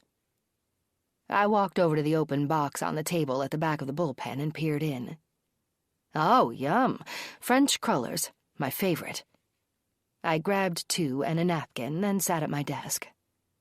For a split second, I thought about that hot guy standing next to me at Joey's last night. I was flattered when he bought Amber and me a beer. I guess I still had something going on. And Amber, she would be gorgeous forever. I smiled, then forced my focus back on work. How's it going with the roads between here and Grand Forks? We've picked 2 alternates, but we're still checking out the interstate, too. We'll split up the areas into counties and cities.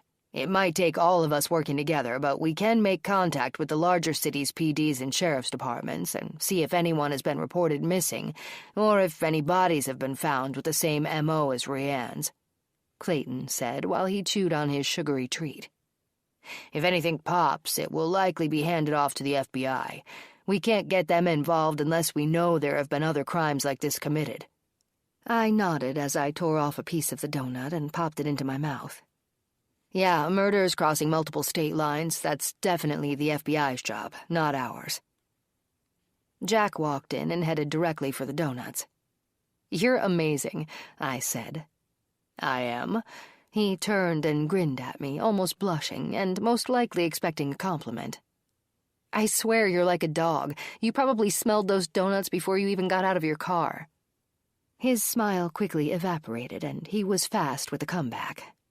Yep, you're right, Miss Piggy. How many have you had already? I frowned. Just 2, and I'm done, thank you very much. I wiped my hands on the paper napkin, balled it up, and threw it 10 feet to the garbage can. Swish. Nothing but net, and another 3-pointer for me. Jack laughed. So what's on the agenda? Billings and Clark walked in, and they both headed directly to the donut box. I shook my head. We're going to divide up the cities and counties along the routes between here and Grand Forks. We should be able to complete that in a few hours if we all pitch in.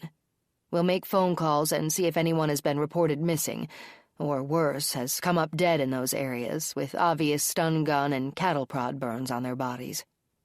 Clayton added, We're focusing on the towns around Interstate 94 and State Highways 10 and 75.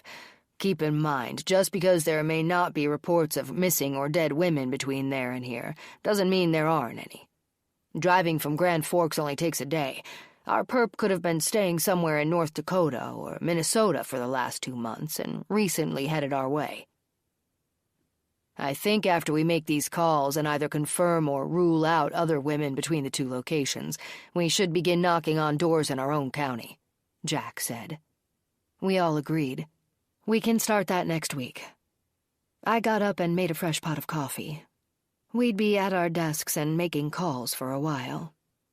We divided up the police departments and sheriff's departments in cities with a population over 15,000 and dug in. Chapter 20. We need to get Carly and Gina up on the site today. Weekends are always busy. What about Liz? Matt asked as he headed into the kitchen. Maybe later. 2 new girls are going to get more attention right out of the gate. Jeremy laughed at his own comment. Hey, that was funny, man. Right out of the gate. Like, literally.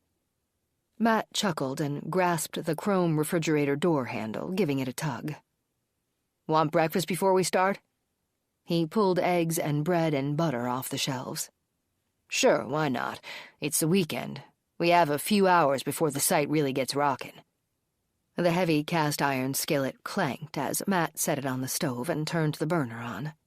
He sliced a pat of butter off the stick and whacked the knife against the skillet.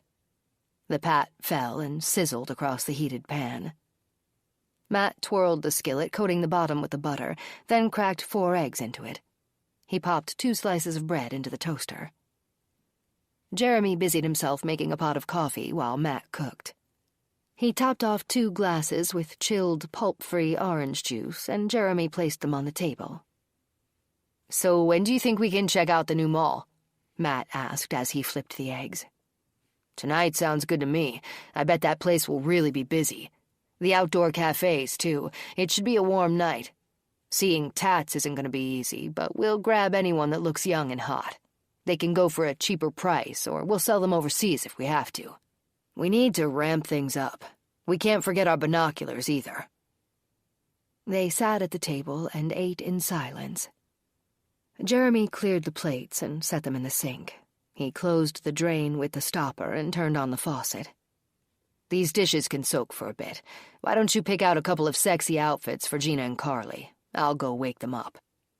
Matt went to the closet down the hall and opened it. The basement door creaked. Jeremy flipped on the light and headed downstairs. With only one half-size window in the room, located at the top of the opposite wall, and with a window well around it, the girls were still able to see a small amount of daylight peeking in every day. At least they knew if it was day or night. "Time to rise and shine." Jeremy pushed a banana through the cage wires for each girl. "How about that? Something different, right? It's Saturday. That means a busy auction day." He pointed at Carly and Gina. "You and you are going to get your bi-weekly shower. Matt is going to give you clean clothes to put on. Cool, huh? You're going first, Gina. No funny moves or you're really going to be hurting, understand?" She mumbled something under her breath. "I didn't hear you. What did you say?" "I said I hope you rot in hell." Jeremy laughed and picked up the cattle prod. "I probably will, eventually. But this is going to hurt like hell right now." He was at her cage in 2 strides. The prod, jammed against her side, made her flail and screech as he zapped her with it. She fell back, stunned and groaning. "Are you ready to cooperate now?" She nodded. "Good. I'm going to open the gate. You have 10 minutes to shower and clean up, got it?" "Yes." "Matt is bringing an outfit downstairs for you to wear for your photo shoot. You'll dress, comb your hair, and come out. Do as you're told and you won't get zapped again. Now move." Jeremy unlocked the gate and opened it. Gina crawled out.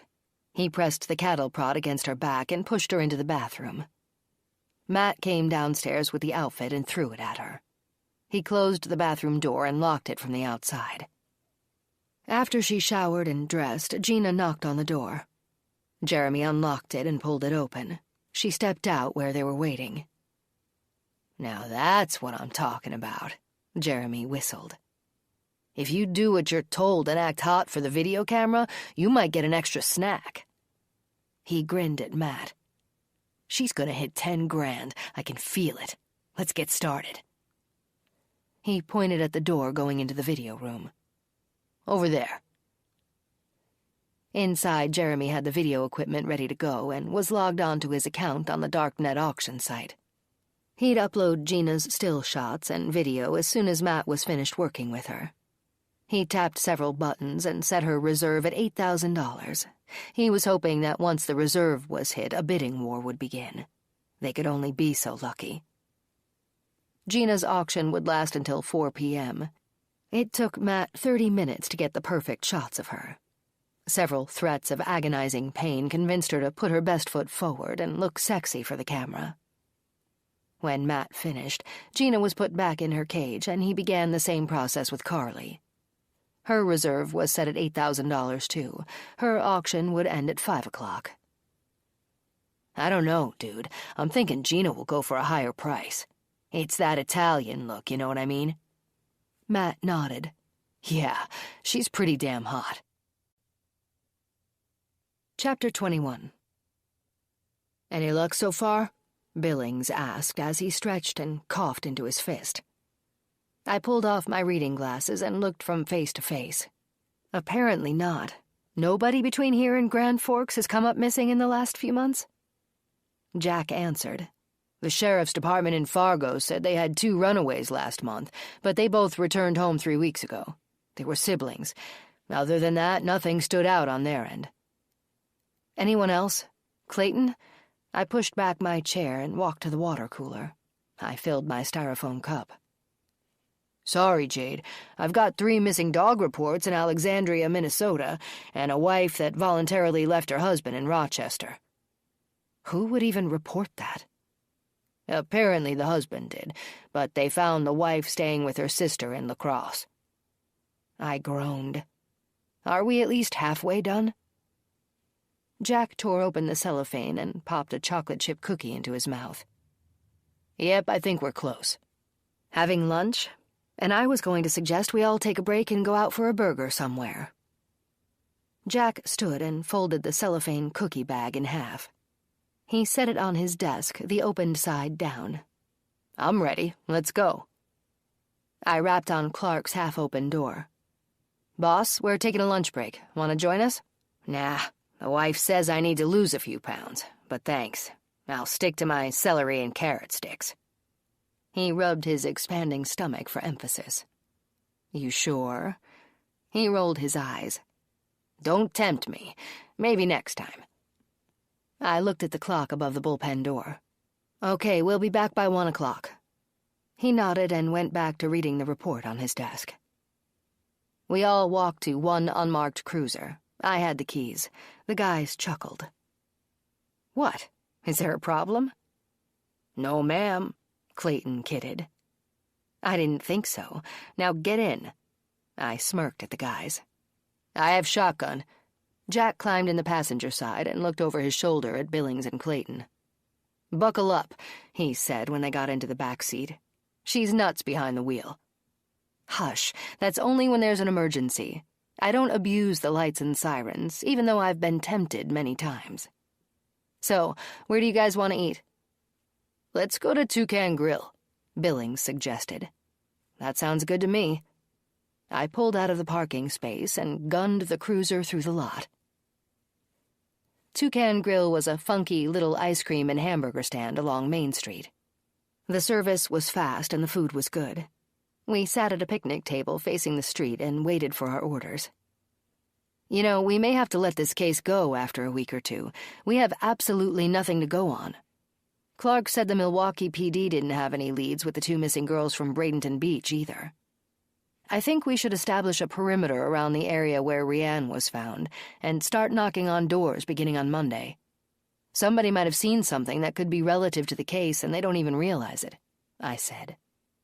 The waitress appeared with a large tray full of red plastic baskets, each lined with waxed paper and filled to the top with food. We all ordered the same, a double cheeseburger, fries, and a large soda. I gave Jack my pickle. I took a gulp of soda to wash down my burger. My cell phone was vibrating in my pocket. I pulled it out and slid it across the table. "Jack, answer my phone. It's Clark." My mouth was still too full to talk. "Hey, boss. Jade's mouth is full." I kicked him under the table. He winced. "Yeah, right away. Uh-huh, we're almost done." Jack hit the red icon to hang up and passed the phone back to me. "Let's go. Milwaukee PD finally got a lead on Gina and Carly. We're having a conference call in 20 minutes with a Lieutenant Gibson from the 4th District Police Department." I threw Jack the car keys. "I'll get the bill. Pick me up at the curb." We headed back to the sheriff's department, and I hoped this potential lead could help us apprehend Rianne's killer. The 4 of us entered the bullpen with 10 minutes to spare. Clark rose from his desk when we arrived. He looked at his watch. "We're gathering in the conference room in 7 minutes. I've already started the coffee." "Thanks, boss." I pulled a thermal carafe and a half-dozen styrofoam cups out of the cabinet above the coffee station. I jerked my head toward Jack. "Come here and give me a hand. Grab a tray and take these cups and the sugar and creamer to the conference room. I'll be in with the coffee as soon as it beeps. Should only be a minute or so." "Okay, we won't start without you." I walked down the hall to the 3rd door on the left. I entered the room, the gold thermal coffee carafe in hand. Everyone was already seated and waiting. Our conference room was bright and airy with a bank of windows facing the south side of the building. The early afternoon sun still glowed through the last few windows. An hour from now it would disappear from our sight and shine on the west side of the building. Our conference room wasn't used often. The chairs were still comfortable and new-looking, and the long walnut-veneered tabletop remained clean and unscratched. I placed the carafe next to the tray Jack had carried in and took my seat. Clark made the introductions once we were live on the conference call. I went over the visit Jack and I had paid to Rianne Orth's family in Grand Forks, North Dakota. I explained to Lieutenant Gibson why I thought the cases were related. "Sir, the way the perpetrator disables our victims' cars was too similar to be a coincidence. The girls were abducted from parks, swimming areas to be exact. Both cars had the back passenger tire punctured. The method was identical. Anyone could have used a screwdriver or knife, but according to your forensic team, it appears that an ice pick was used. The mechanic that replaced Rianne Orth's tire said it had been punctured by something resembling a nail, yet no nail was found in the tire. You're right, Sergeant Monroe. It does seem too coincidental to be anyone other than the same person in both cases. A call came in earlier. He cleared his throat, then continued. The caller wasn't quite sure what she saw was a crime until she read the article in the paper this morning. Mrs. Stevens, the caller, lives in a high-rise condo directly across from Bradenton Beach. She said she witnessed an unusual situation a few days back. I interrupted. Excuse me, sir. Yes, go ahead, Sergeant Monroe. Did she say what floor she lives on? The sound of Lieutenant Gibson's chuckle came across the speaker. I can see why you're a sergeant. As a matter of fact, I asked her that very question. I know how tall some of those buildings are. She said she lives on the 6th floor with a large balcony facing the park. Apparently, she was sitting on her balcony that afternoon enjoying an iced tea. Thank you, sir. Sorry for the interruption. I jotted down what floor Mrs. Stevens lived on. No problem. Anyway, she said she saw 2 women and 2 men come up the path from the beach and walk to the trunk of a green car. According to her statement, they all went to the passenger side of the car, disappeared from sight for a few seconds, and then one of the men opened the back of a white van and put both women inside. The van sped off right after that. Did the witness get a make or model of the van, and did the women seem to be struggling? Billings asked. The make and model of the van, no, and as far as the women struggling, I'm guessing that's why Mrs. Stevens didn't realize it was a crime. She said they didn't struggle or make a peep. She assumed they were drunk since one of the men was helping them to the van. I poured a round of coffee for everyone, then sat back down. Jack was busy taking notes. Damn it, that was likely the xylazine, I said. Lieutenant Gibson spoke up. Xylazine? I don't think we were told about that. Sorry, Lieutenant, I said. We only knew of it because of Rianne's autopsy. It came up on the tox report. Since you don't have bodies, you wouldn't know if Carly and Gina were injected with the drug or not. In addition to using the flat tire ruse, these men are apparently injecting the women to suppress them. The lieutenant groaned. This could get out of hand quickly. Once the ladies are in their control, we have no idea if they're being held captive or killed. Lieutenant Clark said, We need to hold a press conference and get this up on the news. It sounds like we're looking for 2 men with a white van that are kidnapping women from beaches, parks, and the like. They're using the flat tire scenario to insert themselves into the situation, as if they're going to help a lady, or in your case, ladies, in distress. That's when the women are hit with the needle. Lieutenant Gibson, did our eyewitness get a good enough look at the men to give us any type of description or age? Sorry, not really, but she said they looked strong and fit. They both had on sunglasses, and they both had darker hair. She thought one had black hair and the other brown. She couldn't give us anything on approximate age or specific features, though. She said a tree obstructed part of her view. Okay, that's a start, Clark said. We'll check out white vans registered in Grand Forks and Washburn County. Meanwhile, we'll put a profile together and fax you a copy. You can contact the press and set something up. We need to get word out to the public and on TV. As soon as we hear back from you, we'll head to Milwaukee. Let's hold a joint press conference. Thank you, Lieutenant Clark, and your crew. I'll call my contacts at the news stations and see how soon we can set something up. You'll hear back from me within the hour. Clark clicked off the conference call and looked at each of us. Okay, guys, at least now we know more than we did. Jade, give Todd and Billy a call. See if either of them can come in for a few hours. I need them to run the van info through the multi-state database. Take a 10-minute break, fill up your coffee cups, and let's get a profile together for the press. We'll likely be heading to Milwaukee in a few hours. You got it, boss. I went back to my desk and called Todd first. Chapter 22. "Hot damn, Gina's reserve hit and the bids are still coming in," Jeremy said. "That calls for a beer." "I'll get them. Keep refreshing the page. This is exciting stuff, man." Matt left the video room and closed the door behind him. Jeremy heard Matt's heavy boots taking the staircase up to the first floor. Cage slept peacefully on the rug to the right of the computer desk. Jeremy reached down and gave him a scratch behind his left ear. Matt returned a few minutes later with 2 cold beers. He pulled up the stool on Jeremy's left and knuckled him in the shoulder.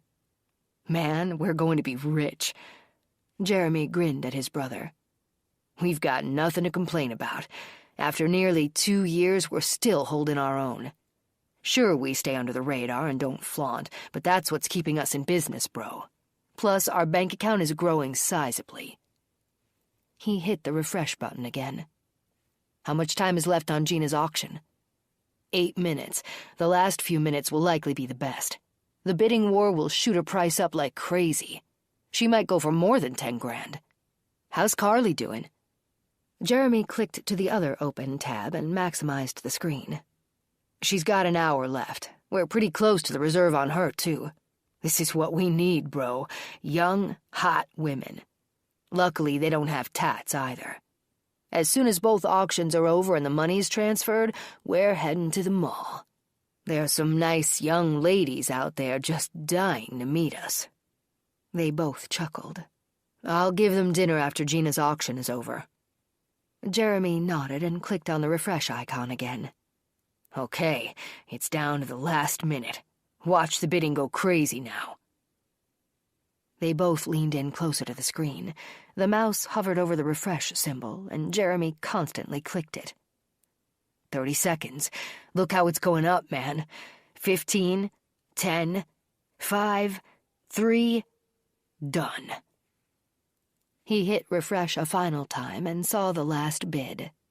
Jeremy whistled and high-fived his brother. Damn, she went for $12,000. They clanked their beer cans together and waited for a confirmation from the buyer. Jeremy noticed he'd gotten an email alert on his account. He always used a pseudonym as his login name, as did everyone that had accounts on the darknet sites. He clicked over to his account and read the email. Okay, here we go. The buyer is from San Francisco. The money is being wired as we speak. Jeremy sent off an email of his own asking when and where the buyer wanted to receive his merchandise. We still have an hour before Carly's auction is up. Let's have dinner, get ready to go, and leave as soon as hers is over. Matt went upstairs to prepare dinner for the 3 girls. Their meal would consist of bologna sandwiches and apples. Jeremy turned the corner into the room of cages. His hand slapped at the dark wall until he felt the light switch. He flipped it on. A grin spread across his face as he pulled up a chair to Gina's cage and sat down. Guess what, Gina? You're going bye-bye in a few days. Somebody from San Francisco just bought you, for a great price, I might add. That should make you pretty damn proud. You're worth a bundle to some perv. I bet you've always wanted to see the city by the bay, right? Now you get a free trip to the West Coast, except it's permanent. Gina cried quietly in the corner of her enclosure while Jeremy leaned back in the cracked vinyl office chair and smirked. Matt descended the stairs carrying a tray with the girls' dinner. He set it on the small table and ordered them back while he opened the cages. You'll get your bathroom breaks when Carly's auction is done. After that, it's lights out. We're going into town for a while. Liz, you'll meet your new roommates later. It's on you to teach them the rules. Chapter 23. The profile was complete, and the Lieutenant, Jack, and I had just arrived at the 4th District Police Department. Lieutenant Gibson had several TV news stations there, as well as the journalists from several large daily newspapers. They sat on chairs in the police department's press room, waiting for us to begin. Lieutenant Gibson started by thanking the press for attending. He stood behind the podium, introduced each of us, then read the profile we had put together of the individuals in question. At that point, he had said we were certain that an abduction and a murder had taken place. He asked for the public's help in keeping a watchful eye for any white van that might have 2 men in it. Lieutenant Clark stood and took his turn at the podium. "Ladies and gentlemen, I want everyone to be aware that our 2 counties are working closely together to try to find these individuals. Anyone that sees a white van, especially in the area of swimming lakes, parks, hiking trails, bike paths, or dog parks, please take down the plate number and call it in to any police or sheriff's department.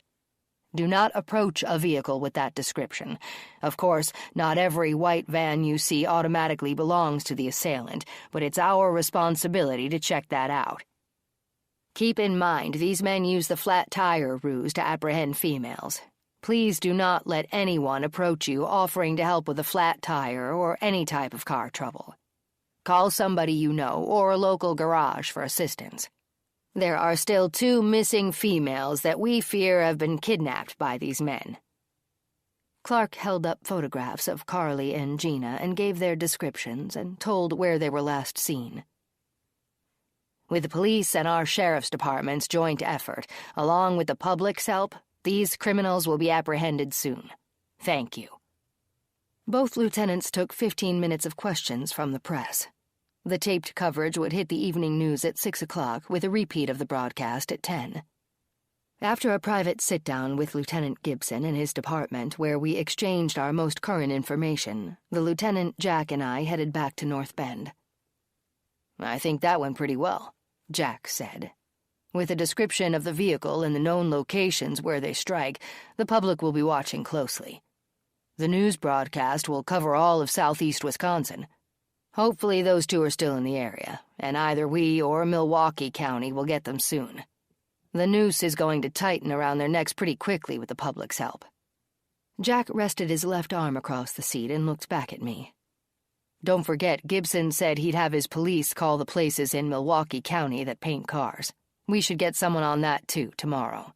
Any white van that comes in for a paint job should trigger a call to law enforcement." I checked the time as the lieutenant drove, 6 o'clock. Once we got back to the station, we'd watch the news broadcast that had been recorded. We walked into the bullpen at 6:45. Jameson and Horbeck were gathered around the small corner table with Todd and Billy. "Hey, guys, we were ready to pack it up, but we wanted to touch base with you 3 before we left," Todd said. The lieutenant walked over. "What have you got?" Billy spoke up. "I checked out the number of white vans registered in North Dakota and Wisconsin. Without a make, model, or year, it's pretty overwhelming." "What's the count?" Clark said. "Between the 2 states, it's thousands. We don't know if it's a panel van, a work van, a privately registered van, a cargo van, and so on. You get the picture. Sorting through the owners could take months." Clark groaned. "Okay, whatever happened with the darknet human trafficking scenario?" "I took it upon myself to dig further, and I opened up a fraudulent account just to get beyond the first level. Finding the bad illegal stuff is tough, like going through a maze. The only places that popped up were in Malaysia and Thailand. I saw them for barely a second before they disappeared. If human trafficking sites were that easy to access, they'd be shut down and busted as soon as they started, at least in the United States. Other countries might not be as diligent in monitoring activities like that," Todd said. Clark exhaled a deep sigh. "Okay." I could see the frustration on the lieutenant's face. "Let's take a few minutes and check out the 6 o'clock news broadcast." We walked down the hall to the lunchroom where Jameson turned on the TV. We each grabbed a seat and waited for the taped news to start. I bought everyone a soda, then the broadcast began. The press conference segment lasted less than 5 minutes. The only thing we had to tell the press was that 2 women were missing and 2 men with a white van were seen putting Carly and Gina inside. The back passenger side tire of Carly's car was flat. That very ruse was used in a previous abduction, too. We didn't have a make, model, or plate number for the van. We didn't know what state the men or vehicle came from prior to abducting Rianne. At least we made the public aware, and hopefully they would keep a close watch on their surroundings. That bit of information was all we had. "Anyone up for a beer?" I asked. I needed a distraction for an hour or so to wind down. If I went home, I'd be alone and thinking of the case, and at 7:30 I was far too jacked up to doze off on the couch. Everyone was either committed to family time or too worn out for loud music in a crowded bar. They declined my invitation, but I understood the family thing. They had all put in too much overtime lately. It was a Saturday night, and they should be spending it with their loved ones. Jack walked out with me to our cars. "You going to Joey's?" "Yeah, Amber works until closing. We haven't had a lot of sister time lately." I shrugged. "If it has to be at the bar, then so be it. Sure you don't want to tag along?" "Will you be mad at me if I don't?" "No, I'm good, and I have a really big gun." I patted my side and grinned. 20 feet away, I hit the button on my key fob. The lights flashed, and my car doors unlocked. "Are you coming in tomorrow?"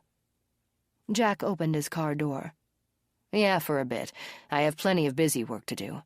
Maybe you haven't noticed, but I can't see my desk anymore. Too much paperwork to file." "Oh, believe me, I've noticed." I climbed into my car.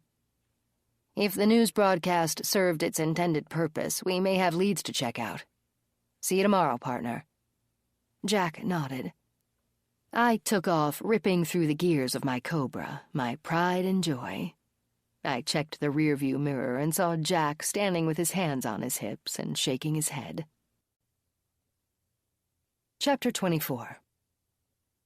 "I can't believe how stupid we used to be," Matt said as he and Jeremy watched from the mall parking lot. The tall overhead lamps glared down on the cars every 100 feet. Matt leaned back in the passenger seat, his legs crossed against the dash, unworried. A pair of binos rested in his lap. "Between Carly and Gina, we just made over 20 grand. We were lucky to get 8 grand apiece before that. And that was for the best, like Melanie." He laughed at the thought of her. "I wonder where she's at. She's probably entertaining her new owner in Morocco by now. I guess it does pay to be a little more selective, though, given the money we made today." The radio played as background noise, but the brothers weren't listening. Their eyes darted left and right across the lot, looking for prey. Jeremy nodded and pulled the binos up to his face. He followed a few women to their car, then put the binos back down. "We aren't always going to be that lucky, brother. Sometimes we have to take the good with the bad. In the dark, like this, we aren't going to see their features that well. Just like those two." He jerked his chin at the car that was pulling away. "Because they look too old. Tonight, we're going by body language, the way they dress, and, of course, if there's more than one.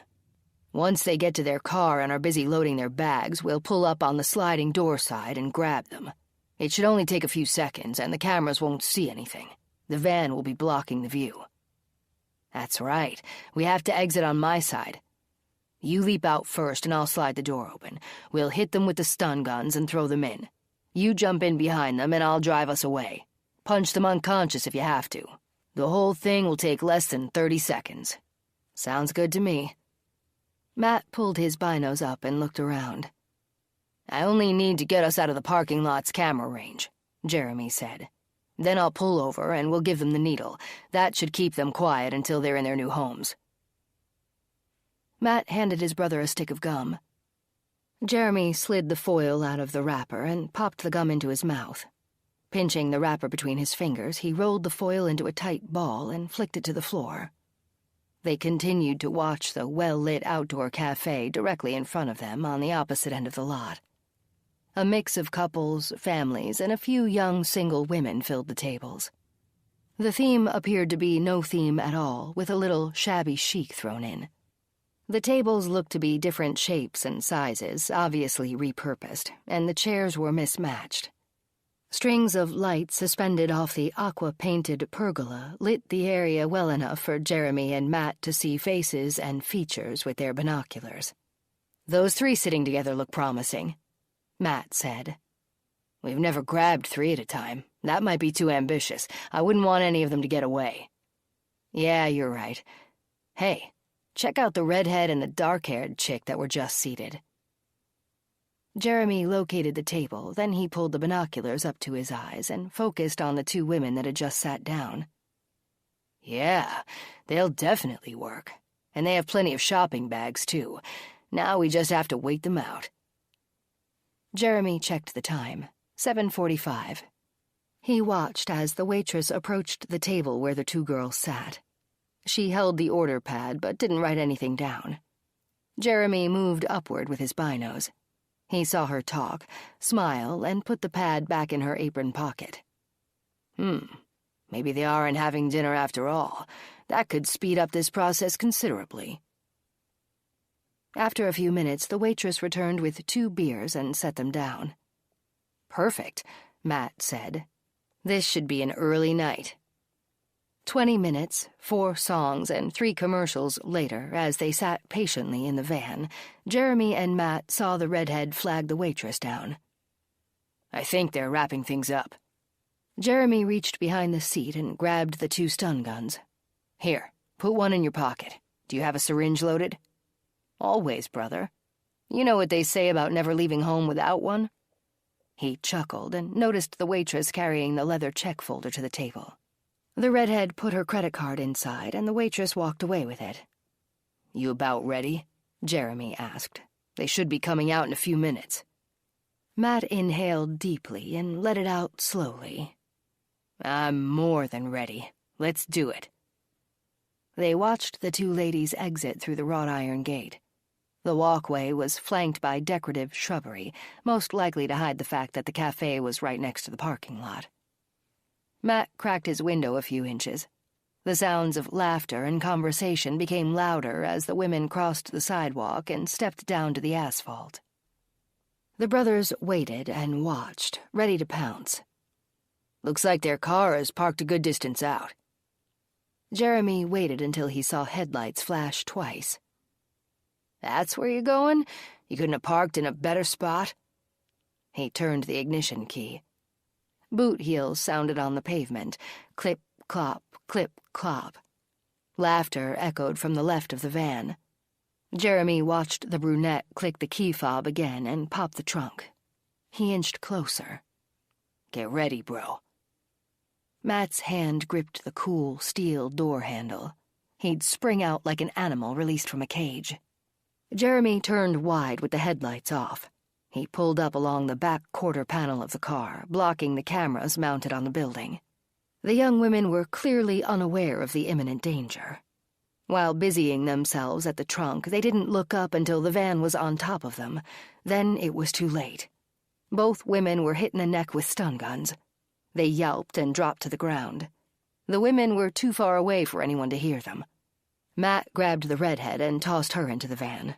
Jeremy slammed the car's trunk with his elbow, making sure not to touch anything, and dragged the brunette to the side door. Matt pulled her in. "Let's go."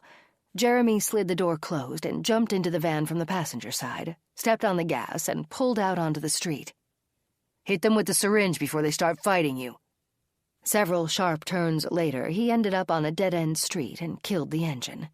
He jumped in the back and pinned the brunette down. Matt nailed her in the neck. Then Jeremy grabbed the redhead. She flailed and kicked him.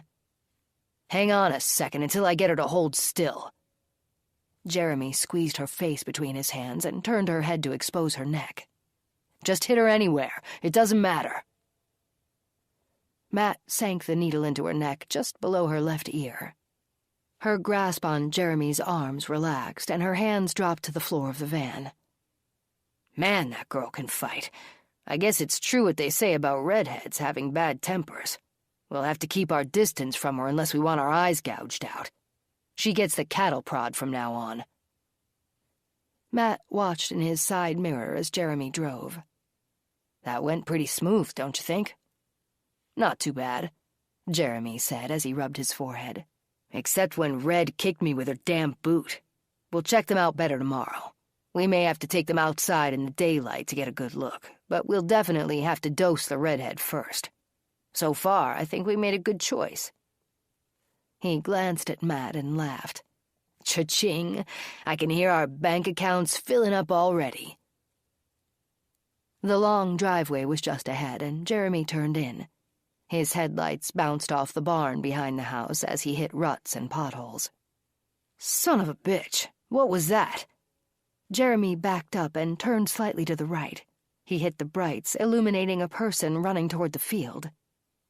Matt craned his neck. "What the?" Jeremy yelled. "It's Liz. How did she get out?" "I don't know. What should we do?" Matt looked back at the floor of the van. The girls began to moan. "They're going to be wide awake soon. Is there any xylazine left in the syringe?" Matt pulled the syringe out of his pocket and flipped on the overhead light. "A little." "Nail them again. There isn't time to deal with them. We have to catch Liz first." Chapter 25. Joey's was packed, and the music was loud, just the way I liked it. The cartridge made a familiar hiss when Amber cracked open the can and filled my glass with Scottish ale. "I'm glad you stopped in, sis. I wasn't expecting it." She looked around. "Where's Jack?" "The baby wimped out. He probably had to put a fresh coat of polish on his nails." I looked up and grinned at my sister. She laughed. "You're wicked mean, and you better watch out. If he ever heard you diss him like that, he'd kick your butt." "Humph, I seriously doubt that. Want a shot?" "Okay, but only one. What are we having?" "Jägermeister." I took a gulp of my ale and waited for her expression. "Really?" Her nose wrinkled, and she stuck out her tongue as if to gag. "What, now you're wimping out too? Maybe you and Jack should be brother and sister." "Fine, I'll drink both of them." "I'll drink the crap. Just so you know, I'd rather have a shot of Bailey's." "You're such a girl, Amber. Don't forget, Tuesday night is practice at the range." She grinned. "I love my gun, and I'll admit I'm getting pretty good." "Yes, you are, but don't let it go to your head. There's always room for improvement. Are you going to pour those shots or what?" She set 2 shot glasses on the bar and pulled the green bottle from the shelf behind her. She poured. I motioned for her to fill them up. No weak shots here. "Salute," I said as I clinked my glass against hers, and we slugged them back. "Ugh, that was so gross." She wiped her mouth with the back of her hand. I smiled. "Wimp. How about a menu?" "Sure thing." Amber turned and pulled a menu from the stack by the cash register. "We're running a special tonight. Steak sandwich on a sourdough bun and German potato salad for under $10. I'll even throw in a dill pickle spear. Keep the spear, but I'll take the special, medium rare." "You got it." My order was up within 15 minutes. Amber carried the plate over and set it in front of me. She chomped on my dill pickle while she grabbed the utensils that were rolled in a paper napkin and set them on the bar. "Anything else, sis?" "A glass of water would be good." She nodded. I looked at the crowded bar as I ate. Wall-to-wall people were enjoying the night without a care in the world. I wondered what it felt like not taking your work home with you. Amber set the glass of ice water in front of me. "Here's your water." "What's up? You seem distracted." I smiled. "No, I'm fine. Just another case weighing on my mind, that's all." "The one on the 6 o'clock news?" "Yeah. You saw it?" I wiped my mouth with the napkin. "Sure. I recognized the lieutenant on TV, so I turned the volume up. I hope you guys catch those maniacs." "If they're still in the area, we will. Hopefully sooner rather than later." "How about the check, sis? I think I'll head home." "I got you covered, Jade. Go home, relax, and give Spaz some snuggles." I reached over the bar and kissed my sister's cheek. "Love you." "Love you right back." Chapter 26. Liz dodged and darted every which way, tripping over dirt clods as she ran wildly. The open field was a dangerous place to be, no cover and nowhere to hide. The van was closing in, and the headlights illuminated her. Every time he saw her, Jeremy floored the gas pedal. Their heads bounced off the headliner whenever he hit a rut or gully. Matt turned and looked at the back of the van. The 2 moaning girls rolled back and forth, banging off the side walls as Jeremy gunned the vehicle through the field. "Are you going to run her down or catch her?" "I'm going to hit her. She's nothing but a liability anyway." "Damn it, where did she go?" "I don't see her." Matt frantically searched the horizon for somebody running. The darkened skies didn't help. He saw a flash of movement. "Over there." He pointed toward the barn. "Gotcha. I guess it's your lucky day, Liz. I'm not gonna run you down after all." Jeremy cranked the wheel, gunned the van, and headed toward the barn. He slammed on the brakes, shifted into park, and jumped out. "Stay with these two and give them that dose," he yelled as he chased Liz toward the barn. She squeezed through the barely open double doors and ran into the building, tripping over things as she tried to hide. Jeremy wasn't far behind her. He yanked the doors open wider and stopped, listening for a sound that would give away her location.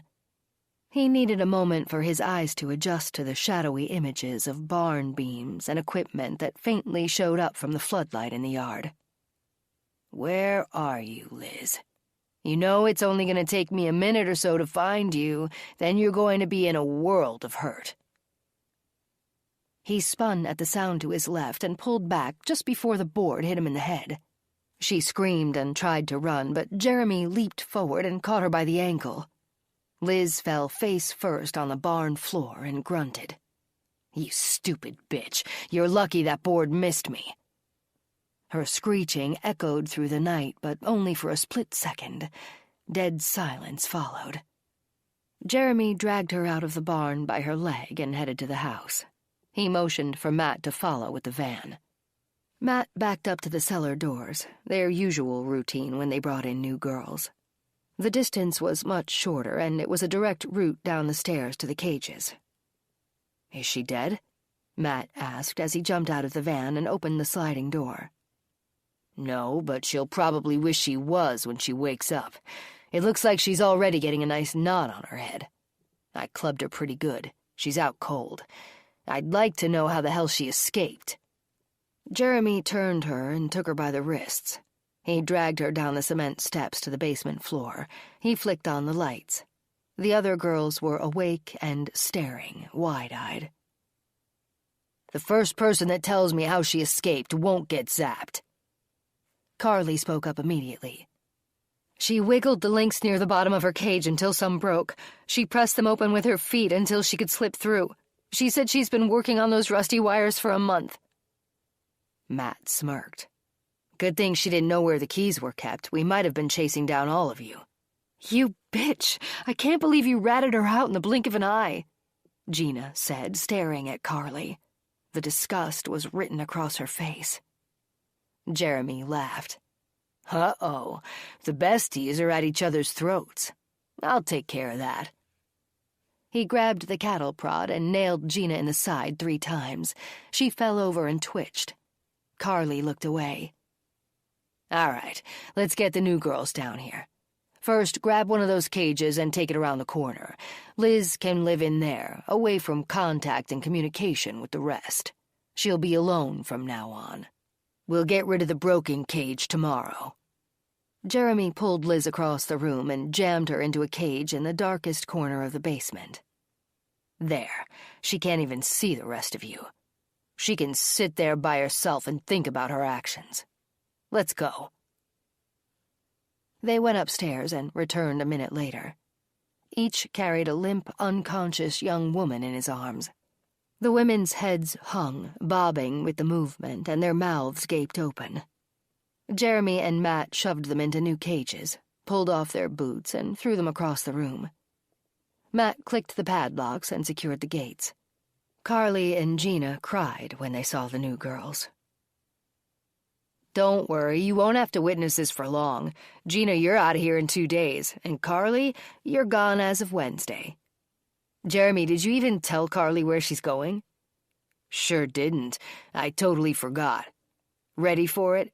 It's pretty exciting." Jeremy taunted her. He despised her anyway since she'd spat at him.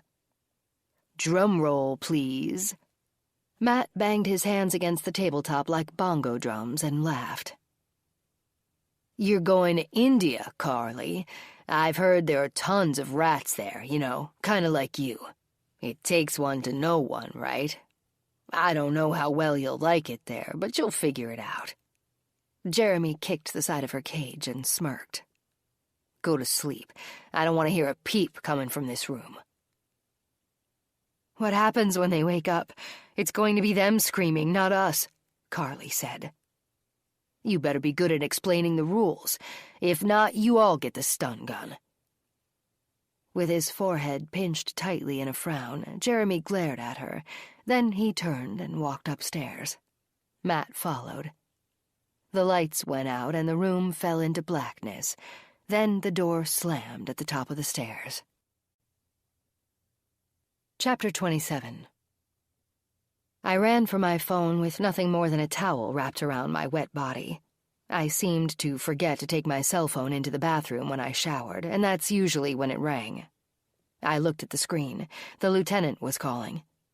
"Hey, boss, what's up?"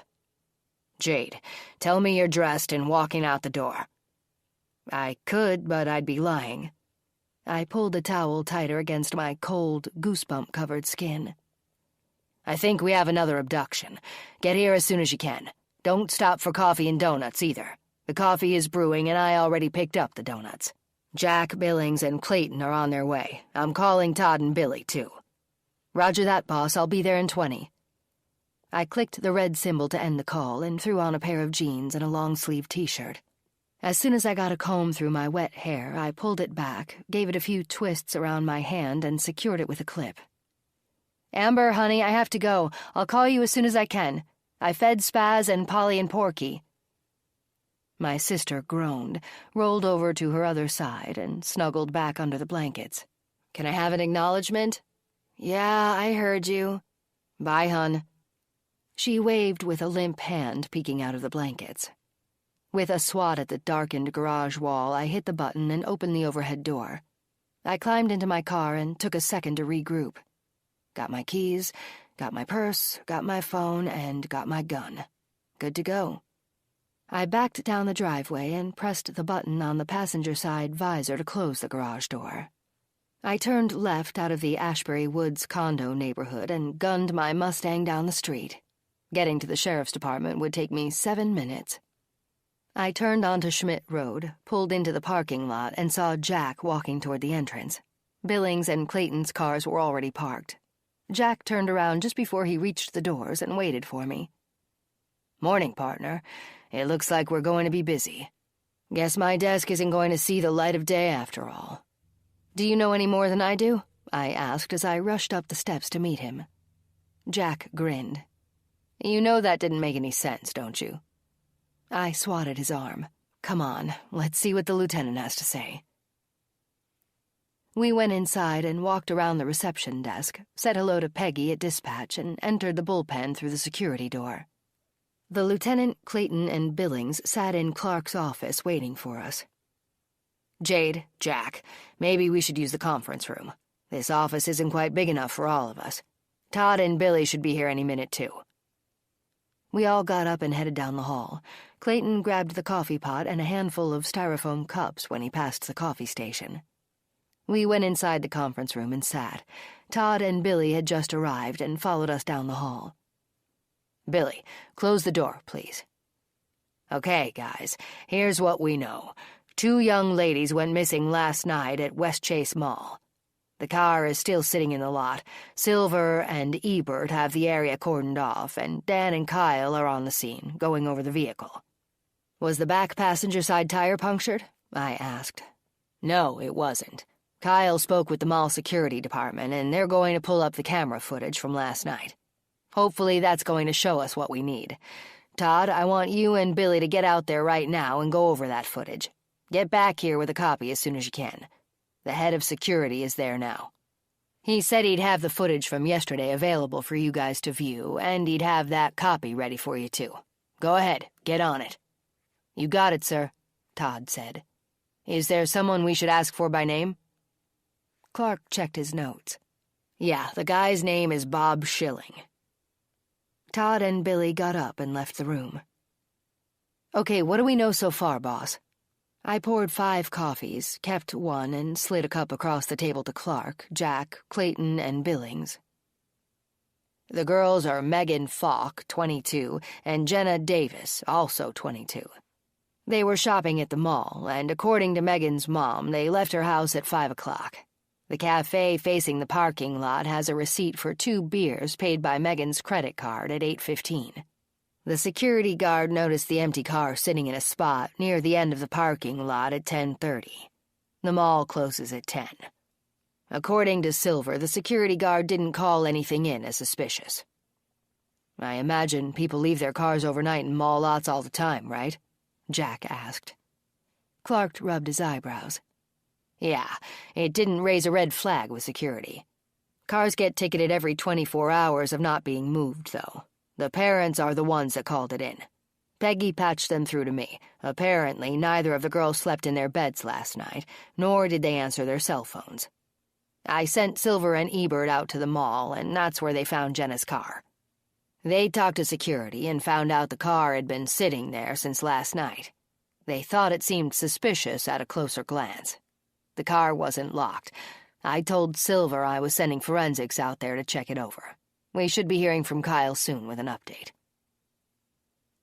I wondered if we really had a crime on our hands. The M.O. wasn't the same as the others. The girls weren't abducted at a park of any kind. They went missing at night rather than the daytime, and all of the tires were fine. Boss, maybe the girls met up with friends and caught a late-night party at someone's house. They could just be sleeping it off. Maybe. Clark's phone rang, and he pulled it out of his pocket. He looked at us. It's forensics. Hello, Kyle. I'm putting you on speakerphone. What can you tell us? Morning, everyone. We went through the car, and nothing looked disturbed inside. Popping the trunk told us an entirely different story, though. We're listening. Go ahead. Clark sat back down with a heave. The trunk is filled with shopping bags, 2 purses, keys, and 2 cell phones. It definitely looks like an abduction, sir. Damn it. Okay, Todd and Billy are en route. They should be there any minute. Get the car back here to the evidence garage and go over it with a fine-tooth comb. Got it, Lieutenant. I'll call the flatbed right now. All right, there's nothing we can pursue until we see that video footage. Jade and Jack, get over to Megan's house. Clayton and Billings, you take Jenna's. Find out everything about these young ladies. Learn who are their friends, foes, and anything in between. You need the family statements and everything they can remember from yesterday. Here are both of their home phone numbers and addresses. Clark tore in half the sheet of paper he had scratched the addresses on. Get back here as soon as you're finished interviewing the parents. By then, we should have the video footage from the mall. We pushed back our chairs and filed out of the conference room. Outside, Jack and I took one unmarked cruiser, and Clayton and Billings took another. Okay, where are we going? Jack asked as he turned the key over, slid the shifter into drive, and pulled out of the parking lot. Looks like Megan's family lives just this side of Allentown, right off Highway 33. Take Washington Street out of town for 4 miles. That should put us pretty close. I'll give the parents a call to let them know we're coming. The drive took us 15 minutes. Allentown was a small, unincorporated village due west of North Bend. The mall on the far west side of North Bend was only a 10-minute drive from Megan's house. Turn here, I said, pointing to my right. Their house should be the 5th one on the left. I saw the last name on the mailbox next to the driveway. This is the place. Jack pulled into the driveway of a cookie-cutter ranch-style house. The subdivision didn't look to be much more than 5 years old. Although the homes were small and similar, they were all nicely kept up, and the lawns were freshly mowed. The Fox house was covered with tan vinyl siding and accented with dark green shutters, and the 2-car garage took up most of the front facade. Flower beds of daisies and dwarf mugo pines lined the sidewalk, and a fully flowered Russian sage surrounded the lamppost in the yard. We got out and approached the house. With the drapes spread apart at the front window, Mr. Falk appeared to notice us coming and was at the door before we even knocked. He pulled open the main door and pushed the screen door outward.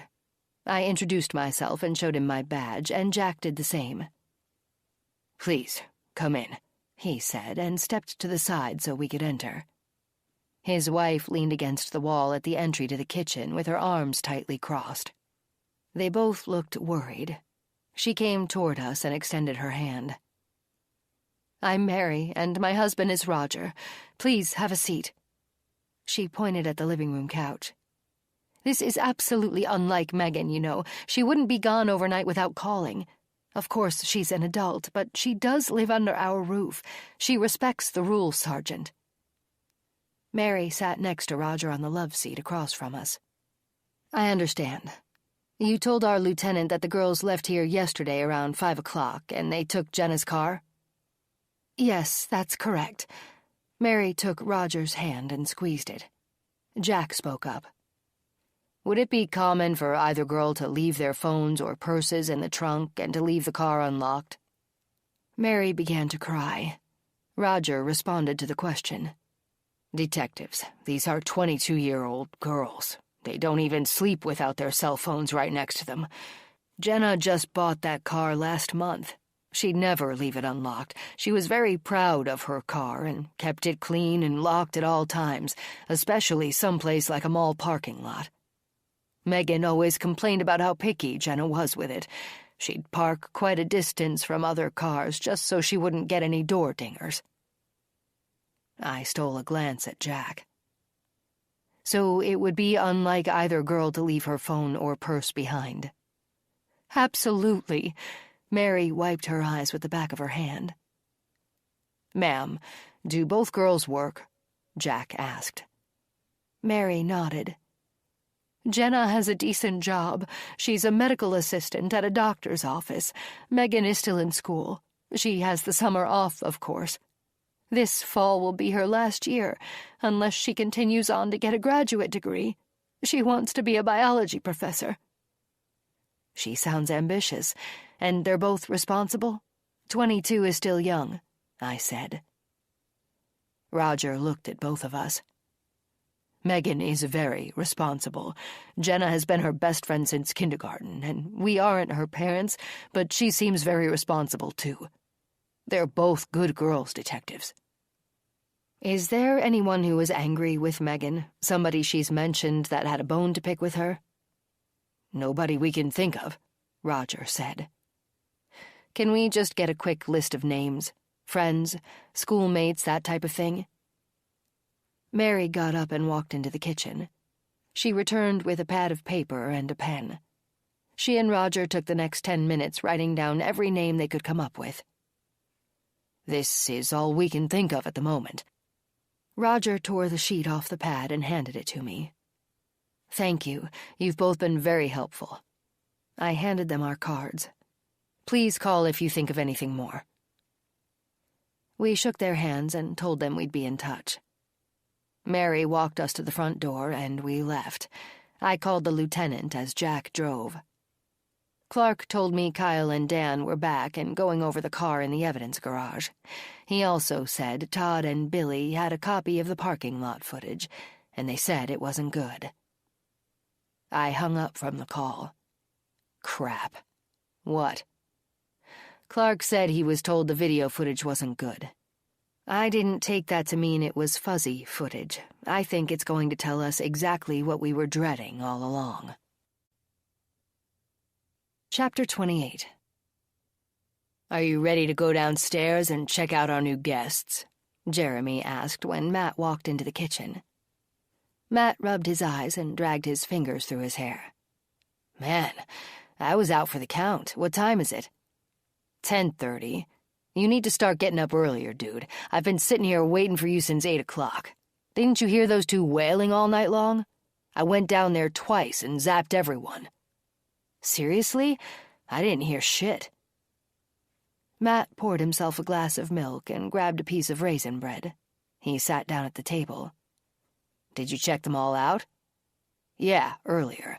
I took breakfast bars down for all of them at 9. They look good, but the lighting is pretty dim down there. We'll give them a quarter dose of xylazine so we can get them outside and take our time checking them over. I don't trust the redhead." Matt chuckled. "Yeah, she nailed you good with her boot heel. What did you do with them?" "I threw both of their boots into the burning barrel. Those things are dangerous. Finish your milk. We have work to do. I've got to decide what to do with Liz, too. I think she should go at a cheaper price. It would be a quick way to get rid of her." Jeremy opened the basement door and headed down. Matt guzzled his milk and jammed the bread into his mouth. He followed behind Jeremy and went directly to the cabinet around the corner and pulled out a new vial and a syringe. He poked the needle through the rubber stopper and drew up a quarter dose of xylazine. Each girl would get half of that. It would be enough to knock them out for close to an hour. The screaming echoed off the damp basement walls. Jeremy stuffed 2 spongy earplugs into his ears.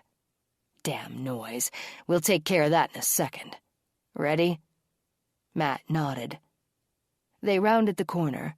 Jeremy had the cattle prod in his hand. Gina and Carly sat in their cages, their heads facing down and not making a peep. Liz screeched from around the corner. I'll be right back. Jeremy set the prod down and got a flashlight out of the cabinet. He walked around the corner, shined the flashlight in Liz's face, and knelt down in front of her cage. You have quite a lump on your head, Liz. I'll make you a deal. You shut up right now, or I take you outside and crack you across the face with a shovel. That'll really give you a lump. In fact, you'll likely be dead. I can have you in the ground next to Beth in less than an hour. So what's it going to be? The screeching stopped. That's what I thought. He got up and walked back into the main room. Now, he cocked his head to the side and smiled. We have to deal with you two. He picked up the prod and headed for Megan's cage. You're going first, Red. She screamed and shook the cage violently. Jeremy stuck the prod through the links and gave her an extra hard zap. Her body arched and stiffened. She fell back, momentarily unconscious. Hurry up and give her the needle. Matt reached through the wires and grabbed a handful of hair. He pulled her closer, then he stuck the needle in her neck and released half of the drug. She's good. Jeremy turned and headed for Jenna's cage. What's your name, sweetheart? Jenna, she said quietly between muffled sobs. Well, Jenna, it's nice to meet you. He stuck the prod through her cage and hit her with it. She grunted until she passed out. Give her the drug. Matt repeated the same process he had used with Megan. He pulled the ring of keys out of his pocket and opened their cages. Jeremy had already opened the cellar doors. Enjoy a little daylight and fresh air, ladies. It's beginning to stink down here. Jeremy yanked Megan out by her leg and tossed her over his shoulder. Matt did the same with Jenna. They dropped both girls on the lawn behind the house. That corner was hidden from view, even though they'd hear if a car came down the driveway anyway. They stood above the women and looked down at them. What do you think? Matt asked. He rolled Jenna over and looked at her arms and legs. Don't see any tats, that's a good sign. Jeremy did the same with Megan. Here's one, but it's a small 4-leaf clover on her ankle. Nothing too serious. Jeremy laughed. Aren't 4-leaf clovers supposed to be for luck? You know, the luck of the Irish? The red hair, she must really be Irish.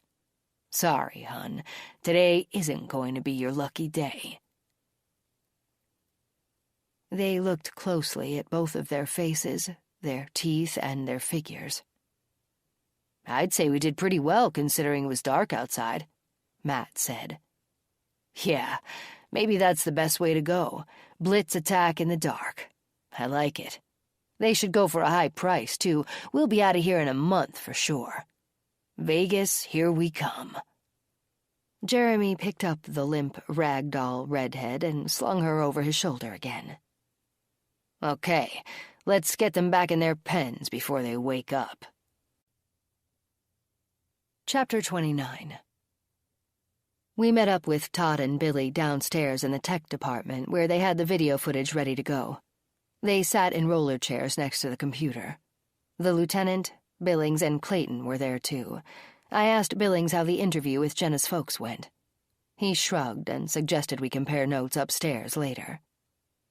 Is everyone ready? Todd asked. First, I want to say we looked over the mall security footage throughout the common areas. Nobody followed the girls as they shopped. Here's what we have, though, from the cafe camera facing the parking lot. We crowded around the computer monitor. We were able to narrow things down pretty quickly since the cafe had the timestamp on the receipt from Megan. Here we go. Todd pointed out that even though the images were dark, the two women were indeed Megan and Jenna. The footage showed them from the back as they left the cafe and crossed the sidewalk. The clarity faded in and out with the parking lot lighting as they walked to the car with shopping bags in their hands. "Everything looks normal so far. Nobody is following them," the lieutenant said. Todd nodded. "Keep watching." The ladies were almost across the parking lot and the car lights blinked. "That's where Jenna hit her key fob to unlock the car. Watch what happens as they get closer and pop the trunk." My eye caught the image of a vehicle moving slowly into the frame on the right side of the computer screen. It came from a darkened area of the parking lot. Jenna and Megan had just reached her car and were going to the trunk. "Shit, it's a white van." I leaned in close to the screen, as did everyone else. What we were witnessing happened a good distance from the cameras. The fuzzy, blurred footage made it impossible to see the make, model, and license plate number of the van. It never came close enough or faced any camera directly so we could zoom in on the plates. "Watch this. The guys are smart, and they know the exact location of the cameras. The van hides everything that's going on. Nobody exits from the camera side of the van, so we don't know how many people are involved. We timed the footage. From the point where the van stops to where it leaves again covers roughly 40 seconds, Todd said. You can't see anything happening. The girls put their bags in the trunk, the van shows up, then leaves less than a minute later, and when the car comes back into camera view, nobody is there, I said. Billy agreed. That pretty much covers it. The only thing we're almost certain of is that this abduction and the Carly and Gina abduction was done by the same crew. I wish there would have been cameras at the beach. We could have compared vans. This is obviously a panel van, no side windows. Did Mrs. Stevens mention that? No side windows? I asked. Clark spoke up. I don't know for sure, but I'll call Gibson and find out. Okay, we know these guys are still somewhere in the area. I'd venture to say they're closer to us than Milwaukee. Rianne was found in Washburn County, and now Megan and Jenna came up missing, and they both live just west of North Bend. Clark stood and paced while he rubbed his forehead. We're going to have to do a county-wide search. Let's get that video footage to the news stations and see if anything pops. There could have been someone at the mall last night that noticed the van in the parking lot. Billings and Clayton, you take care of getting the footage on TV. Clayton pushed back his chair and stood. Got it, boss. Jade, I want you and Jack at the mall. Find out who was at that cafe last night. Talk to the hostess, waitress, and customers. Interview everybody, even if you have to bang on their doors. Interview the security guard again that drove around the parking lot last night. See what he remembers before the mall closed. We're on it, Lieutenant. I jerked my head toward the door to get Jack's attention. We went back upstairs to get our necessities. With one swipe and a pull of the desk drawer, I had my cell phone off my desk and my purse out of the drawer. I dropped my cell phone in the front pocket of my blazer as I slipped it on over my shoulder holster. Jack secured his gun, too, grabbed his phone, and we left. I'm driving, I said as I took a set of keys from behind the reception desk. We walked outside, and I pressed the unlock symbol on the key fob. The lights flashed on the second black cruiser in the lot. We got in, and I pulled out of the parking lot. I drove only 2 miles before I pulled into the pit-stop gas station. Damn it, why did I grab the keys for an almost empty cruiser, and why wasn't this car already filled up? Jack chuckled and got out of the car. I'll grab a couple of sodas. He disappeared inside while I stood at the back of the car, squeezing the gas nozzle and watching the dollars add up. I was glad we weren't heading to an emergency. The car was bone dry. Jack returned as I waited for the gas pump to spit out my credit card receipt. He climbed in the passenger side, and I got in behind the wheel. He handed me a gooey, nut-filled chocolate bar and a soda. I grinned. Thanks, partner. I peeled back the wrapper of the decadent, sugary treat and took a bite. Man, I love these things. 15 minutes later, we were parked at the mall just outside the cafe. The timing was good. The cafe had opened an hour earlier, and the staff had settled into their daily routine. Jack and I approached the hostess standing at the podium. She had already reached for 2 menus and gave us a welcoming smile. I looked behind me to make sure nobody was standing in line to be seated. I didn't want to hold anyone up, and I didn't want anyone to hear our conversation. Table for 2? I leaned in and flashed my badge. We'd like to speak to the manager, please. Her eyes widened. Oh, certainly, he's right this way. She motioned for somebody to come and take her place for a few minutes. The hostess led us down a short hallway opposite the kitchen. A closed door with a plaque that had "Private" written across it was directly in front of us. She knocked on it twice. The person on the other side said to come in. She peeked around the corner. Mr. Hughes, there are 2 detectives here to see you. Detectives? Send them in, Natalie. He stood when Natalie opened the door wider for us to pass through. I nodded and thanked her. Mr. Hughes looked to be in his late 30s, a handsome man with short blonde hair and a neatly trimmed mustache. He had curious but friendly eyes. He was dressed casually, wearing a pair of shorts and a cranberry-colored t-shirt. Behind that closed door and away from the crowd, he looked to be knee-deep in schedules and payroll paperwork. I doubt if he was expecting visitors on a Sunday at noon. He extended his hand to shake ours. Detectives, how may I help you? I introduced myself and Jack, then I gave Mr. Hughes a condensed version of why we were there. Sir, we're going to need to speak with the hostess and waitress that were on duty last night between 6 and 9 p.m. We also need to know any patrons' names that paid with credit cards and the names of anyone that made reservations last night. We'll have to interview them as well.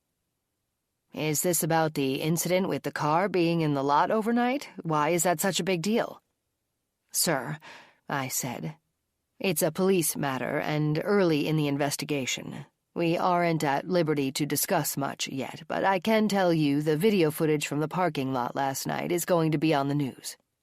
All I can say for now is the girl that car belongs to and her friend are missing, so can we get those names? Of course. Mr. Hughes reached into the stack of receipts from last night and started separating the credit card receipts from the others. It's only going to help you if their names are on the receipts, right? That's correct, sir. The reservations list will help as well. May I see that while you're working on the credit card names? Certainly. He turned and opened the file cabinet at his back and pulled out a folder containing the current month's reservation list. Here's July's list. It goes by week, date, and time. Last night's reservation list is on the top. Thank you. If you don't mind, we'll sit on the patio for now and go over the names. That's fine. I'll be out as soon as I organize all of the credit card payments with names on them. Jack nodded as he held the door open for me, and we exited Mr. Hughes' office. Natalie seated us in a shady spot on the patio with a good view of the parking lot. Jack and I stared out, trying to replay in our minds what might have taken place last night. The girls exited right there at the gate and crossed the sidewalk. They walked 3/4 of the way across the parking lot without incident while they were watched and targeted as prey. As soon as they opened the trunk, the van pulled up, and within seconds they were overcome and thrown in the van. I looked at Jack and rubbed my temples. They must have been disabled somehow to make the abduction go so quickly. I pondered the event, wondering how it all went down. Jack spoke up. 2 men can easily overtake 2 unsuspecting females that are preoccupied with loading bags in their trunk. They didn't need xylazine at that point. All they had to do was get them in the van, then find some secluded spot to disable them. Yeah, you're right. I shook my head and thought about how fearful the girls must have been. Let's see which names on this list actually include phone numbers. We searched through the list and found 30 names that had reservations during our 3-hour window. 17 of those names included phone numbers. I wrote down each name, number, and reservation time. Calling them seemed far more efficient than driving to each house for a face-to-face interview. We'd pay a sit-down visit to anyone that sounded as though they might have seen something suspicious or questionable. Mr. Hughes met up with us at our table. He gave us the credit card receipts that had names on them. We compared them to our reservations list and ended up with an additional 3 names. Later, we'd deal with those names and the ones without phone numbers on the reservation list. Mr. Hughes, we need to speak with the hostess and waitress from last night. Would you mind calling them? We can have a sit-down interview with them as long as we're here anyway. He nodded. I'll get right on that. I'll have the waitress bring you a carafe of coffee or a few soft drinks. Which would you prefer? Even though we were in the shade, the day was warming up. A glass of iced tea would be great, I said. Jack decided on the same. How about something to eat? It's on the house. I looked at Jack and shrugged. An appetizer would be nice, Jack said. We'll split one. Any type of finger food is fine. Mr. Hughes said he'd have the waitress put an order in, then he excused himself to make the calls. I split the list in half, and we began calling. Our approach would be the same with everyone. We'd introduce ourselves, have them acknowledge that they ate at the cafe last night, and ask if they noticed anybody or anything that seemed suspicious during their dinner or afterward. We'd also include the parking lot and ask if anyone had noticed a parked white van. We whittled away at the list of names with nothing helpful yet. Mr. Hughes returned 45 minutes later with the waitress and the hostess from last night. He introduced us to both ladies. Sergeant Monroe and Detective Steele, this is Jillian, the hostess, and Tina, the waitress. Ladies, please help the detectives with as much as you can remember. If you need anything else, please don't hesitate to contact me. We thanked Mr. Hughes and left. I studied both girls. Their demeanor was casual, friendly, and open. Jillian looked to be in her 20s, tall, slender, and pretty. Her blonde hair was in a tight ponytail that fell just past her shoulders. Her makeup was impeccable, and she had flawless golden skin, likely from being a sun worshipper. Tina was cute and short, probably not much taller than 5'2". She appeared to be in her early 20s at best. Her style was a little edgy, but she was sweet nonetheless. Her hair was spiky and short, and she wore a diamond stud piercing in her right nostril. Jack motioned for them to take a seat, and the waitress on duty brought each of them a glass of water. We asked the ladies to tell us everything they could remember about Megan and Jenna, even if it seemed insignificant. They both admitted they didn't have very much contact with them since they ordered only 1 beer each and nothing more. I'm pretty sure they were only here for about a half hour. I do remember they had a lot of shopping bags, so I seated them against the wall, Jillian said. Most of the tables were full, and I didn't want anyone tripping over their bags. I wrote that down, even though the quantity of bags was already documented from the trunk contents. Which table were they sitting at? Jack asked. Jillian pointed at 2 tables away from where we were seated. Do you remember their demeanors? I took a sip of my iced tea as I waited for a response. Tina spoke up. They seemed happy-go-lucky. They were joking around about maxing out their credit cards with shopping and how they could only afford a beer. Of course they were kidding. I guess they weren't hungry, or maybe they ate inside at the food court. I wrote that down, too. So they left around 8:20, is that correct? Jillian nodded. Yeah, that sounds about right. We had an 8:30 reservation that sat at the table they had just left. Do you remember them actually leaving? Jack asked. Not really, Tina said. The redhead handed me the check folder, said they were all set, and I took it. I thanked them and took the folder inside. The busboy came out and cleaned up the table since we had that new group coming in 10 minutes later. I tapped the ice cubes in my glass with my straw. So you don't recall seeing them walk out to the parking lot? I looked at both ladies. Either of you? They both said no. We handed them our cards, thanked them for their time, and watched them walk away. "Want another iced tea?" Jack asked. "Yeah, I guess. We still have another hour of calls to make." Between the unanswered calls and the people who ate at the cafe but parked in a different lot, we came up empty. We had 6 people left to call on our combined lists. I told Jack I'd be right back and got up to use the ladies' room. He waved me off and dialed another number. "Jade, I think we have something," Jack said when he saw me heading back to the table. "Grab your purse, we're leaving. Let's make a quick stop inside and thank Mr. Hughes." What happened? What did they say? My adrenaline kicked in. I was ready to go. "A woman remembers seeing a white van last night. She just lives a few minutes from here." Thank God. I gave Jack a hopeful sideways glance. "Don't plan a party yet. There's probably more than one white van in the area." I scowled at him. Did you really say that? "Sorry, I'm just amped up." Natalie led us down the hallway one more time and knocked on Mr. Hughes' office door. We peeked in to thank him for his help and to say goodbye. Jack handed him our cards and we left. "Pull up this address on your GPS," Jack said as we climbed into the cruiser. He got in behind the wheel and took off out of the parking lot. Chapter 30. The metallic clinking and rattling sounds woke Liz. In the darkened corner of the room, Jeremy fumbled with her gate. With the flashlight wedged under his arm, he pointed it at the padlock and stuck the key in, giving it a jiggle and a turn. "Get out here and don't do anything stupid," he said as he pulled the gate open. On her scuffed knees, Liz crawled out and stood.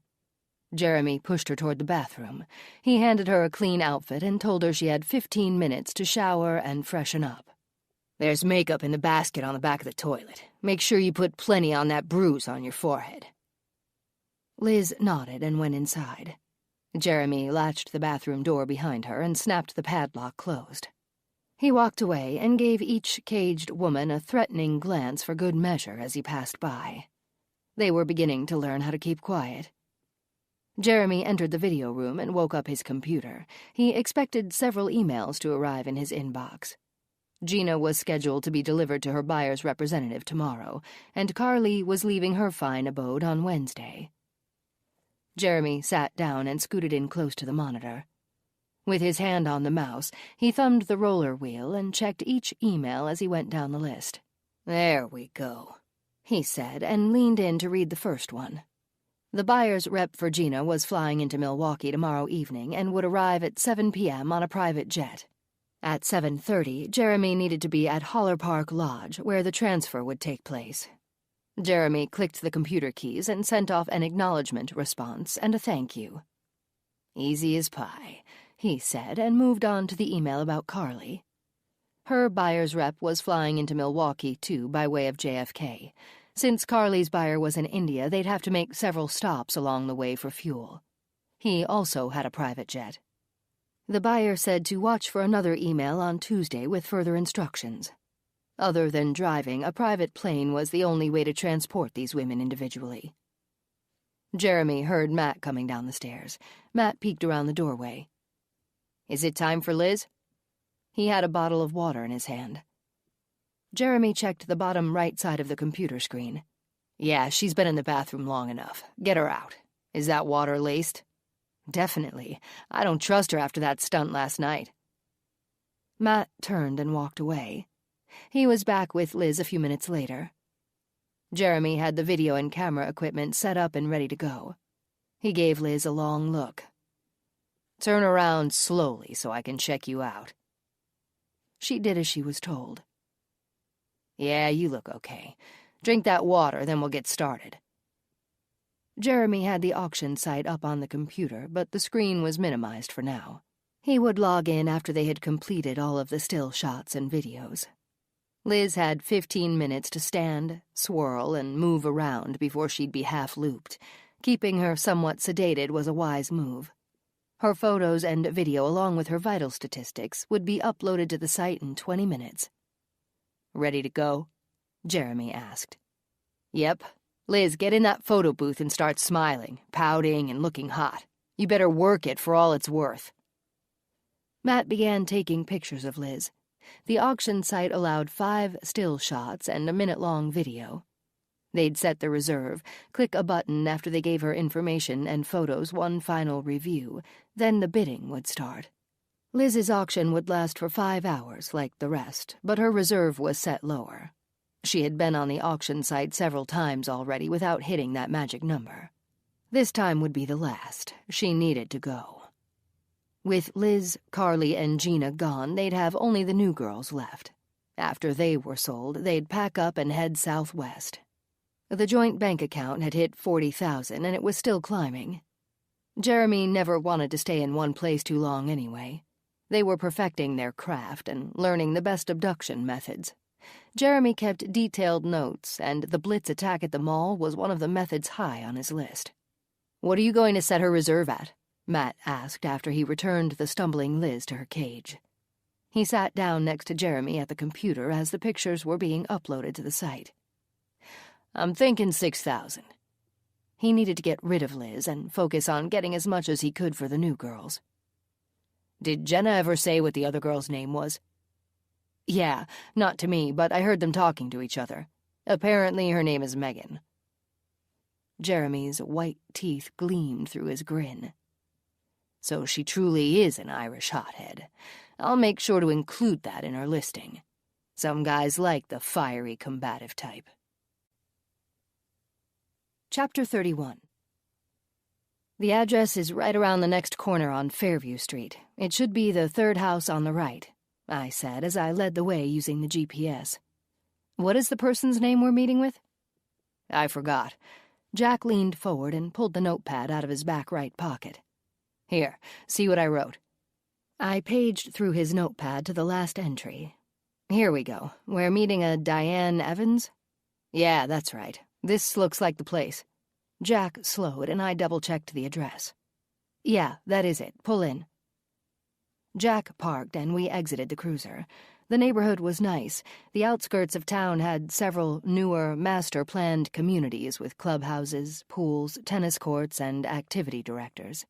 This neighborhood fit right in with that description. Most houses were single-story, standalone, or side-by-side condos, and none looked to be more than a few years old. "I like this area," I said as we walked up the sidewalk. Jack rang the bell. We heard a small dog barking on the other side of the door. I laughed. "Hey, at least this one sounds a little less terrifying than the ones in Terrence King's neighborhood." "You never know," Jack said. "I've always thought it was the ankle-biters that were more vicious." We heard a female voice telling the dog to hush and to go lie down. The door opened slightly, and the woman stuck her leg in the space to block the pup from making a run for it. "I'm so sorry. 1 second." She closed the door and reopened it with the dog in her arms. "Skippy loves to escape any chance he gets. Please, come on in." We already had our badges exposed on the chains around our necks to put her mind at rest. We entered the tiled foyer, and I could see the kitchen and family room just beyond the entryway. Her house looked warm and inviting. We introduced ourselves. Diane led the way to the kitchen and motioned for us to have a seat at the table next to the bay window. "I just made a fresh pot of coffee. Can I fix you each a cup?" She put the dog on the floor. "Okay, sure, thank you," Jack said. He glanced at me, and I nodded. "Black for both of us." Diane set a trivet on the table and placed a thermal carafe on top of it. She brought over 3 brown ceramic mugs. "I drink mine black, too." She reached down to pet Skippy, who was sitting at her side. "What can I help you with, detectives?" Jack started while I pulled out my notepad. "May I call you Diane?" "Sure, that's fine." Sometimes a simple melody can speak to the heart more than any word. Let it speak to you now. Thank you for supporting this free listening experience.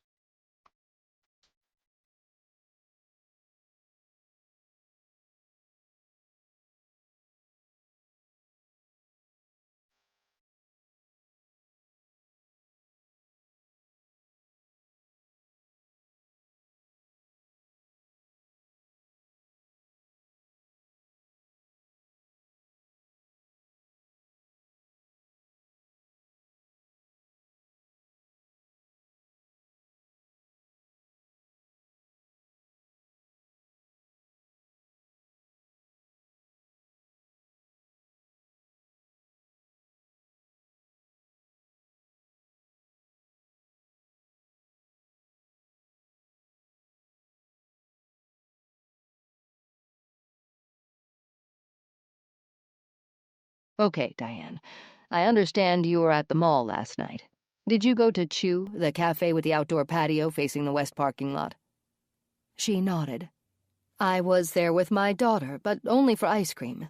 We were shopping prior to that for a birthday present for her best friend. My daughter Anna is 7.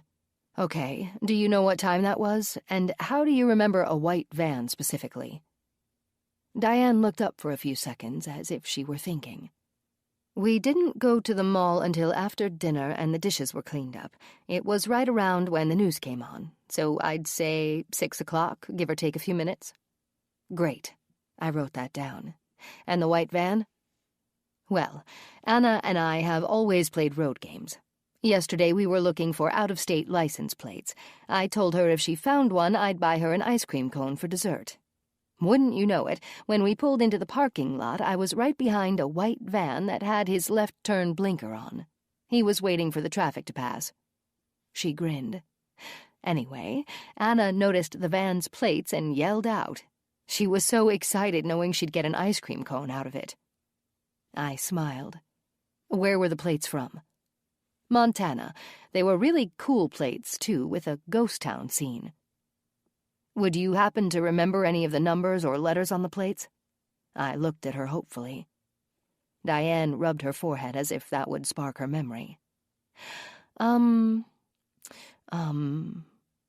yeah, there was an AE on it because Anna mentioned it was her initials. That's a big help. Do you remember anything about the van itself, like bumper stickers, rust, dents, or even the people in it? I didn't see the people in the van. As far as dents, rust, or bumper stickers? No, I don't think so. No, there wasn't anything like that, or no, you don't remember if there was? Jack asked. Sorry, I don't remember if there was. We commented on the plates. The van turned left, and we went right. Were there back windows that you can recall? I don't think so. I'm pretty sure the back was solid. You didn't see the van again while you were there, did you? Nope. We parked, shopped, and had ice cream. We left for home around 7:45. Okay. You've been very helpful, Diane, Jack said. We handed Diane our cards and asked her to please call if she remembered anything else. Then we left. I got into the passenger seat and called the lieutenant as Jack drove. He picked up on the third ring. Hey, boss, we may have a lead. Good, because we really need one. We just interviewed someone that was at the mall last night. She remembered a white van with a Montana plate that had a ghost town on it, and the letters A and E were in the plate number. That's all she remembers. Oh, and there weren't any windows on the back doors. That's something. I'll get Todd and Billy on it right away and add that information for the news anchor to mention on the broadcast. Anything else? Not so far. Do you want us back, or should we interview the security guard again from last night? Yeah, do that for sure. The head of security is Bob Schilling. He'll have the address and phone number of the guard that patrolled the parking lot last night. Got it, boss. I'll update you after we talk to him. I hung up, and Jack drove us back to the mall. Inside, we headed to the security office and knocked on the glass door. The man behind the first desk looked up and motioned for us to enter when we flashed our badges. Jack pushed the door open, and we entered the room. A bank of computer monitors lined the back wall.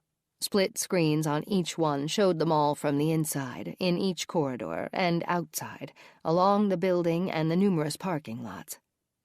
A long counter facing the monitors was equipped with computers and 6 roller chairs. 4 individual desks took up the rest of the room. Officers, how can I help you? The portly man pushed back his chair and stood. He turned down the volume on the radio next to him on a short filing cabinet. Then he extended his hand and gave ours a strong shake. A thin ring of graying hair was all that remained on his head, and he had a gray mustache. He wore thick black bifocals, and a god-awful lime-green tie adorned his short-sleeved white shirt. "Are you Bob Schilling?" I asked. "Yes, ma'am. That's me." "Nice to meet you, Bob. We're here because we need the name, phone number, and address of the parking lot security patrol from last night. I guess you spoke with him after that car was left in the parking lot overnight, but none of our officers have talked to him yet." That's correct. Once your guys arrived earlier, I called the patrol officer and did a phone recap with him. He said he was just going by protocol. Which is? I asked, even though I already knew what he was about to say. Ticketing the car after 24 hours. Cars are left overnight often. It's never raised a red flag before. I understand. We'll still need to speak with that security guard. Sure. Give me a second, please. Bob opened the file cabinet behind his desk and pulled out a folder. Here we go. He handed me the file. I wrote down the security officer's name, phone number, and address. Thank you, sir. Here are our cards. If you think of anything else, please call us. We appreciate your help. I closed the glass door at our backs, and we left the building. We walked through the parking lot back to the cruiser. So where does this dude live? Jack asked. I opened my notepad. Let's see. His name is Ollie Miller, and he lives on the south side of town. Actually, he only lives a few blocks from me. I'll give him a call. Chapter 32. Jeremy sat near the barn on the bench seat of the splintered paint-bear picnic table. A half-dead basswood tree hung above his head and threw shadows across the yard. He drank a Mountain Dew as he stared out at the overgrown, weed-filled land to his south. The screen door slammed, causing him to instinctively turn his head that way. Matt and Cage were walking toward him. Smoldering embers kept the burning barrel hot, and smoke threaded up to the still sky. "What are you burning?" Matt asked as he passed the rusty 50-gallon drum. He threw a bright orange frisbee, and Cage took off after it. "The damn boots. Those girls will wear what we give them to wear. Something suitable, like nothing on their feet at all. That will keep them from running." Jeremy got up and chased the frisbee. He gave it a fling across the yard. Cage jumped and caught the plastic disc in midair. Jeremy looked at his watch. "Liz's auction ends in a half hour. Guess I should get back downstairs and see how it's going." "I checked 10 minutes ago." "And?" "And she still had $300 to go before the reserve would hit." "Damn it. If she doesn't sell this time, she's going in the ground next to Beth. $6,000 isn't asking too much for her. Sundays are slow, but I guess we'll see." Matt picked up the disc and gave it another hard throw. Cage was on it in no time. "What about the 2 new girls? Are we going to wait until next weekend before we list them? That's a long time." "Nah, I'll put them on a 3-day auction. We'll start it first thing Thursday morning, so it ends Saturday at midnight. They should do well. We'll start packing up after that." Jeremy whistled, and Cage ran toward him. "Come on, boy. Get back in the house." They walked down to the basement, where Matt handed each girl a banana and a bag of chips through the wires of their enclosures. "Back up so I can put water inside." Jeremy leaned against the doorway to the video room and watched as each girl slid to the farthest corner of her cage. Matt opened the gates and passed bottles of water through. "Why are we here? What are you going to do with us?" Megan asked, choking back the tears. Matt looked toward Jeremy and grinned. He sat down on the chair across from the cages and cocked his head. "Really? Come on, Meg. You look like a smart young lady. What do you think we're going to do with you? I'm sure you ladies have had a lot to talk about, haven't you?" Matt got up and walked around the corner. Jeremy handed him the baby monitor from the top of the jelly cupboard. "Do you know what this is, Megan?" Matt asked when he returned to the chair. "Yes?" She burrowed her head against her chest and quietly cried. "Yeah, that's what I thought. We listened to all of your conversations down here. Remember that. You and Jenna are going to be long gone in a week or so I'd suggest you enjoy our company while you can. You never know what kind of freak is going to snap you up at your auction." He smirked and walked away. "Come on, let's check the bids," Jeremy said. "The auction is going to end in a few minutes." Matt joined Jeremy in the video room and closed the door at his back. They both sat on roller stools and scooted in closer to the screen. Jeremy hit the refresh icon. 5 minutes left, Liz. Your life is hanging in the balance. Either someone is going to save you, or you're doomed to be worm food. At the 2-minute mark, the reserve button illuminated green. Check it out, man. She hit the reserve. Sweet. Matt high-fived his brother, and they both leaned back and relaxed with a sigh. Anything in the next 2 minutes is pure bonus. The bidding ended, and Liz went for $7,000 to somebody in Tennessee. That's cool, Jeremy said. I bet they'll just drive here to pick her up. It can't get much easier than that. Jeremy confirmed that the $7,000 was deposited in their account, powered down the computer, and they walked out. Matt hit the wall switch and closed the door behind them. You're sold, Liz. Guess you aren't going in the ground after all, Jeremy said as he reached for the handrail and went upstairs. Matt headed for the kitchen. He pulled the handle on the freezer door and knelt down to look inside at their dinner choices. Feel like a pizza? He asked. Jeremy had just settled on the couch and reached for the remote. Cage jumped up, spun a few times, and found a spot in the corner. Comfortable? Jeremy patted Cage's hindquarters, held down the channel selector with his thumb, and began scrolling through the stations. Yeah, pizza sounds good. What the hell? Jeremy sat up straight and hit the pause button. Shit. Matt, get in here. Matt looked around the doorframe. What's wrong? Sit down and watch this. This just came on the news. Matt sat on the chair next to the couch, his elbows resting on his knees while he leaned forward. With the remote in his hand, Jeremy rewound the news to where he'd started watching it. He hit play. The anchorman explained that the video on the screen had been captured last night at the West Chase Mall in North Bend. The image showed 2 women loading their trunk with shopping bags, then a white van came into view. It stopped at the car, blocking the camera, then sped off less than a minute later. The women were gone and the car remained. Jeremy was thankful that the video was somewhat grainy.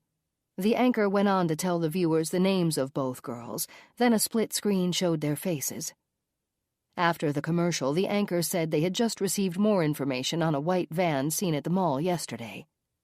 He said this particular van had solid back doors, Montana plates with an A and an E in the number, and the background of the license plate was a ghost town. The anchorman went on to explain that although that might not be the same van as in the video, anyone who saw this van should call the Washburn County Sheriff's Department immediately. What's this? Jeremy's back stiffened as he wrung his hands. His forehead furrowed so that his eyebrows almost touched. Now they're showing a taped segment from the night before, too? We totally missed that one. Son of a bitch, there's that sergeant from the bar I told you about. See the chick sitting on the right side of the podium? That's the one who was the sister of the bartender at Joey's. I'll be damned. She must be important to be sitting in on that press conference. Damn it to hell, she knows my face, too. Jeremy threw the remote across the room. So what if she knows your face? She doesn't actually know who you are. You were just another person getting 2 beers at the bar. Right, but I talked to her. Jeremy ground his fists into his eyes. If we're ever caught, it's a moot point, dude, Matt said. Okay, I have to think about this. First off, we have to paint the van and steal some local plates. We'll get the paint tonight. Daylight is too risky. See where the next largest town is north of here. Matt did a Google search on his phone. We'll have to go to a superstore that's open late. Everything else closes early on Sundays. Yeah, let's go. We'll hit a few of them. You'll go in and get paint at one, then I'll go in and get more at another. Put a baseball cap on and cash only. So where are we going? There are 2 big box stores in Deerfield, about 10 miles north of here. I'll grab the flashlight and some tools. We'll need them for the license plates. I guess the pizza can go back in the freezer for now. Chapter 33. Jack and I had just wrapped up our interview with Ollie Miller. He told us his routine was to walk the mall interior for a 2-hour stretch. Then he patrolled the parking lot in his security car for the same amount of time. He went back and forth regularly for the length of his shift, except for a half-hour lunch break in the food court at 7:30. All of the security guards did it the same way, according to him. We thanked him, got in the cruiser, and left. Okay, so Ollie's shift is from 3 until 7, and he always starts inside. That means he was outside patrolling the parking lot from 5 to 7, and then again from 9 until 11. He never saw the van outside, just like he said. I watched as cars whizzed by from both directions. Okay, you're good to pull out. Jack turned left and headed east. I continued with my train of thought. The girls were abducted just after 8:15. The first time Ollie noticed the car sitting there was after the mall closed and the parking lot emptied out. He doesn't know anything. Another dead end. Jack groaned and raked his fingers through his hair. Give the lieutenant a call. Maybe Todd and Billy got a hit on the plates. The news must have aired the segment already, too. Yeah, good idea. I dialed the lieutenant's office phone. He answered right away. Hey, boss, anything on the plates? Yeah, they were reported stolen several months ago. The news just aired the segment about the girls and showed the mall footage. Guess we jumped the gun on the plates, but if our perps are stupid enough to leave them on the van, it could still help us identify the vehicle. True, but that sucks. They sure know how to cover their tracks. We'll get them, one way or another. I know that, boss. I never doubted it. Jack and I are heading back. We'll see you in a few. Jack pulled into the lot and parked the cruiser. We went inside, and I handed the lieutenant my gas receipt from that morning. Isn't there a designated person that's supposed to keep the cruisers full of gas? I asked with a huff. Yeah, I'll get on them tomorrow. Do you two want to watch the news footage from earlier? Jack spoke up. Sure, why not? Jade, do you want a soda? Yes, please. I walked into the break room and plopped down at the long lunch table facing the TV on the wall. Jack dropped 2 quarters into the vending machine, hit the button for root beer, gave the machine a swift kick, and 2 cans dropped out. He turned and grinned while I shook my head. Someday you're going to get busted, mister. Not unless you rat me out. He carried the cans over and sat down next to me. I clicked on the TV to the recorded news segment from earlier. We watched it together as we drank our sodas. Anyone that might have been parked in that vicinity could have seen the van sitting at the back of the lot. Hopefully that news segment would spark a memory for somebody, and they would call in details that we could use. I turned off the TV after the news segment, and Jack hit the light switch. We walked the hallway back to the bullpen. If there's nothing else, boss, I'm going to head home. It looks like everyone else is packing it in, too. Yeah, go ahead and get out of here, Jade. I'll update Jameson and Horbeck when they get in. All of you have put in a full weekend, and I appreciate it. Get a good night's rest. Tomorrow starts a brand new week. I groaned. Don't remind me. Jack and I walked out to the parking lot. Billings and Clayton were right behind us.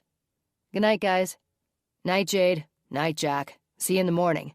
Don't forget that new ME is starting tomorrow. I'm sure Jason will bring her upstairs and introduce her to everyone. Do you know her name? Jack called out. I think her name is Leona something, Billings said. Leona? It sounds like she's 70 years old. I elbowed Jack. Be nice. We'll find out for ourselves tomorrow. Go home and get some sleep. Yes, Mom. Good night. I watched as Jack drove away. Then I got into my own car and left. I drove through town, heading south to my new condo, my cathartic place. Occasionally, I sat on my deck late at night with a glass of wine. I needed that time to relax before bed, to wind down and look off into the deep woods ahead of me. The quiet kept me grounded. My job was hectic lately, but it was what I'd signed up for and what I loved. It kept me on my toes, and I couldn't imagine anything else I'd rather do. Taking down the bad guys was in my blood, something I'd wanted to do from early on. My pop instilled that in me as a teenager. I never took anyone's gruff, not then and not now. My car idled at the red light at the intersection of South Main and Highland. Ideas bounced around in my brain about ways to capture the villains that were abducting these innocent young women. I could only imagine how frightened they must be, and it fueled my need to catch these men quickly.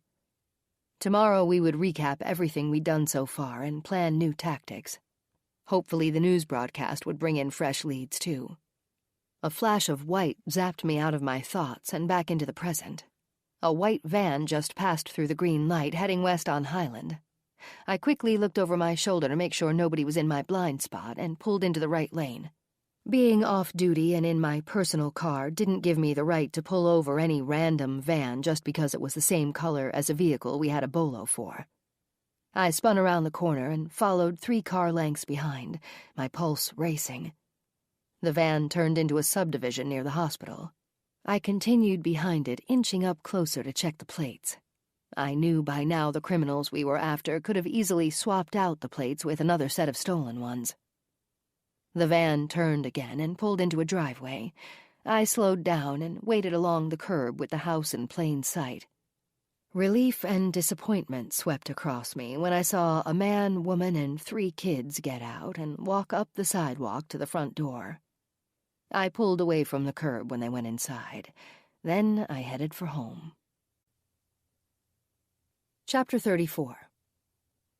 Here's the list of things for you to get. $50 should cover it. Jeremy parked the van a half-block away from the store entrance. Matt clicked on the overhead light and looked at the sheet of paper. Okay, 5 cans of primer and a roll of masking tape. Yeah, that's it. I'll get the paint and a roll of paper towels to cover the windshield and door windows at another store. Keep your head down and the baseball cap on at all times. Make it fast. Walk tight along the building where the cameras can't see you. I'll scope out the parking lot while you're inside. If I see a vehicle parked far enough away without cameras close by, we'll swap the plates when you come back out. Oh, yeah, add work gloves to your list. 2 pair of large ones. Call me when you're coming out. I'll be on the far right end of the lot. Matt nodded and exited the van. Jeremy waited until Matt was inside the building, then began to troll the outer edges of the parking lot. He wasn't having any luck. Cameras were attached on the tall light poles scattered throughout the lot. He'd have to come up with another plan. He parked along the right side of the lot across the street from the store. Jeremy waited for 15 minutes, then his phone rang out. You done? Jeremy continued to check the side mirrors as he talked. Yep, I have everything. No problems. I'll be out in a minute. Good. Jeremy hung up and watched the lit entryway to the store. Matt exited and hugged the side of the building as he walked. He crossed the street and climbed into the van. Then Jeremy took off. We aren't swapping the plates here? Nah, there's cameras every 50 feet. Let's go to the next store. I'll get the spray paint. Then we'll find a quiet residential street, someplace dark to snag different plates. Jeremy drove 7 blocks to the next superstore and parked the van just outside the lot. Keep your eyes peeled for trouble. I'll be back in a few minutes. He got out and stayed in the shadows. He was gone for barely 10 minutes. Back at the van, he tossed the 2 plastic bags full of spray paint and paper towels into the back and climbed in. Matt turned the radio on and scanned the stations, trying to find one that wasn't playing commercials. He settled on a country station and tapped his fingers on the dash while Jeremy drove, skirting the outer edge of the parking lot. Jeremy noticed Matt staring out the side window at families exiting the store. Kids rode the bottom rail of the carts, squealing as they zoomed through the parking lot and heading toward parked cars. They both chuckled. It's gotta be nice. What's that? You know, to be a kid. No cares, no worries, having decent parents, that sort of thing. You getting sentimental on me, bro? Matt smirked. Nah, just wondering what it feels like, that's all. Jeremy turned down the radio. Maybe we'll both have kids someday. He glanced across the van at Matt and laughed. Or not. Come on, we have to focus. There's bound to be exactly what we need parked along the curb somewhere. Look for a quiet residential neighborhood. He pulled out onto the busy street and drove a few more blocks.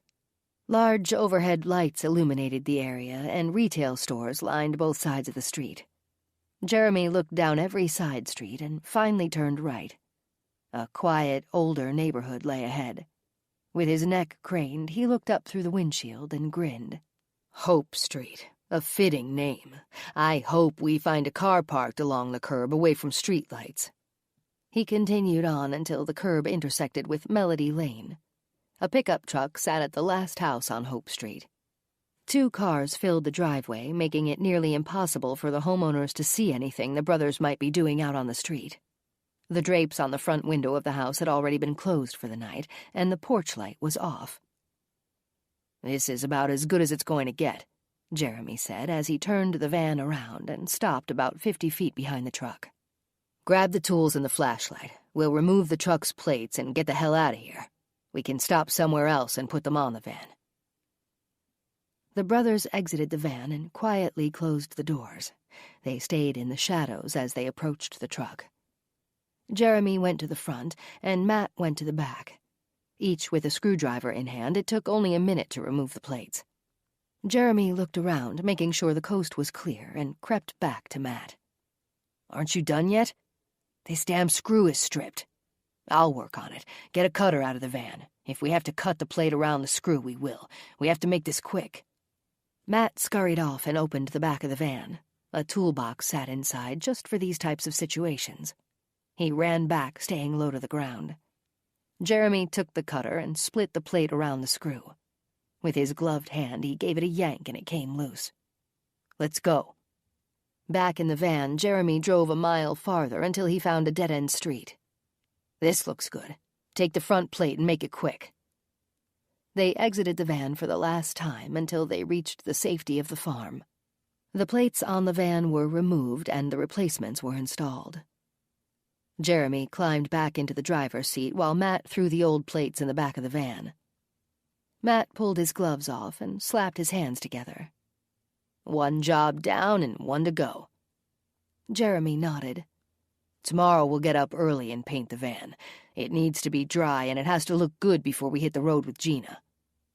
He checked the side mirrors and pulled away from the curb. "Now, let's get the hell out of here." Chapter 35. I sat at my desk with a fresh cup of coffee cradled between my fingers. The scented steam rose and dispersed above me. Stacks of paper were spread around me, and more files than I cared to admit needed to be put away. It didn't take long for my desk to become a rat's nest of things to catch up on. I came in early just to get a head start on that project. I looked around the bullpen and realized everyone else's desks looked just like mine. One by one, our detectives came in and plopped down on their chairs, giving their own workspace a disgusted headshake. "How did this much crap end up on my desk?" Jack asked. "Did you sneak your stuff over here before I walked in?" "Yeah, you busted me. That's exactly what I did. Did you notice all of our desks look the same? I just happened to come in early to address this very problem before the bullpen starts looking like a hoarder's house." Billings walked through the door. "I think it's too late for that, Jade." He headed to the coffee station and poured himself a cup. "Well, maybe we ought to take 30 minutes and straighten our desks up before the mice take over the room." Jack nodded and pulled the garbage can closer to his chair. "Doesn't the new ME start today?"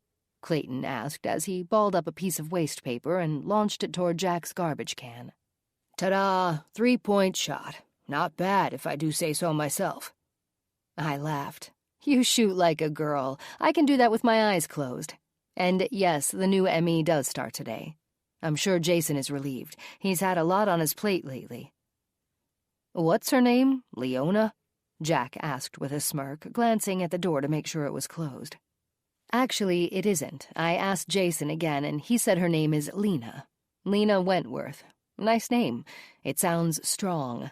I'm anxious to meet her." "What's her deal?" Billings asked. "I have no idea what her deal is, other than she's from Indianapolis and she's the new ME. Why don't you get acquainted with her over lunch, Billings, and interrogate her?" His face turned red, and I grinned. The door opened again, and we all looked up. Jason entered with a petite blonde woman who looked to be around 40 years old. She had a friendly face and an instant smile. I liked her already. "Everyone, I'd like you to meet Lena Wentworth, our new chief medical examiner. Lena, this is Jade Monroe, our sergeant detective. Her partner, Jack Steele, is right there." Jason pointed, and Jack stood and shook her hand. "These are Detectives Chad Clayton and Adam Billings. I'm sure you'll get ribbed sooner or later by everyone, but they're a fun group and very loyal to each other." We all shook Lena's hand and welcomed her to the fold. I gave Billings a sideways grin and invited Lena to have lunch with us later. We could all get better acquainted, hopefully over an enjoyable, relaxing meal. Clark came out of his office and welcomed Lena to Washburn County with a firm handshake. He had already met her last week, but today was her formal introduction to everyone. If we're still around when Jameson and Horbeck come in, I'll introduce you to them, too. Eventually, you'll get to know all of us, Jason said. Lena smiled and spoke up. It's nice to meet all of you, and I'm enjoying North Bend so far. It's a far cry from Indianapolis, but I really like the small-town feel. I'm sure I'll settle in just fine. Okay, we'll see you guys at lunchtime. If nothing comes up between now and then, we'll come up at noon, Jason said. We waved as they walked out, then we got back to cleaning off our desks. So, Jack said. So what? I asked. Don't be coy.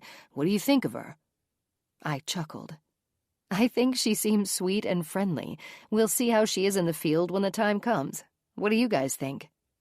Clayton, Jack, and Billings looked at each other and shrugged, then nodded. Yeah, she seems all right, Billings said. Okay, ladies, what's the plan for the day? After you straighten up your workspaces? Clark asked as he stood against the doorframe to his office. He looked back and groaned at his own desk. Hopefully some calls will come in about the news coverage from last night. I think the local channels are going to air the footage again at noon, 6 o'clock, and 10 tonight, boss, I said. If we don't get any leads from that, I think it's time to move on to Plan B. Canvassing the area door to door? Clark asked. Yeah, I think so. I'm sure Todd and Billy can help us set up a perimeter around the area where Rianne was found. 5 miles or more, I'd say. Speaking of Rianne, shouldn't we release her body to her parents? Clark tugged on his left earlobe. Yep, it's time. I'll double-check with Jason to make sure he has everything completed. He and Lena can finish up the official paperwork today, get the death certificates for the family, and arrange transport. Jade, call her folks and give them a heads up. They need to let us know where they want her body transported. Got it, boss. I'll get on that right away. I filled my coffee cup, topped off everyone else's, and sat back down at my desk and dialed Rianne's mom, Charlene. Hello, Mrs. Orth. Sergeant Monroe calling from Washburn County. How are you doing? I grimaced at the foolishness that always spilled out of my mouth when speaking to family members of a deceased person. I never seemed to have the right words. That was definitely something I needed to work on. Hello, Sergeant Monroe. I guess we're just trying to get by one day at a time. We'd like to set up a funeral service for Rianne, though. That's why I'm calling, ma'am. We can release Rianne's remains to any funeral home you'd like. Have you and Mr. Orth contacted anyone yet? Yes, we have. We'd like her sent to Abraham and Miles Funeral Home here in Grand Forks. I wrote that down. Mrs. Orth, have you decided how many death certificates you'll need? We can send them along with the driver. Just a second. I heard her voice crack over the phone as I waited. I'm sorry. I guess I'm still very emotional. Does 5 sound right? Yes, 5 should do it. Sometimes people need more when there are insurance, homes, debts, and so on to deal with. But in Rianne's case, 5 should be enough. Our medical examiner is probably finished with the paperwork and can set up transport any time you like. Why don't you check with the funeral director and get back to me on that? Okay. I should know sometime today. Can I call you back at either of the numbers on your card? Yes, ma'am. And if I don't answer on my desk phone, feel free to call my cell. Again, Mrs. Orth, you have the Washburn County Sheriff's Department's condolences. Thank you. Goodbye. I hung up and took a deep breath. My desk phone rang not more than a minute later. John from upstairs was calling. Hey, John, what's up? Morning, Jade. Apparently there are a few meth lab rats up here that want a face-to-face with you. I laughed. Sounds like you've been talking to Jack. Hang on a sec. I turned to Jack. Hey, partner, do you want to go upstairs with me and have a heartfelt conversation with a few lab rats? Hell yeah. What do they want? No clue. What do they want, John? I grinned at Jack as I listened. They said they have important information for you, for a price. Really? We'll see about that. Link them up. We're on our way. Who are we talking to? Frankie Freeman and Ryan Bosch. Awesome. 2 smartasses that are going to make my morning. We'll be right there. Jack pushed back his desk chair and stood. I joined him at the door, and we headed upstairs with fresh cups of coffee. John met us after we signed in. They're in the cafeteria, anxiously awaiting your arrival. He gave me a wink. Do you have their sheets? I'd like to see what's on the table. Sure, 1 second. John reached across his desk and handed me both files. I figured you'd want to take a quick look. Thanks. Jack, aren't these the same 2 that didn't have anything to say to you a few months back? Yep, Frankie and Ryan, the very same 2. Now they remembered something? Jack rubbed his chin. That's interesting. Their sentencing date must be getting close. I flipped a few pages. Yeah, here it is. They're both charged with manufacturing meth with intent to sell. These are the same guys from the lab in Newburgh, right? Yep, they had quite an operation going, Jack said. Shall we? Yeah, let's see what they know. We walked into the cafeteria. Both men sat linked to the lunch table near the door. A one-way window faced the cafeteria, and the guard station where John sat was on the other side of the glass. Boys, I said, I hear you have a song to sing. Let's hear it. Jack and I took a seat across from them. Not until we get a deal, Frankie said, sneering. Let's go. I don't have time for this crap. Jack began to stand. I got up, too. Ryan called out, Wait. Is there something you want to tell us? I looked at my watch. We have a busy day ahead. Talk now or go back to your cage. We want a deal, though. Fewer charges. We're looking at 10 to 20. Yeah, I know. It sucks to be you. I cocked my head. Do you have something to say or not? Frankie spoke up. We have 2 names. They just started up a new lab outside of town, and it's big. We're listening, Jack said. He propped his hand under his chin and leaned forward. I took out my notepad. Just so you know, boys, if this intel is a bunch of BS, I'll personally make sure you get the maximum sentence. I'm not about to waste my time with 2 punks like you. It's real. Okay, the new lab is at a farm out on Granville Road. We need an address. I don't have an address, but I have a description and the names. Abe Negrete and Don Simmons are the guys who fund the labs. It's a non-stop operation, and they run labs all over the state. If one closes down, like ours did in Newburgh, they start a new one.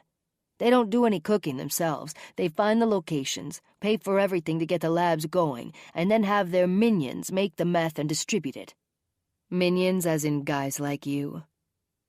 Frankie stared at me, his fists clenched under the chains. I smiled. And how do you know all of this? Ryan spoke up. We do have visitors, you know. They keep us up to date on what's going on out there. That's real kind of them. Now what about the description? Jack said. He took a sip of coffee. The farmhouse is red with a black roof. The barn matches it. There's a white fence at the front of the yard. They make the meth in the barn since it's set back from the house. Smart, in case some fool blows the place up. Frankie smirked. I guess. Who lives in the house? I asked. The cookers. I heard they work around the clock and take shifts to eat and sleep. Ryan and Abe check on every lab a few times a week. I looked at the analog clock above the door. 9 o'clock. We could round up a few deputies to go with us to check out their story. Is this farmhouse north or south of Linden Road? It's north, Ryan said. I closed my notepad and slid it into my back pocket. How many cookers were at the house you 2 got busted at? Ryan looked at Frankie, his eyebrow arched. I don't know, maybe 10 in all, but we weren't always in the lab at the same time. Is that about the normal number of people? Yeah, 10 to 15 if they're working around the clock, Frankie said. Okay, boys, thanks for the info. We're going to check it out. What about our deal? I looked at Jack. Did you offer them a deal? Nope. Did you? Hell no. Never have, never will. Have a nice day, ladies. I heard Ryan call me a bitch as we exited through the door. I thanked John, and we went back to the bullpen. I'm going to talk to Clark and see if he wants us to check this out. It is out of the city's jurisdiction. Jack nodded and went back to clearing his desk. I knocked on the door, and the lieutenant looked up from his paperwork. He waved me in. Jade, what's up? Jack and I just talked to some of the meth cookers upstairs. They gave us some intel we ought to check out. Do you think it's legit? If it is, it will be worthwhile. They gave us names of 2 of the bigger players, if they're actually real people. I'll pull their names up and see if they have rap sheets. The boys gave us the location of a lab that recently started up on Granville Road. I'll look on Google Maps first to see if the place really does exist. So what was their motivation to sing? I laughed. They thought I'd bargain with them. If their story is BS, they're going to be in a world of hurt. I already told them that. Clark glanced at the clock on the wall. You do have time on your hands. Okay, grab Jack, Silver, and Donnelly and go check it out. Watch yourselves. Those types are sketchy. And surveillance only. We have to know if they're actually cooking. If they are, we'll hand it off to the DEA. Especially if there are a lot of people involved. Be careful out there. Will do, boss, and I'll keep you posted. I had Jan dispatch Silver and Donnelly back to the sheriff's department. Meanwhile, I went downstairs to have Todd pull up the names Abe Negrete and Don Simmons to see if either of them had outstanding warrants. If they were as smart and discreet as the boys upstairs made them seem to be, they wouldn't have any sheets at all. They'd be flying under the radar, as invisible as ghosts. Hey, Todd, can you pull up both of these names for me? I want to see if they're in the system for any felony drug charges. Sure thing, Jade. Give me 1 second here. He powered up his computer and waited until the screen came to life. Have you guys met Lena yet? He logged into the database system. Yep, and I like her already. Todd nodded. Yeah, she seems cool. Here we go. Okay, first name. He looked at my notepad and typed in Abe Negrete. Nothing came up in Wisconsin. Next name. It's Don Simmons. I waited. Nothing on him either. These are listings only for Wisconsin, though. Both names come up in the nationwide database, but not under anything drug-related, and they might not be the same people anyway. Got it. Either they're fictitious names for the guys that run these meth labs, or they actually know how to keep their hands clean. Oh, as long as I'm down here, can we check on Google Maps for a farmhouse on Granville Road? I guess it's north of Linden Road. Supposedly, it's a red farmhouse with a matching barn. Both have black roofs, and there's supposed to be a white fence along the road. That's all I know. Granville ends at Highway C, so between Linden and C is about a 2-mile stretch. Yeah, sure, I'll pull it up. Todd zeroed in on the intersection of Granville and Linden roads and began the search. I pulled up a chair and leaned in close to the computer monitor, staring at the satellite image. He zoomed in and headed north on Granville, checking every farmhouse along the way. There's a farmhouse and a barn with black roofs.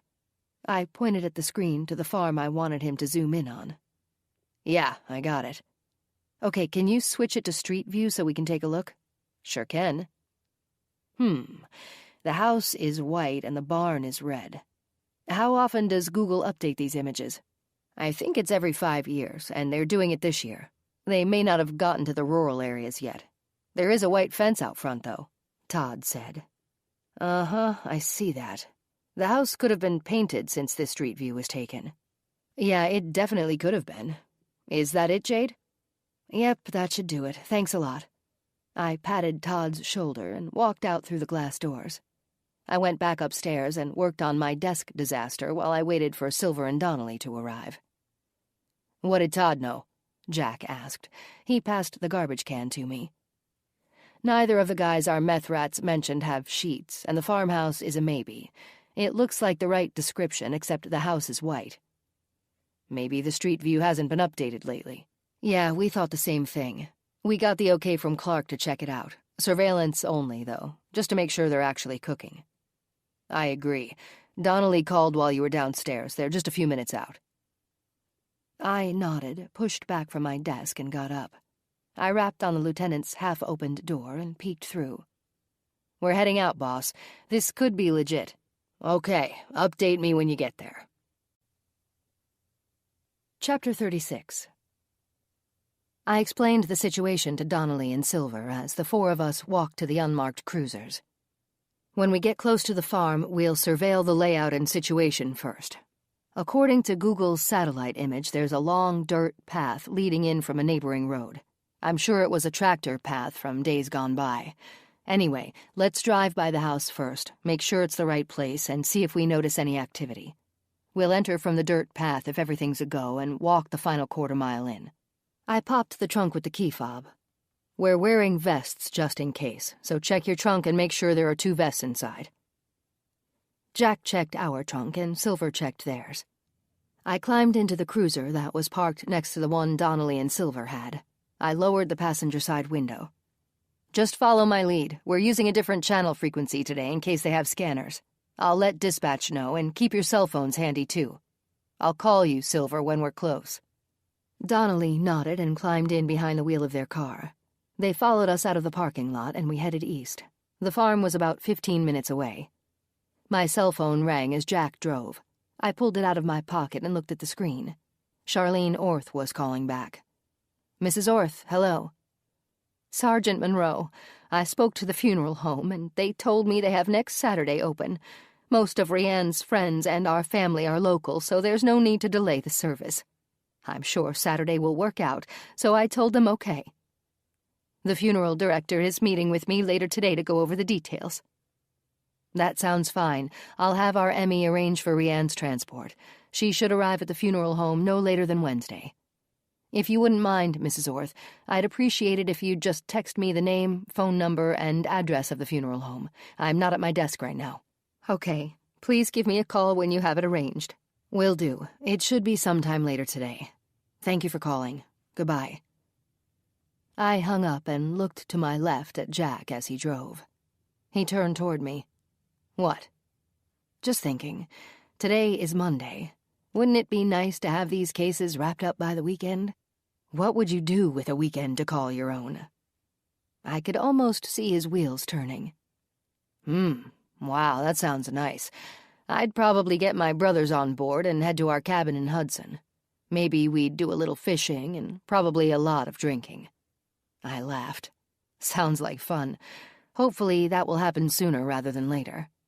We'll start knocking on doors tomorrow. 4 girls are missing for sure, and I can't even imagine what they're going through." Jack gave me a concerned look. "That's if they're still alive. This looks like Granville Road coming up." Jack slowed the cruiser. "Okay, turn left. I think we have about half a mile before we intersect with Linden. From there, we continue north on Granville until we see the place. According to Google Maps, the farm that fits the description is on the right side of the road." "Got it. Why don't you call Silver and tell him we're getting close?" I nodded, hit the phone icon next to Silver's name, and waited for him to answer. He picked up before the second ring. "Hey, Aaron, we're getting close. We'll drive by slowly in front of the property. I'll stick my arm out the window when we pass the place. Keep your eyes peeled for any activity at the location. Then we'll go to the next intersection and pull over to discuss the situation." "Got it, Jade. We'll be watching." Jack continued north for another 3/4 of a mile. "Okay, there's a farm coming up on the right. Slow down a bit."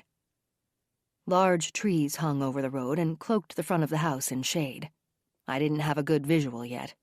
We were almost on top of the property before I saw a white fence, then the red house. With my index finger already on the window button and waiting, I quickly pressed it and stuck my arm out. Within the short few seconds I had, I scanned the property and saw 4 cars parked next to the house.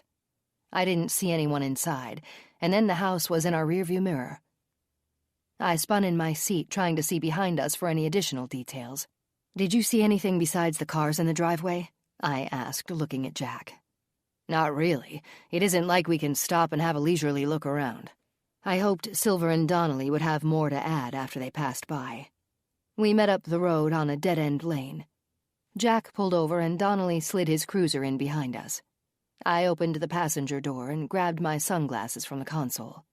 Did you guys see anything else besides the 4 cars? I got out and slammed the door behind me. Yeah, didn't you see the dogs? Silver asked. Damn it, dogs? I rubbed my left eyebrow. How many? I saw 2 for sure standing at the screen door. Big or small? I groaned. Unfortunately, big. Couldn't tell the breed since they were crowded together behind the door, and I didn't have time to study them. All I know is that they looked big and they were both black. Great. They could be labs. I hope to God they aren't Rotties. With any luck, they'll stay in the house. If they do, they won't notice us coming in from the back. You didn't happen to see any garbage cans or piles of trash, did you? I asked. Nah, we only had a few seconds to see what we did. The curtains were all drawn, though, Silver said. The house and grounds looked unkempt. Doubt if they're the owners. This has to be the right place. No pride in ownership because they're renters, 2 large guard dogs, and curtains closed in the daytime. Jack spoke up. Yeah, I saw that too. They aren't cooking in the house according to our jailbirds, but they may be sleeping in shifts and want to keep the house dark. I did see the no trespassing and private property signs at the end of the driveway, though. That's a sure indication they don't want company. They could be armed and paranoid, the worst combination. I didn't catch a whiff of any chemicals, but the barn is set back from the road. Okay, boys, are you ready to check this out? Donnelly nodded. Lead the way, boss. We'll be right behind you. Jack and I climbed back into the cruiser and headed for the next road to the east. We'd make 3 right turns at each intersection until we were at the back side of the property. We reached the tractor path that led to the long-forgotten field. From the way the layout looked from the satellite image, the path ended about a half-mile in. The west side of the field had a natural rise and a row of trees and bushes. Then it gradually sloped down to the barn and house beyond that. We turned in and drove slowly so we wouldn't create a dust cloud. Our approach needed to go unnoticed. The path was bumpy and riddled with large rocks and potholes anyway. It looked as though nobody had driven on it for years. A pile of empty chemical bottles, cans, and pill bottles, along with the smell, would definitely give this crew away if they were cooking. With any luck, we'd see something through our binoculars to substantiate the jailbird's claims. I'd never get our local DEA involved unless we knew for sure what was going on. This crew could possibly lead to the ringleaders of a statewide meth problem. We'd find out more once we got closer. Jack stopped the car just at the point where we saw the roofline of the barn. That was close enough. I got out and motioned for Donnelly to stop. I made a quick call to Clark to tell him we were at the location. I'd update him again once we knew what we were dealing with.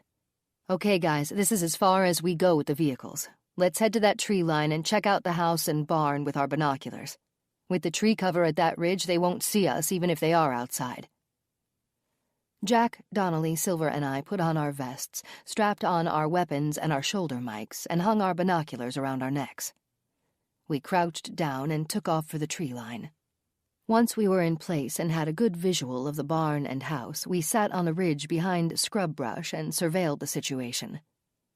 The wind caught in my hair and swirled it across my face. I pulled the elastic band off my wrist and tied it back. Then I sniffed the air. "Smell that?" I whispered. "The wind is blowing this way. Somebody is up to no good. It smells like skunk." The guys nodded, and we settled in to watch the house and barn. "I see a dump site," Jack said. "Where?" I asked. "Look to the far right of the barn. Go beyond that for about 30 feet. You'll see a pile of rocks, then a gully. Look closely at that gully. It's filled with chemical cans, plastic canisters, tubing, and bottles." We turned our binoculars in that direction.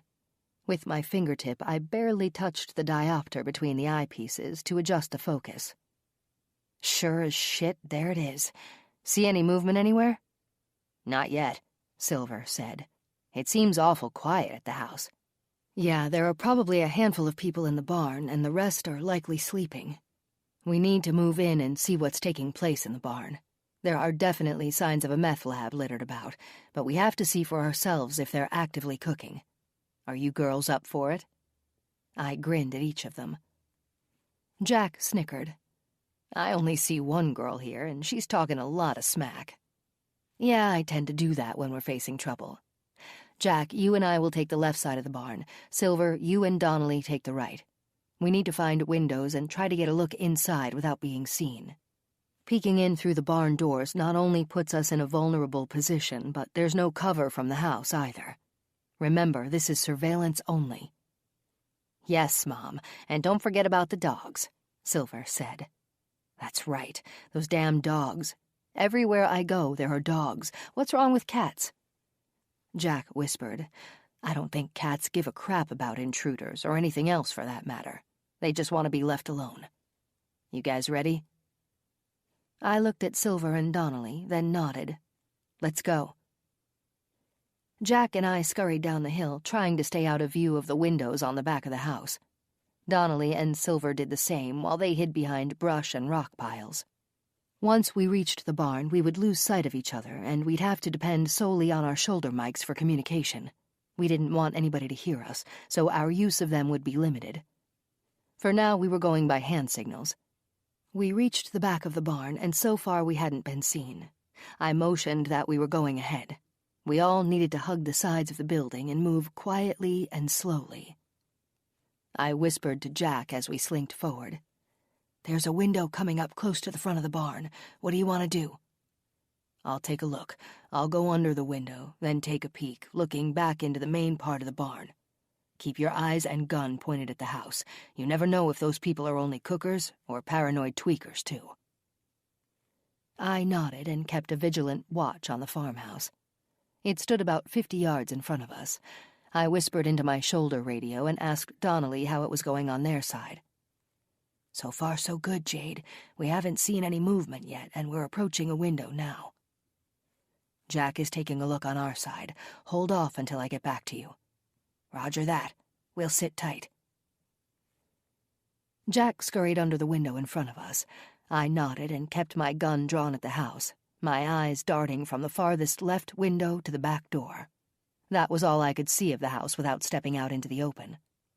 Jack stood alongside the rotting frame of the barn window and moved his face slowly closer to the dirty glass panes. He peeked in and then quickly pulled back. Okay, there are a handful of people inside that I can see, and they're definitely cooking. Chances of them having guns are slim. They'd probably blow themselves up if somebody shot a weapon. Well, the same goes for us. Let's get out of here. We have the proof we need. We'll hand this off to the local DEA and let them close shop here and track down the big boys. Yeah, tell Silver and Donnelly we're moving out. We knelt down along the barn, and I called Donnelly again on my shoulder mic. Jack saw a handful of people in the barn, and they were definitely cooking. Are you guys able to get a few shots at the dump site with your cell phones? Yeah, I think so, he whispered.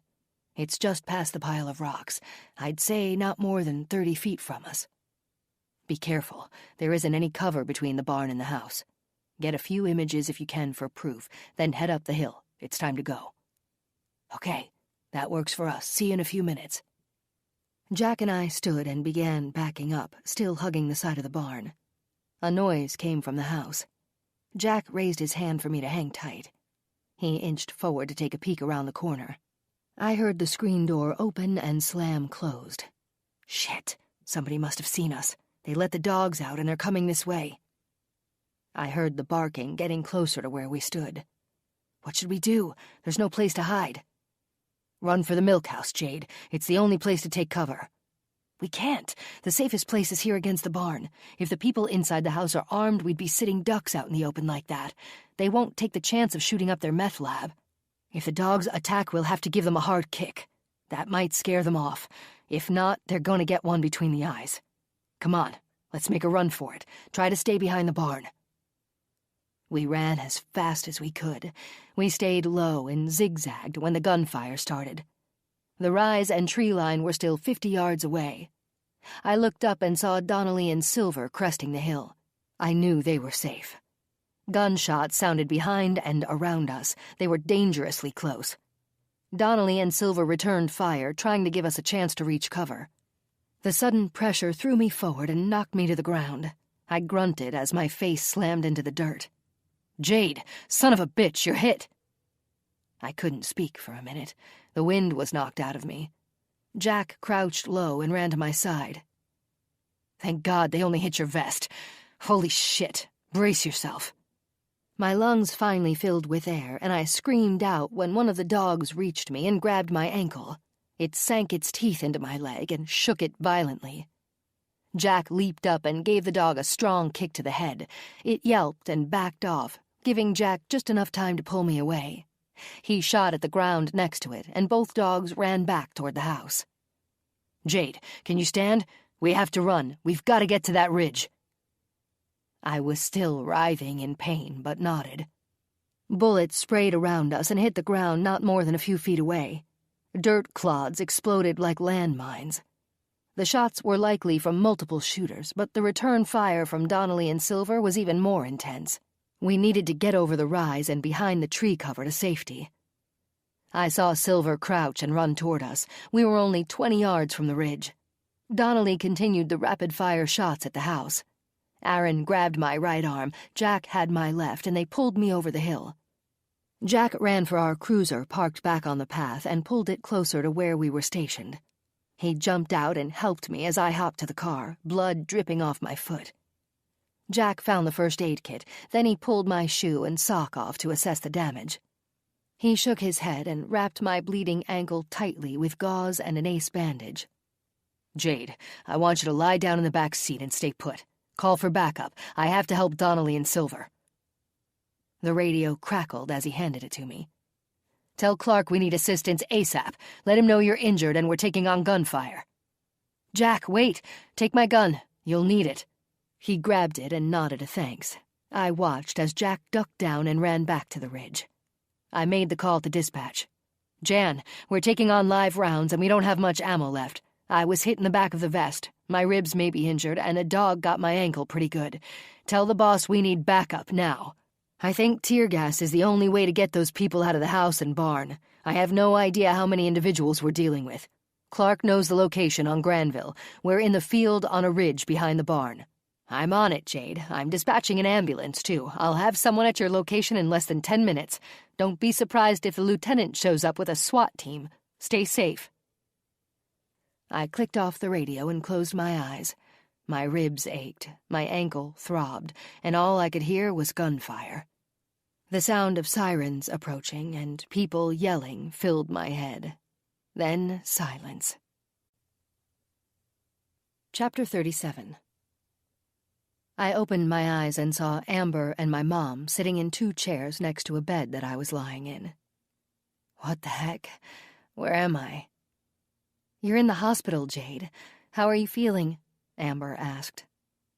"I don't know. I'm groggy. I feel like I'm doped up." My mom wiped her eyes. "Yeah, that's because you are. You were coughing up blood. Apparently your ribs and lungs are bruised from the impact of the bullet that hit your vest. You also have 14 stitches around your right ankle. Your shoulder might be sore, too. You were given a tetanus shot because of the dog bite. Honey, you're lucky to be alive." I gave her a weak smile. "But I am, Mom, and that's what counts." I groaned at the flash of images coming back to me. "What happened at the farm? How are Jack, Donnelly, and Silver?" I looked at the door and saw Jack standing in the hallway beyond the glass. He was smiling at me. I waved him in. "Jack, thank God you're okay. How is everyone else? What happened? Mom, Amber, can you give us a few minutes?" "Sure, sis. Come on, Mom. Let's grab a snack in the cafeteria." I watched as they walked out and closed the door behind them. "Jack, what happened?" He pulled the chair closer to the bed and reached for my hand. "You blacked out, partner, but we got the bad guys. I'm so thankful you're going to be all right. The doctor wants to keep you overnight for observation, then you'll be released tomorrow. Light duty only, he said." Jack laughed. "Apparently that doctor doesn't know you well. I'm pretty sure Clark is going to make sure you stay in the bullpen for the rest of the week. He reminded you of how messy all of our desks are, but I have a feeling you don't remember talking to him." "He wouldn't dare do that to me." Jack chuckled. "Anyway, you're going to be wearing an elastic band around your ribs for a while, and you might have to wear a boot. Your foot is stitched and bandaged, and I doubt if your shoe is going to fit." I pulled the blanket back and looked at my right foot. It was wrapped so much that it resembled a club. All I could see were my toes. Shit, that mutt must have got me good. I'm glad it's my right foot, though. Yeah, why's that? How could I push the clutch in if it was my left foot? Okay, so fill me in. He smirked. You never take a break, do you, Monroe? I pushed the button to raise the back of my bed. Then I winced. My ribs hurt. So, what happened? The ambulance, Clark, Billings, Clayton, 2 more deputies, and a SWAT team showed up. They needed the tactical team to clear the buildings. They threw tear gas grenades in the house and barn. After it was all said and done, there were 7 people in the barn and 9 in the house. They had quite the operation going on. It was the real deal, Jade. We couldn't have corralled them ourselves with just our service weapons and 1 extra magazine each. 2 guys came out of the house injured. We're assuming they were the ones firing on us. Between the fingerprints on the guns that were seized and the slug we pulled out of your vest, we'll figure out who was shooting at us. They'll get extra charges filed against them for shooting at law enforcement officers. They'll be lucky if they ever see the light of day again. I nodded and squeezed Jack's hand. You saved me, Jack. You and Silver got me to safety. I'm so thankful to both of you. He smiled at me. No sweat. That's how we roll. I weakly punched his arm. Whoa, careful there, woman. Whatever. Then what happened? And then Clark called the local DEA division. They took over the scene. With any luck, the meth cookers in our area are going to be a thing of the past. It's a good possibility, thanks to the number of people arrested, that somebody is going to start singing and pointing fingers at the big players. That's good, but we made quite a mess of the day, didn't we? Not at all, and I don't even want you to think like that. We got a bunch of drug pushers off the street and out of our county. It was a good day, except for the part where you got hurt. I'll be okay in a few days. We have a lot to do, Jack, and I don't have time to be lying around having a pity party for myself. We have some serious bad guys to take down. We will, but for tonight and the next few days, you're going to take it easy. Jack kissed my forehead. Get some rest and call me when the doctor releases you tomorrow. I'll pick you up. You sure? Absolutely. I know you'd head to the station anyway, and I'm not about to let you drive yet. He started for the door. I smiled. Hey, Jack. He turned back toward me. Yeah? Can you hand me the remote? He shook his head, then he handed me the TV remote. Here's something, you know that? Have a good night, partner. Oh, and by the way, I took care of everything with Charlene Orth and transporting Rianne's body to Grand Forks. Jason and Lena have it all under control. Thanks, Jack. I watched him walk out and close the door behind him. Chapter 38. He yelled down the stairs. Is she ready to go? Jeremy looked at his watch and paced back and forth in the kitchen. They needed to be on the south side of Milwaukee in just over an hour. Matt answered from the basement. Yeah, back the van up to the cellar doors. We're coming out that way. Jeremy went outside and moved the newly painted van. He unlocked the outer wooden cellar doors and let them bang against the ground. He opened the back doors of the van and noticed the paint was still a little tacky in some spots. He reminded himself not to lean against the vehicle. Matt grunted as he climbed the stairs with Gina tossed over his shoulder. What the hell? You gave her a dose? Frown lines creased Jeremy's forehead. Don't worry about it. It was just a small amount. This bitch is way too feisty to sit in a cage in the back of the van for 45 minutes. She'd be screaming the entire way. Yeah, you're right. Watch the van. It isn't completely dry. Too humid today, I guess. Matt nodded and shoved Gina into the cage. Then he padlocked it. Let's go. He slammed the cellar doors and locked them. Do you know how to get to Holler Park? Yeah, it's already programmed into my GPS. Jeremy climbed in behind the steering wheel. Matt rode shotgun and cracked open 2 bottles of water. He handed one to Jeremy as he turned left out of the driveway. What's the guy's name we're meeting at the park? Mr. Johnstone. We're supposed to call him when we're 5 minutes out. He said he'll be in a red van near the lodge. How long will Gina be out?" "Not long. I only gave her enough to keep her quiet until we get there. She'll be groggy when we hand her over, but that's better than her yelling for help. I don't trust that girl." "Yeah, I hear you." Jeremy rubbed his forehead, recalling the time she kicked him in the head. They were on the interstate heading south 15 minutes later. "We should get an email from Carly's buyer tomorrow, and Liz will be gone by the weekend. Everything is going exactly as we planned, and the bank account is getting fatter by the day. Don't forget to list Megan and Jenna on Thursday for their 3-day auction." Matt rubbed his hands together. "Those two should do well." Jeremy grinned at his brother. His smile almost touched the deep dimples situated in the middle of his cheeks. "That's what I'm counting on." The clicking of the right blinker told Matt they were getting close. Jeremy checked the side mirrors and pulled over to the far right lane. He exited the freeway onto Layton Avenue at 7:15. "We're almost there." He handed his phone to Matt. "Call Mr. Johnstone's number. Holler Park looks pretty small according to the website, even though it's secluded. We have to know if other people are there." "Sure thing." Matt hit the green telephone symbol next to Mr. Johnstone's name and waited. "It's ringing," he said. "Hello, Mr. Johnstone. We're almost there with your merchandise. I have you on speakerphone." "Hello, gentlemen. I'm at the park, and so far I'm the only vehicle here. If we make the transfer quickly, I think we'll be fine." "That sounds good. Do you have something rigged up for transport?" Matt asked. "A set of chains." "Good enough. We have a little something extra to give you if you need it. We'll be there in 5 minutes." "Very well. And what vehicle am I looking for?" "A black van," Jeremy said. Jeremy turned off Layton onto South 6th Street. The park entrance was just ahead on his left.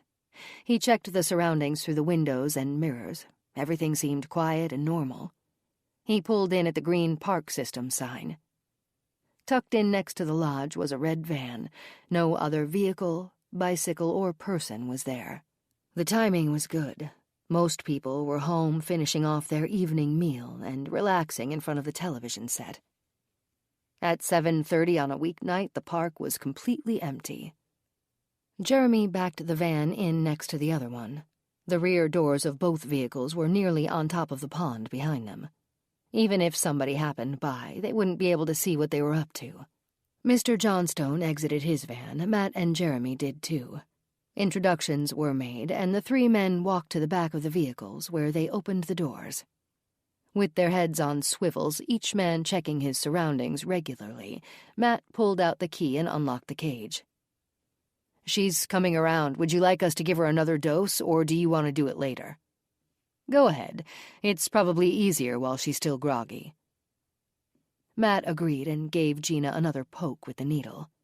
He instructed Mr. Johnstone to give her only small doses at a time if he wanted to keep her sedated for the trip. Too much at once would do her in permanently. "I understand." Matt opened the cage and pulled Gina out by the legs. Jeremy hooked his hands under her arms, and they lifted her to the other van. Mr. Johnstone grabbed the back door and, with a grunt, stepped up on the bumper and pulled himself inside. He fastened the arm and leg chains to Gina and snapped them closed. "That should do it," he said as he wiped his hands on a rag that was in the back of the van. "Nice doing business with you both. We'll be in touch once I arrive back in San Francisco and Mr. Black has possession of her. I'm sure he'll be pleased." Matt closed the back doors of both vans and handed Mr. Johnstone the syringe. The men shook hands and parted ways. "Easy as pie once again," Jeremy said as he pulled out of the parking lot. "Feel like stopping for dinner somewhere to celebrate another successful transfer?" "Sure, why not?" Chapter 39. "Take it easy, Jade." "I'm not an invalid, for Pete's sake." "Well, yeah, you sort of are. Anyway, it's hospital protocol. You have to be released in a wheelchair, so just deal with it." "Seriously, women." I shot Jack a dirty look. "I need to get to work." "That's where we're going. Now let me help you get in the car." Jack opened the passenger door and pushed the wheelchair as close as possible to the seat. He lifted the footrests and extended his hand to help me up. "You know I can do this myself, right?" "Yeah, I know. I just wanted to be a gentleman, that's all." I saw the disappointment in his eyes and immediately felt like a jerk. I raised my arm so he could help me into the car. "Thanks, Jack." "No problem." I watched as he closed the door and pushed the wheelchair back into the hospital vestibule. He walked around to the trunk and put the crutches inside. Then he opened the driver's door and got in. "I'm sorry for trying to act tough. I really do appreciate your help, partner." He smiled. "Did they feed you lunch?" "Now that you mention it, no, they didn't, and I'm starving. How about Toucan Grill?" "You sure?" "Yeah, easy parking and we can sit outside. The sun will feel good, and I'll only have to hobble for 15 feet. Damn crutches. I hate the things."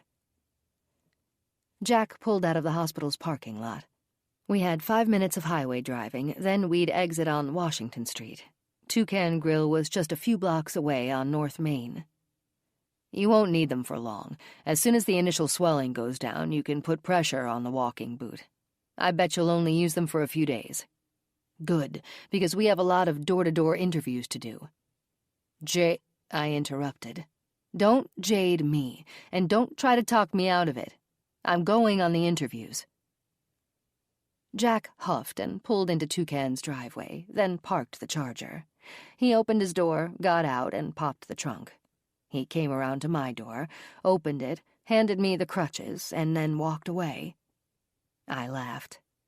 "Okay, fine. You can help me a little." We sat at a picnic table with the sun on our shoulders. It felt good, and the warmth was as soothing as a hot bath. The waitress came out and greeted us. She looked like a high school student, likely working part-time during her summer break. Her blonde hair was pulled back in a high ponytail. She reminded me of a younger version of Elise, my yoga instructor, and one of Doug's victims. Her name tag had Emily written across it.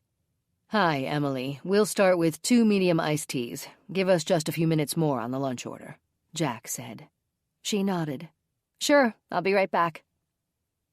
She returned a few minutes later with our beverages, 2 straws and 2 napkins. She took our order, then left. "Hear me out before you interrupt. Deal?" Jack said. "Deal." "Let's see how your foot feels by Friday. If you can put weight on it with the boot, we'll start the door-to-door interviews. We may have to work on Saturday, but realistically, that's when most people are home. We can hit 20 residences, but if everyone is at work, we'll just have to do it over again anyway. Between now and then, we'll have a group sit-down to remind ourselves of who we think we're looking for. We'll set our area perimeters, map out the grid of the roads and houses, and then divide up the area with Clayton and Billings. I'll even touch base with the boys in Wasaki County and see if they want to get on board. The killer could just as easily have come from their area to dump Brienne right at the county line." "That sounds logical to me." Emily brought our burgers and fries out and refilled our glasses of tea. She placed ketchup, mustard, and extra napkins on the table. I thanked her, and she walked away. "Have there been any leads coming in from the news segments?" "No, at least nothing legitimate. There are always the idiots who call in phony leads. I've never understood why people do things like that. Yeah, who knows? If they had the slightest idea of the pain those families are going through." "So, we can get started as soon as we get to the station?" "Sure, as long as you don't overdo it." "I won't, I promise." Chapter 40. What happened to my car? I noticed it wasn't in the parking lot when Jack pulled into the station. "I had Amber pick it up last night and take it back to your house." "Why?" I looked at Jack suspiciously. "Do you want your foot to heal sooner or later?" "Sooner." I put on a fake pout. "Then you aren't going to drive for a while. When the swelling goes down, you get your car keys back." "You took my car keys?" I shot darts at him with my eyes. "Are you serious right now? We need you at work, Jade. If you don't do as the doctor instructed, your recovery will take longer. Don't argue with me.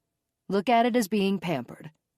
"Right, and that's just the type of girl I am, someone who needs pampering," I snickered. "Will you pull up to the front door and help me out of the car?" We both laughed. Jack parked the car while I waited at the steps. Figuring out how to maneuver the steps with crutches to get in and out of the sheriff's department would be tricky. I was lucky to have Jack as a partner. He was willing to drive me to work and back home every day, and he'd help me get in and out of the building each morning and night. I'd leave it up to someone else to go upstairs to the jail or down to the coroner's office, crime lab, or tech department for now. I was hopeful that by Friday I'd be walking on my own without assistance, even if it was with a medical boot. Jack instructed me to put my arm over his shoulder and use the crutch on my left side. He'd be the crutch for my right side. It was either that or be carried in and out of the building. I'd figure it out, and fast. Inside, Jan offered her condolences and welcomed me back as I hobbled around the reception desk with the crutches and entered the bullpen. Jack held the door open as I crossed through. My desk held vases of flowers, and get-well-soon balloons swayed from 4-foot lengths of colorful ribbon. Everyone sat in the bullpen waiting for me to enter.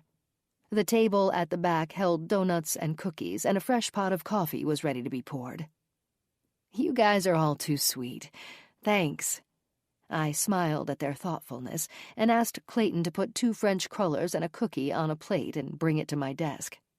"You got it, Jade." Clayton filled the plate and poured me a cup of coffee, too, and delivered both to my desk. Jack piped up. "Don't get used to it. Remember, you don't want to be pampered." "Maybe a few days won't hurt." I took a big bite of the donut, even though we had just finished lunch. At 1:30, Clark called a meeting for all of us in the conference room. I hopped down the hall and sat in the first chair I reached when I entered the room. Lieutenant Clark, Jack, Clayton, Billings, Dan, Kyle, Todd, Billy, Jason, Lena, and I were in attendance. Clark wanted Lena on board just because she hadn't sat in on any of our meetings yet. Billings brought the pot of coffee and cups in for everyone. "Okay, it looks like Friday is our target date to start canvassing neighborhoods. Jade, if your foot isn't up to par to do much walking, we're going to have to take this on without you." I nodded, and I didn't like it, but I understood. This investigation wasn't about me, and I couldn't make anyone wait until I was ready to join in. Either I was on board to begin on Friday, or I wasn't, but I was hoping for the best. Clark continued.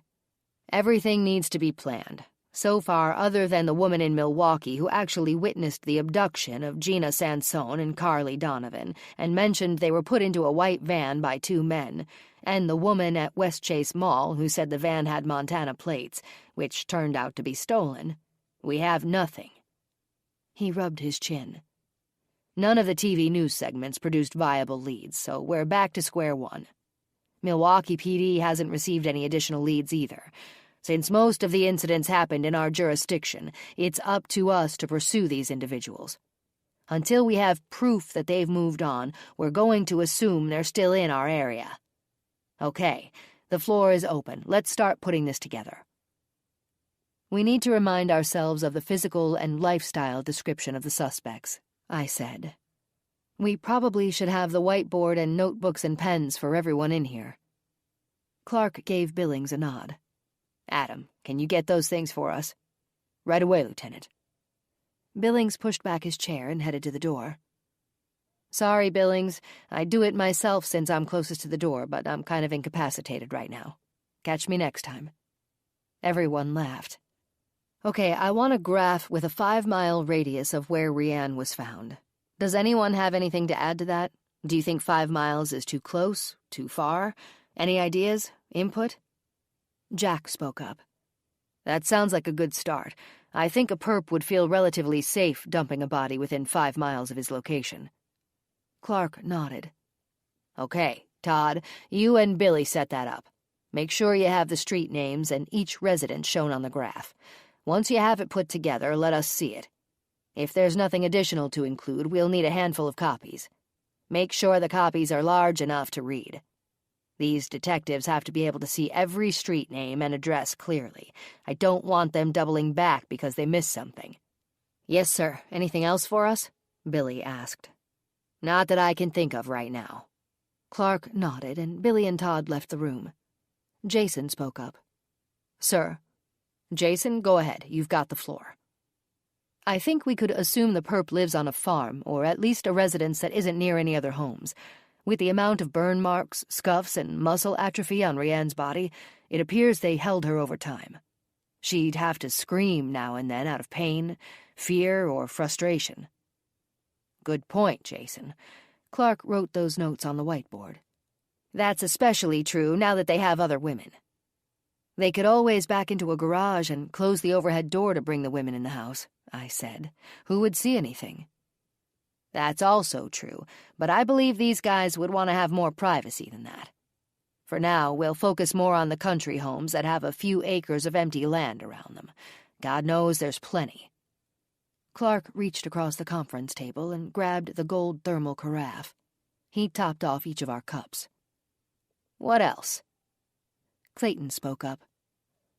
What we do know is there are likely 2 men. They must be strong enough and quick enough to overtake multiple women at a time. But the women are subdued, I said. Clayton ground his fists into his eyes. Yeah, I forgot. We know they must be similar in age to Carly and Gina, and possibly attractive. Why would 2 beautiful girls give them the time of day otherwise? They also know where young people hang out. That's right, Jade. Okay, the woman in Milwaukee said she saw 2 men, possibly with darker hair. They're probably anywhere between 20 and 30 years old. They have, or had, a white van. They know where young people hang out, and they likely aren't from this area. Oh, and they found a way to get xylazine. But that got us nowhere. These guys are smart and know how to stay under the radar. We have to dig deep, people. Todd and Billy returned with a large map printed out of the area where Rianne was found. They spread it out across the conference table, closer to me so I wouldn't have to hobble over to take a look. This is what a 5-mile radius gives us. Keep in mind half of this map goes into Wasaki County, since she was found on the county line. Clark wrung his hands. Damn it, that's right. Okay, extend our side of the county line to go out 10 miles. I realize these guys aren't local and don't give a flying fart about county lines. They probably aren't even aware of the location they dumped Rianne. It was just a quiet country ditch. Clark shook his head. Go ahead, guys. Sorry about my oversight. Speaking of Rianne, she's already on her way back to Grand Forks, right? I asked, directing my question at Jason. Yep, she should arrive tomorrow morning. We sent along 5 copies of her death certificate with the driver, just like you asked us to. Thanks, Jason. So, what do you guys think of me footing the bill for lunch, excuse the pun, for our jailbirds for the rest of the week? Those 2 snitches did give us important intel about the meth lab, and got nothing in return. They could order lunch off the delivery menu from Jimmy's Quick and Tasty, good through Saturday. It's something anyway. Clark nodded. Yeah, go ahead. We'll all pitch in and pay for it. Todd returned to the conference room, carrying the final draft of the map with a 10-mile radius around the location where Rianne was found. Billy was right behind him. How's this? Todd asked as he and Billy spread the map across the table. That's perfect. Okay, go ahead and make 7 copies, about half scale of this one. You 4 detectives have 2 days to get all of your other projects and loose ends wrapped up. This bullpen is going to be running light once you take to the streets. I'll probably have Horbeck and Jameson put in overtime, too. Let's go. Chapter 41. The screams from the basement bounced against the walls and echoed up the stairs. Somebody get down here, please! We need help!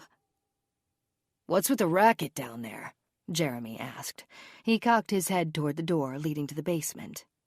He and Matt were about to sit down and enjoy a quiet, early dinner. Matt looked over his shoulder and shrugged. He stood at the stove, ready to load up his plate with a Tuesday evening feast.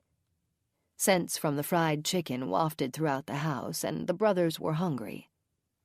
Matt scooped up a large serving of mashed potatoes and poured gravy over the top, and with a slotted spoon, he heaped canned corn from the saucepan onto his plate. Dig in, bro. A meal like this shouldn't be left to go cold. Matt did the cooking in the house. Jeremy was interested only in the amount of money flowing into their joint bank account. He enjoyed the food and appreciated his brother's expertise, but he could live on peanut butter and jelly sandwiches if he had to. Tomorrow was the day they would be meeting with the buyer's rep for Carly. After dinner, Jeremy intended to go online to see if that final email had come in. The rep would give him further instructions of a time and meeting place in the Milwaukee area to make the transfer. "Help us!" the voice wailed again, irritating Jeremy. Who the hell is screaming down there? It sounds like Jenna. Jeremy pushed back his chair, wiped his hands on the napkin, and threw it on the table. This better be good. The basement door slammed against the wall so hard it bounced back, almost hitting Jeremy in the face. That only fueled his anger more as he stormed down the stairs. Matt cursed under his breath and followed. What the hell is going on? I swear to God, you're all going to get zapped. I was trying to enjoy a little peace and quiet over a nice, relaxing dinner. Jeremy swatted at the light switch on the wall and flicked it on. Jenna shook the cage wires, her fingers bloodied from trying to get out. "It's Carly. There's something wrong with her. She's puking and having seizures." Jeremy spun from the sound behind him. Carly was kicking the sides of her cage, almost in a rage. 5 strides, and he was in front of her pen. His right knee popped when he squatted next to it. Jeremy winced, then stared at Carly as her muscles contracted violently. Her eyes had rolled back, and only the whites were visible. Blood ran out of her mouth and smeared on her chin. He moved in closer to get a better look. What the hell? Matt, come over here. Have you ever seen anything like this? Oh, can't say that I have. She looks possessed. She bit her tongue pretty good, too. "She's epileptic," Jenna yelled, snarling at both men. Jeremy pushed off the floor, wincing again as he rubbed his knee. He grabbed the chair and sat in front of Jenna's cage. And how would you know that? I work at a doctor's office. I know what epilepsy looks like, and she mentioned being worried about not having her meds. She's having a grand mal seizure. It could kill her, especially without her anti-seizure medicine. Her blood sugar is probably so low it's off the charts. I'm sure she's feverish, too. Well, what would you suggest, Dr. Jenna? Jeremy cocked his head and mocked her. She needs medication. That isn't going to happen. She needs to snap out of it, that's what she needs. Jeremy got up and pulled an empty cage forward. Give me a hand, bro. Unlock her pen. We'll put her in a clean cage for now. She can wait to shower until tomorrow before she leaves. Do you think it's safe? I don't want to get kicked in the head. Matt leaned down and took a closer look at Carly. Jeremy waited. What do you think? It looks like she passed out. Matt unlocked Carly's pen.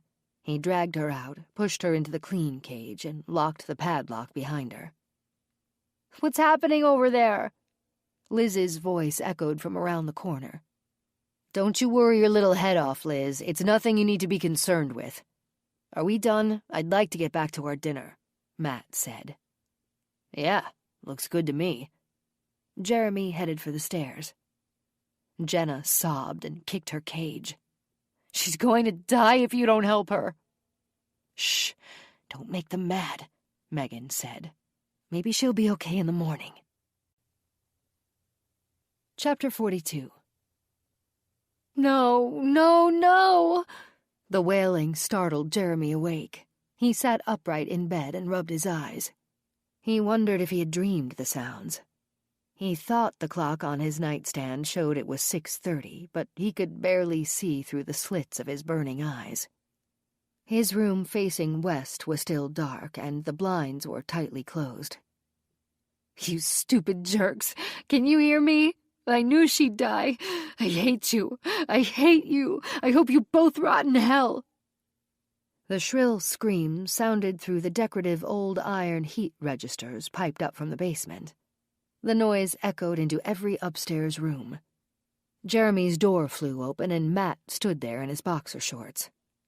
What the hell is going on down there? I don't know, but we're about to find out. Jeremy flung the sheet and blanket to the side and climbed out of bed. He slipped on his jeans, still lying on the floor from last night. He exited the room and looked back at Matt. "Put something on." Jeremy ran down the stairs to the main level of the house and flipped on the light in the living room. An ugly 70s-style chandelier hung from the center of the room and came to life. Cage woke, stretched, and jumped off the couch. Adjacent to the living room, just beyond the arched doorway, was the kitchen. Jeremy continued on, not acknowledging the dog who was at his heels. His hand hit the wall switch next to the stove, and the light above the table lit up. Jeremy turned the dimmer dial to brighten the room. He headed for the basement door, which was just to the right of the pantry. "Cage, stay," Jeremy ordered. He squeezed through the opening and closed the door behind him before the dog had a chance to follow. He took the 12 steps to the lowest level of the house. He was halfway down the stairs when the cool, musty air hit him. "What the hell is going on?" He sneered at the women as he turned on the light. The window across the room brought in barely enough light to dim their dungeon at best. Jeremy grabbed the cattle prod out of sheer anger as he walked toward the cages. Jenna screamed and rattled her cage. Megan joined her, and Liz in the darkened corner did too. "Carly's dead, you son of a bitch. I told you she'd die without her medication. She had already gone too long without it. That's why she had a seizure, you idiot. I wish you were dead. I wish I could kill you. I wish I could kill both of you." Matt came downstairs and looked at Jeremy. "What happened?" Jeremy stood next to Carly's cage and stared at her stiffened body. Her eyes were unblinking and her mouth hung open. "She's dead. I guess the seizure did her in. What the hell are we gonna do now? She was supposed to be delivered today. Let's go upstairs and talk privately." Matt cocked his head toward the stairs. Jeremy looked at the 2 remaining girls staring at him with hatred written across their faces. Liz was still making a racket around the corner. "Shut the hell up, Liz, or you're going to join Carly," Matt yelled. The room fell quiet, and the brothers went upstairs. Matt made coffee while Jeremy sat at the table. His hands were folded under his chin. He was in deep thought. "I have to get in touch with the buyer's agent." He glanced at the clock. "Shit, I have no idea where he's at. He's probably somewhere over the Atlantic right now. The email I got from him last night said he was at the airport in Delhi and was going to leave shortly. He was supposed to arrive in New York around noon." Jeremy ground his fingertips into his head. "All I know from his calculations was that he wants to meet near Mitchell Field at 4 o'clock. He said he'd call and give me a location when they stopped in New York for fuel." Matt poured 2 cups of coffee and carried them over to the table. He pulled the cream out of the refrigerator and a spoon out of the top left drawer.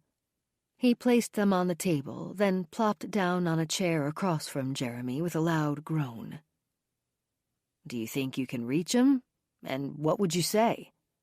"I don't know. He's come a long way, and the last thing I want to do is piss him off. No matter what, we've just lost $9,000 that's already been paid. Either we fix this somehow, or we'll have to give them their money back and likely cover expenses, too."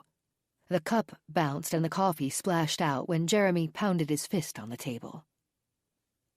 "How about replacing Carly with Jenna? She has dark hair, and they were close to the same size and age." "Yeah, but they don't look alike." "So what? Jenna would have sold for more than Carly did. That's like giving the guy in India a bonus. They'll get a better-looking babe, they won't be mad, and we'll skate by." "True, but we'll still be short the value of 1 girl." "Bro, there's plenty more where that came from. Once we get to Vegas, we can cherry-pick from the best of the best." "Yeah, you might have a point." Jeremy grabbed a banana out of the bowl on the counter, then sat back down. He peeled it as he thought about Matt's idea. "It's probably the only thing we can do. I'll be honest with the guy and tell him what happened. Full disclosure, you know. It will keep us honest." "Where are you going?" Matt stood. "Downstairs to send an email to the rep. Hopefully he'll read it before he arrives in Milwaukee. Surprising him will only make us look sketchy. After that, we have another hole to dig. Beth is going to get herself a roommate. Go ahead and get the shovels ready. Bring the wheelbarrow up to the cellar doors, too." Chapter 43. I thanked Mom for dropping me off before work and took a seat in the doctor's office. Soothing music played on a loop, and a home improvement show was on the TV in the corner near the ceiling. I would like to have heard what the twin brothers suggested to a family that wanted to update their house, but the volume was muted and the closed captions moved across the screen so quickly I didn't have time to read what was said. My name was called, and I hobbled with my crutches across the waiting room. I promised Jack I'd call when my appointment was over so he could pick me up. "Right this way, Jade," the nurse said as I followed her to an exam room. "Have a seat." I sat and waited for her to begin the preliminary exam. Lisa, the nurse, took my blood pressure, pulse, and temperature. She patted the paper-covered exam table and told me to take a seat. She helped me up. With the cold stethoscope against my back, she said to take a few deep breaths. It still hurt to do that. She did mention that she didn't hear any gurgling. A good thing, I guessed. Lisa gingerly removed the bandages from my foot and gave the stitches a long look, turned my foot slightly to the right and left, and commented on the bruising. She took a seat on the short, backless roller chair and scooted it up to the computer screen and began typing. On the screen, she entered my name, birth date, and medications I used in my personal medical file, even though that information had been taken several days ago at the hospital. The doctor and hospital all had the same record since it was one gigantic network. I went along with it since I understood protocol. She clicked off the screen and pushed the chair back. Lisa stood, smiled, and said the doctor would be in shortly. I hated sitting there with nothing to do, so I pulled out my cell phone and texted Amber. I apologized again for not being able to join her at the gun range last night. I mentioned seeing the paper target she'd left on the kitchen table and commented on how well she did. I was proud of her. Footsteps sounded in the hallway and the doorknob turned. I put my phone away as the doctor walked into the exam room. "Good morning, Jade." "Morning, Dr. Dumont." He sat on the same roller chair Lisa had used and scooted it up to my foot. "Let's take a look." He turned my foot left and right and flexed it up and down. "You're lucky, you know." "Really? How's that?" I hadn't imagined getting my foot half chewed off as being something lucky. "That dog missed your Achilles tendon. That particular tendon connects your calf muscle to your heel bone and is used when you walk, jump, and run. The stitches look dry and clean, which is good, but the swelling and bruising may take another week to go away. I still want you on light duty for a while, but I think the boot can replace the crutches if you're ready to try putting weight on that foot." "Yeah, let's give it a shot. I'm not a fan of crutches at all." The doctor put a clean gauze bandage on my foot and wrapped it so it looked like a club again. "The wrapping is just to protect your foot from being bumped or getting dirty. The boot will feel more comfortable with the extra padding, too." I nodded. He slipped the boot onto my foot, then pulled the Velcro strap snug. "Okay, stand up and put normal pressure on that foot. Tell me how it feels." The doctor helped me off the exam table, and I stood without the help of crutches. I looked at him and grinned. "It isn't bad. I think I can do this. Anything to get rid of the crutches." "Okay, but I'm trusting you to take it easy. Understand?" "Yes, Dr. Dumont. I'll behave." "Fine." He smiled and shook my hand. "I'll send Lisa back in to set up your appointment in 10 days to have the stitches removed." "Thank you." I watched him exit as Lisa entered. We set the next appointment, and she told me to keep the crutches. They would come in handy whenever I wanted to give my foot a rest. In the waiting room, I texted Jack to come and pick me up. Then I went back to watching home improvement shows on TV. 10 minutes later, the front door opened, and Jack walked in. "Ready, partner?" "You bet." I handed Jack the crutches, and I pushed off the chair. It took a second to steady myself on both feet with equal pressure. Jack stood with his hand out ready to catch me if I fell. I grinned. "I got this." "Okay." He opened the door, and I carefully walked out to the car of my own accord. Jack closed my door and put the crutches in the trunk. He climbed in and glanced my way. Don't think this means you're going to run a marathon anytime soon. No driving yet, either. Who are you, the assistant doctor? Yeah, that's exactly who I am. Today and tomorrow are office days for all of us anyway, unless something urgent comes up. I'll keep my fingers crossed that nothing does. Chapter 44. Okay, the email is sent, so I'll have to check for a response from Mr. Patel every now and then.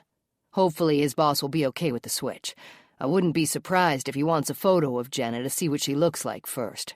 Let's get that out of the way just in case.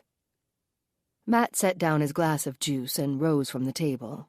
There's no time like the present. Let's just do it now. Jeremy grabbed his cell phone and followed Matt to the basement. Jenna, front and center. You're having a few pictures taken. What do you think? Just a headshot for now? Matt stared at Jenna with his head cocked to the right and his fists jammed deep in his front pockets. Yeah, if they ask for more, we'll clean her up later. We have to get rid of Carly first before she starts stinking. Good enough. Open the cage. As Jeremy stepped into the bathroom, Matt knelt and unlocked Jenna's cage. They didn't allow her out, but when Jeremy returned, he had the hairbrush with him. Here, fix your hair so you don't look like a mess. He handed the brush to Jenna, and she ran it through her hair. Jeremy snapped 5 pictures of her, 3 from the front and 2 from the side. Good enough for now. Toss a bottle of water in there for her so we don't have to open the cage again. Matt nodded and gave her water, then he locked the gate. Jeremy emailed the photos of Jenna to Mr. Patel, then dropped his phone into his pocket. He raked his fingers through his hair as if he were deep in thought. What's up? Matt asked. I'm just trying to think of the best way to do this. The wheelbarrow and shovels are outside by the cellar doors? Yeah, they're ready to go. Jeremy shook his head in disgust. Fine, let's just get it over with. Go open the outer doors and come back down. I'll pull her out of the cage, then we'll carry her out. Matt returned to the basement a few minutes later. Jeremy had already pulled her out of the cage, and she lay on the floor, stiff, blue, and with her lifeless eyes wide open. Lividity had marked her backside with imprints of the cage. I swear I'm going to puke. Gagging sounds involuntarily erupted from Matt's mouth as he grabbed her legs. Jeremy hooked his forearms in her armpits and lifted her. Come on, let's go. The heavy thud of her body hitting the metal wheelbarrow was a welcome relief. The worst part was over. Beth needs some company, Jeremy said as he picked up the shovels. Matt pushed the wheelbarrow around the barn and behind the stone fence. He hit a few bumps and downed branches as he struggled to get her back through the woods to the area of Beth's grave. This looks about right. Jeremy noticed the somewhat visible mound that he had tried to flatten out with the shovel. I'm not digging for long. It's too damn hot outside. 3 feet is deep enough. And we can't get too close to Beth, either. If we do, we'll stir up her rotten, stinking body. Start digging at least 10 feet away. With the back of his hand, he wiped his forehead. Then he punched the shovel's pointed scoop through the dirt. Okay, dump her in, Jeremy said. By 9:30, the hole had been dug deep enough for their liking, and Carly was going in the ground. Matt lifted the wooden handles of the wheelbarrow, tipping the front downward. They watched as she slid and fell into the hole. Damn it! Matt groaned and climbed into the hole. Carly's position was off. She needed to be turned on her side, or her stiff arm would be sticking out. Can you give me a hand? He looked at Jeremy standing above him, his arms tightly crossed. Stupid bitch. Jeremy held the end of the shovel for support and jumped into the hole. His bad knee was acting up. They turned her body so she was completely sideways. Then they climbed out and filled the hole with dirt. Jeremy sank down in the shade of a tree and checked his cell phone to see if there was a message from Mr. Patel. Here we go. This had better be good. He pressed a few buttons until the email message opened. He read it silently, then breathed a sigh of relief. Thank God, they're going ahead with Jenna. The new owner likes the way she looks. All is well, bro, and the transfer is going forward. We're meeting him at 4 o'clock. Get this, at the Woodfield Cemetery. That's different, but quiet and secluded. I doubt if the dead people will mind. He says he'll be in a blue Explorer. That afternoon, the brothers pulled Jenna out of her cage and gave her instructions. A freshly washed outfit on a plastic hanger was handed to her as she entered the bathroom. I want you to wash your hair and scrub that body good. Use the makeup on the back of the toilet tank. You need to pretty yourself up a bit. You can even take a toothbrush along. It's a long flight to India. Jeremy wiped the tear running down her cheek and flicked it. You'll be fine, Jenna. Consider this a great adventure. Who knows, you could have gone to somebody in a boring Midwest farm community. Oh, that's right, you already live in one. He grinned and smacked her butt. Now get busy, you have 15 minutes. Jeremy locked the bathroom door behind her. Shade from the large oak tree next to the house cooled the yard and brought welcome relief. The brothers sat outside, each guzzling a frosty can of beer. White-ribbed wife-beaters and baggy cargo shorts were the attire for the day. They'd clean up and change clothes before the trip to Milwaukee. Cage lay panting on the grass next to them. A stainless steel bowl filled with water from the hose sat at his side. The well water at the farm was tasty and ice-cold. Not a bad few months, brother. Liz will be in Tennessee soon. Then all we have left is Megan. Getting her sold should be easy. With careful precision, he lined up the blade of grass just right between his thumbs and blew on his knuckles. Whistling sounds made them both laugh.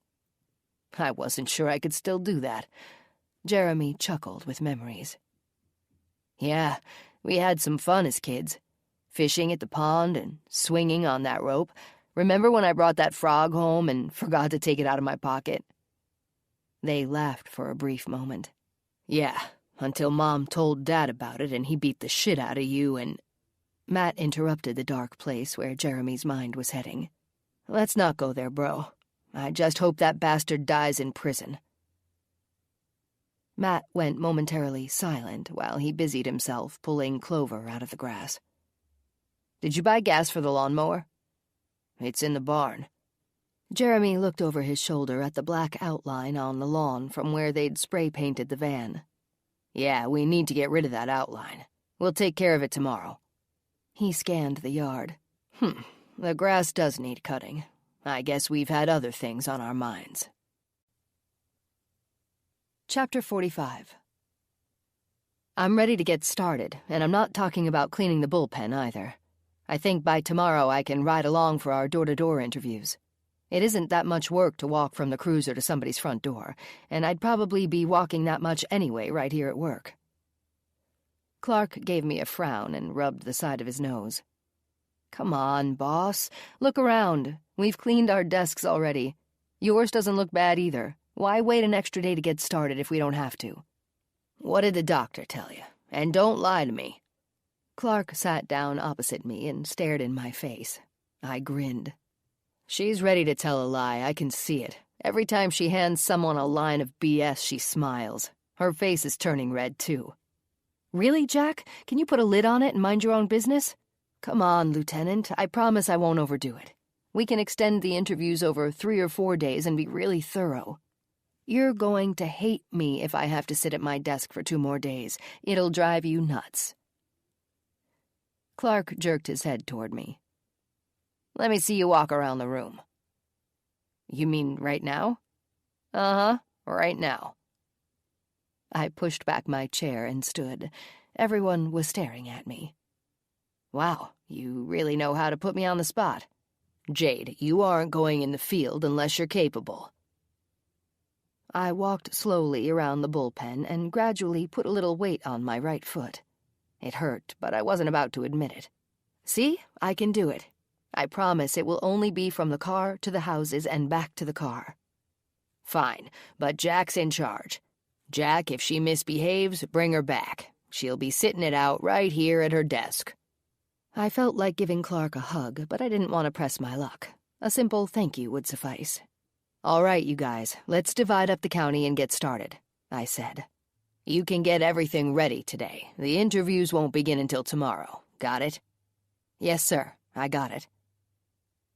That afternoon, Jack, Billings, Clayton, and I laid out on the lunchroom table the map that Todd had put together for us. Jack and I can take the top quarter of the county north of Highway 60 and Wayfair Road for the first day or so. You guys can mirror that same layout south of Highway 60. On Friday, we'll do the same at Division Road. If we cover a little over 3 miles each day, we'll have our radius taken care of by Saturday afternoon. I looked at each detective, waiting for a nod as an acknowledgement. Jack spoke up first. Are you sure you're ready, Jade? I'm more than ready. I'll take along some ibuprofen and a bottle of water if I have to. No big deal. Clayton nodded. Let's do it, then. We'll finalize our plans and head out after the morning powwow with Clark. The lieutenant rounded the corner and entered the lunchroom. Did I just hear my name mentioned?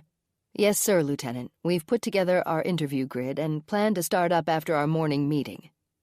Show me your search strategy. Clark leaned over the map on the table. Jack took over and pointed out the search and interview grid we were going to cover each day. If we narrow down a particular area that seems promising, we'll base our focus there. Okay. Clark checked the time above the door. Why don't you guys call it a day? The bullpen is clean, you have a strategy for tomorrow, and I've already called Jameson and Horbeck. They know for the next few days they're going to be pulling overtime. So are a few of the deputies. The 4 of us left and headed to the parking lot. I limped, but I was getting faster at it. I climbed into the passenger seat of Jack's Charger and closed the door. Then I waved to Clayton and Billings through the window. Can I have my car keys back now? I stared at Jack, waiting for a response. How are you going to drive with that boot on your foot? Look how big it is. If there's a will, there's a way. I'll practice when we get to my house. You can even ride along and see for yourself if it seems safe. Do you have any beer? Yes, I have beer. Chapter 46. Matt looked at the GPS on Jeremy's phone. We should see the cemetery coming up on the right in a few blocks. He turned in his seat and looked over his left shoulder. Jenna sat quietly in the locked cage at the back of the van. She had been given the same choice as Melanie had a week back. She would either sit quietly, get zapped every time she made a fuss, or get the needle. Jenna chose to sit quietly. I'm impressed, Matt said as he rearranged himself in his seat and faced forward again. About what? She's accepting her fate pretty well. Hell, I wouldn't want to end up in India. No thanks, too many rats. Jeremy spoke quietly. Until she's out of our possession, we have to watch her closely, especially when the transfer takes place. We may want to zap her before that. Matt pointed to the right. This is it. Jeremy clicked his blinker and turned in. The cemetery sign was flanked by stone pillars, each holding a coach lamp at the top. Woodfield Cemetery didn't appear large, but it was heavily wooded and had a long gravel driveway. They passed the maintenance building, which sat along a path that veered off to the left. Mr. Patel had mentioned he would be at the farthest end of the cemetery, near the back fence. Beyond that, according to Google satellite images, were a nature preserve and a marshy pond. That's gotta be him, Jeremy said. He jerked his chin toward a vehicle parked farther down the driveway.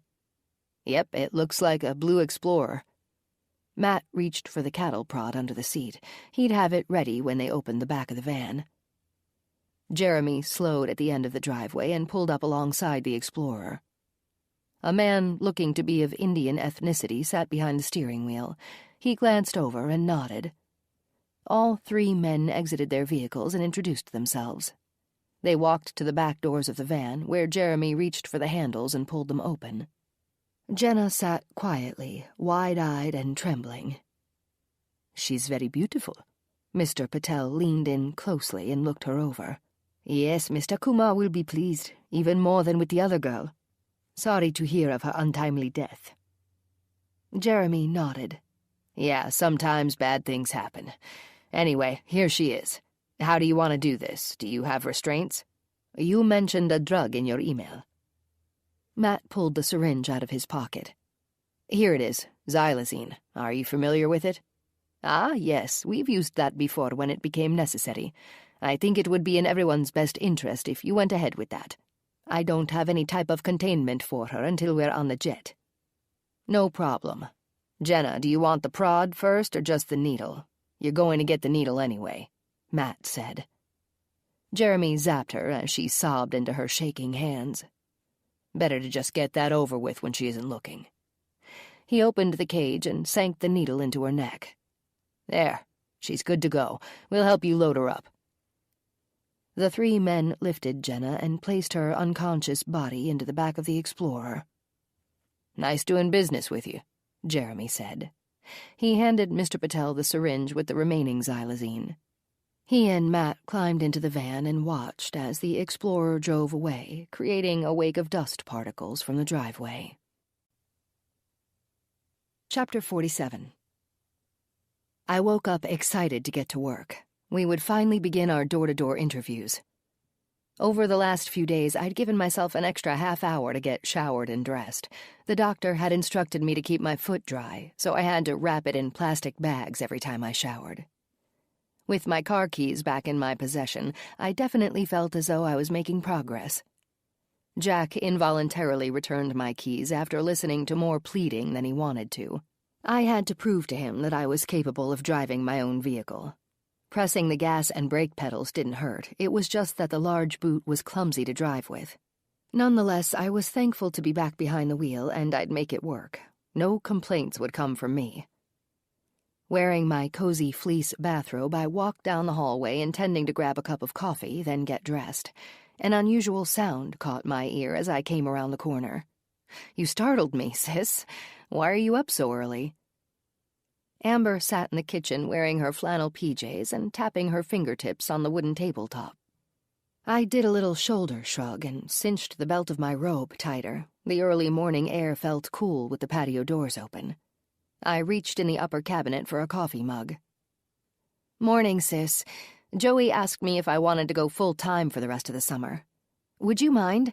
I really need to save as much money as possible before school starts in the fall. I'm sure I'll be cutting back on my hours then." I pulled out a chair and sat at the table next to her. The steam wafted off my mug when I blew on my coffee and took a sip. "I understand, hon. And no, I don't mind. School is important, and earning money is too.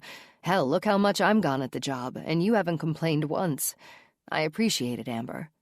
Things will get easier once you're settled in with your classes in the fall, and when people stop getting murdered and kidnapped around here." I smiled at her. "I'm so proud of you." I got up and filled both of our cups. "Let's call Dad tonight and talk to him. He's due to come and visit, especially since we have a new house." Amber perked up. "Yeah, that sounds good. I'll pick up chicken almond ding and pot stickers for dinner." "Yum, I can't wait." I carried my coffee down the hall, hoping I wouldn't spill any. Amber called out after me, "Gimpy." I heard her giggle as I walked away. An hour later, as I passed the bank next door to the courthouse, I checked the time. I looked at that clock every day out of habit. I always made sure the time on the clock on the bank matched the one in my car. I turned left onto Schmidt Road at 8 a.m. and pulled into the parking lot. Other than Clark, I was the first person to arrive from our team, as usual. There was no need to sit at my desk earlier than 8 o'clock, since the guys rarely did. Our desks were cleaned yesterday, and I was pretty proud at how organized the bullpen actually looked. One by one they entered, with Clayton last. We went over a few minor details, grabbed our maps, and promised Clark we'd check in if anything important popped. The lieutenant yelled out to me not to overdo it as we exited the bullpen through the gray steel door. Jack and Clayton each grabbed a set of cruiser keys. "Geez, he sounds like my dad." "Clark cares about you, partner, just like the rest of us do." "Aw, shucks." I held the handrail as I gingerly took the steps down to the parking lot. "You're a brat, Jade, just saying. And I love you, too." Since we had no idea of what we would find or who we would be speaking with, all of us wore exposed service weapons, and our badges were visible on chains around our necks. It was also protocol to keep vests in the trunk. We never knew when a circumstance would arise where they'd be needed. The 4 of us climbed into 2 unmarked black cruisers that were parked in assigned spaces next to each other. Jack got in behind the wheel, and I climbed into the passenger seat and buckled up. He led the way out of town. At the farthest end of the city limits, a gas station with an attached submarine sandwich shop sat on the right side of the road.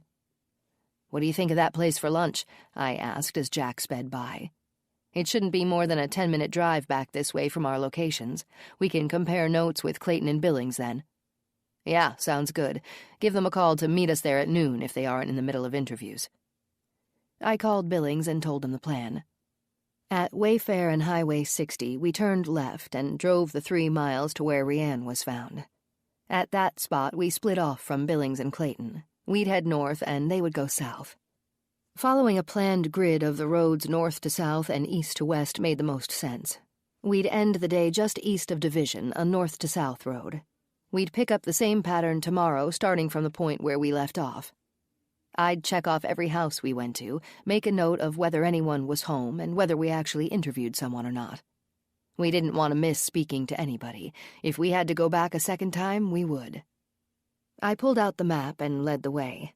Deputies had already conducted face-to-face interviews at several houses on Wayfair on the day we found Rianne.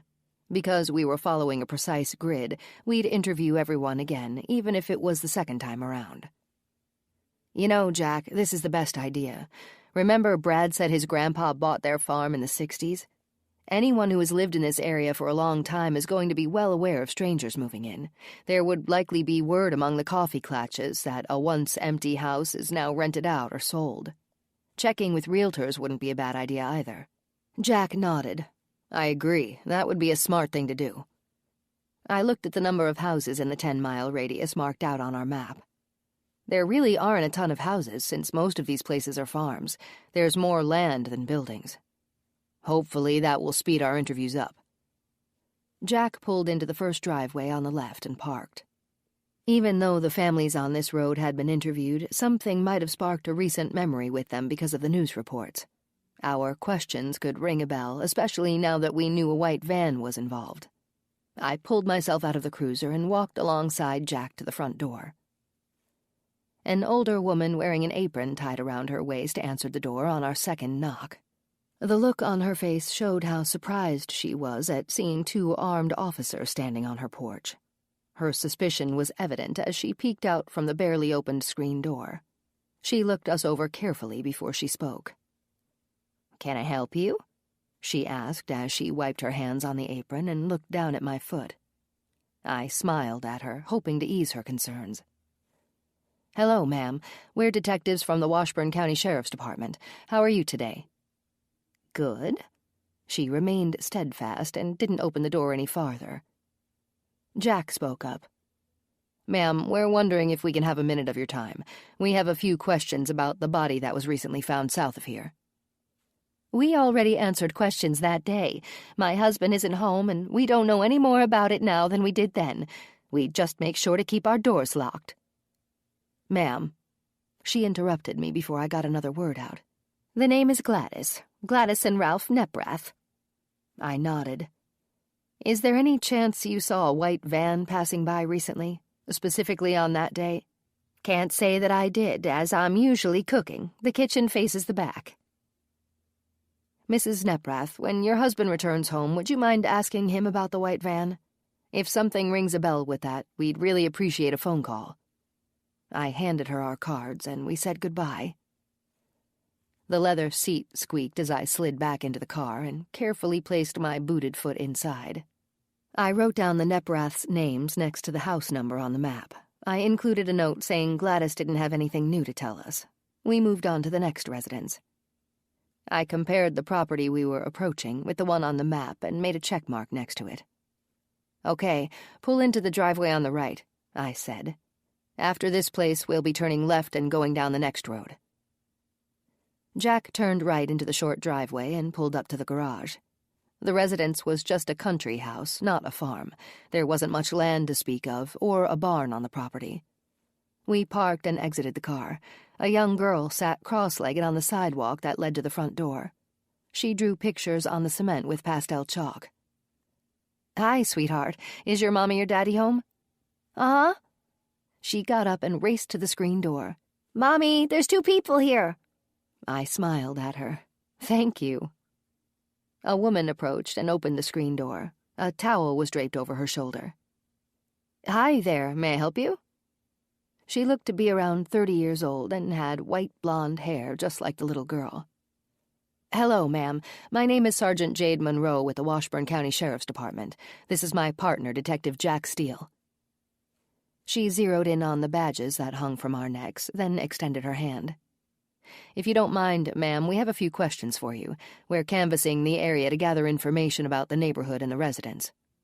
Is there a problem out here? It seems pretty normal to me, other than that poor... I interrupted. May we? I didn't want to bring up the dead woman in the ditch in front of her daughter. I motioned toward the picnic table beneath a tree in the side yard. Of course, please. I'm sorry, I haven't even introduced myself.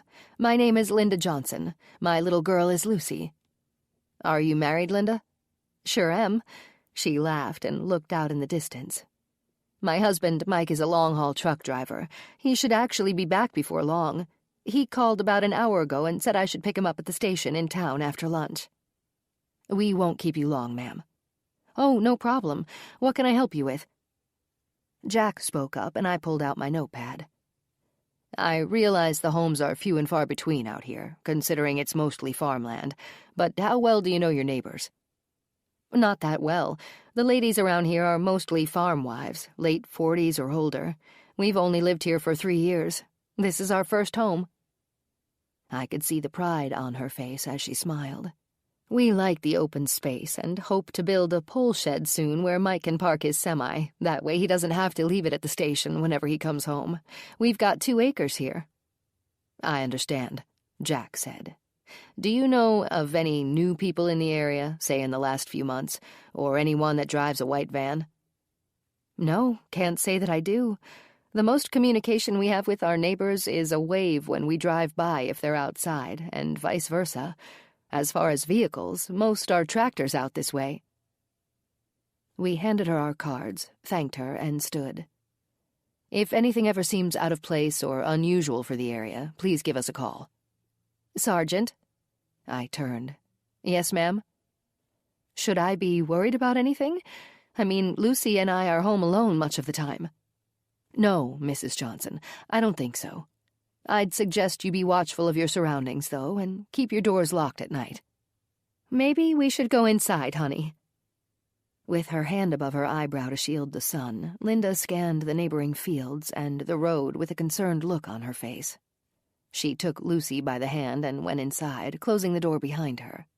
I listened for it and heard the deadbolt turn. I groaned. Great. Now she's afraid to let her daughter play outside. I don't want to scare people, but we can't get too specific either. We climbed back into the cruiser. People do have TVs, and I'm sure they can put 2 and 2 together. I glanced at Jack, then back down at the map where I crossed off the Johnson residence. The clock on the dashboard showed it was nearing 12 o'clock. How about 2 more homes, then we'll break for lunch? I said. Yeah, fine by me. Just lead the way. You have the map. Nobody at the next 2 farmhouses answered the doors when we knocked. Tractors in the distance throwing up dust clouds told us the owners of these farms were likely at work, plowing the fields. Others could have been in the barns doing whatever they did in there, but I wasn't going to walk into every building looking for someone. We'd stick to people that answered their front doors. We broke for lunch and met up with Billings and Clayton at the submarine sandwich shop. I was surprised at the number of people inside as we entered the restaurant. With an industrial park across the street, I imagined we'd found the lunch spot for most of those people. Clayton snagged the last available booth, and I scooted in to the side against the wall while Jack, Billings, and Clayton went up to the counter to place our orders. I tore off bits of my sandwich and sipped my iced tea while Billings told us about their progress so far. We've gone to 6 houses, but have only talked to 4 people. It seems like most of them are housewives that don't really spend much time outdoors unless they're doing something in the garden. Nobody has mentioned seeing or hearing about new people in the area, white vans, or anything unusual beyond Rianne's case. I leaned in across the booth with my hands folded under my chin as Billings gave us the rundown of their morning. Up to this point, our day wasn't any different. Jack stretched against the back of the booth and groaned. I have a feeling these door-to-door interviews are going to be a waste of time. It's still something. We can't just sit around and expect the bad guys to come to us. Come on, let's finish our lunch and get back out there. I ate my sandwich and took my iced tea with me as we headed back to our cruisers. I popped 3 ibuprofen into my mouth and swallowed them with my tea. "What's bothering you, your foot or your ribs?" Jack's eyebrows furrowed as he gave me a look of concern. "I can take you back to the station if you want." "My foot hurts a little, but it's nothing I can't handle. I'll be fine." I looked down at the map and gave Jack directions to the next road on our grid. The farther out we got from where Rianne was found, the less that people knew anything had taken place. We reached an intersection with a 4-way stop sign. To our right was a train track with a trestle bridge above the river. 6 old storefronts stood side by side, dangerously close to the tracks. Across the street, nearly hidden from view, was a fieldstone church. The steeple pierced through the treetops, and a long-forgotten cemetery stood next to it. Many of the limestone grave markers had seen better days. Broken edges and bottoms that were sinking into the ground gave the cemetery a sad, forgotten appearance. Thick grape ivy climbed the wrought iron gate above the entrance, nearly covering the name Peaceful Home Cemetery. I'll be darned. "What?" "This is Hamilton. I've never been here, but I've read about this little burg. This place is beautiful." "There's nothing really here, Jade. A couple of run-down, ancient buildings, a bridge over the river and the railroad tracks. What's so beautiful about it?" I smirked at Jack's ignorance. "It's historic." "So suddenly you're a history buff?" "I've always been, but I guess we never had a reason to talk about it." I pointed at a building next to the river. "See that place? It looks like an old grist mill." I checked our map again and found Hamilton. "Jack, we're smack in the middle of our grid. See that old timers bar just beyond the tracks? Looks pretty crowded for 1 o'clock on a Thursday, doesn't it?" He looked at the 7 cars and 2 tractors parked out front and shrugged. "I guess so. Why?" "I bet there are old farmers and long-time residents sitting in there, enjoying a beer and exchanging the latest gossip. Let's go strike up a conversation with them. Somebody has to know something. This is their neck of the woods." "Yeah, okay." Jack pulled into the gravel parking lot that almost reached the front door. That made life easier on me and my throbbing foot. We got out of the cruiser and stepped over the threshold of the more than 100-year-old establishment. I would have loved to hear stories of the place, but that would have to wait for another time. An old oak bar spanned the length of the room. It looked to be original to the building. 10 bar stools, 8 of them occupied by patrons, lined the front of the bar. A popcorn machine sat on the back bar, along with dozens of bottles of assorted liquor. 4 empty wooden tables on the wide pine plank floor took up the rest of the room. Several pinball machines that looked to be from the 80s lined the outer walls. Country music played in the background, and every head turned toward us when we crossed the threshold. I nodded when we walked in. A few farmers nodded back, and others elbowed each other and chuckled. "Now what did you do, Elton? The law is here." A middle-aged man wearing bib overalls and a baseball cap grinned, then laughed out loud. "I didn't do shit, Bob, but I just might." They both laughed again. "Afternoon, officers," the bartender said. "Do you mind?" I asked as Jack and I took seats on the 2 empty stools next to the man they called Elton. "Not one bit," he said, grinning. "I haven't had a pretty girl sitting this close to me since 1998. I noticed he had a gold front tooth. I grinned back. "What can I get you?" the bartender asked. 2 root beers, Jack said. The bartender nodded. "Coming right up." He wiped the bar top with a wet rag and placed 2 cardboard coasters in front of us. "What brings you 2 out this way?" "Looking for information," I said. That statement perked up ears, and everyone at the bar looked over their neighbor's shoulder toward us. "What do you need to know?" Elton asked. "We know everything, so it looks like you came to the right place." The group chuckled again. I laughed with them. Good. That's what I'm counting on. Over the course of the next hour, we learned more than we cared to about farming, plowing, and milking cows. After gleaning all of that useless information, we did find out a farm had recently sold on Highview Drive, another on Fairfield Lane, and a farm on Division Road had been rented out a few months ago.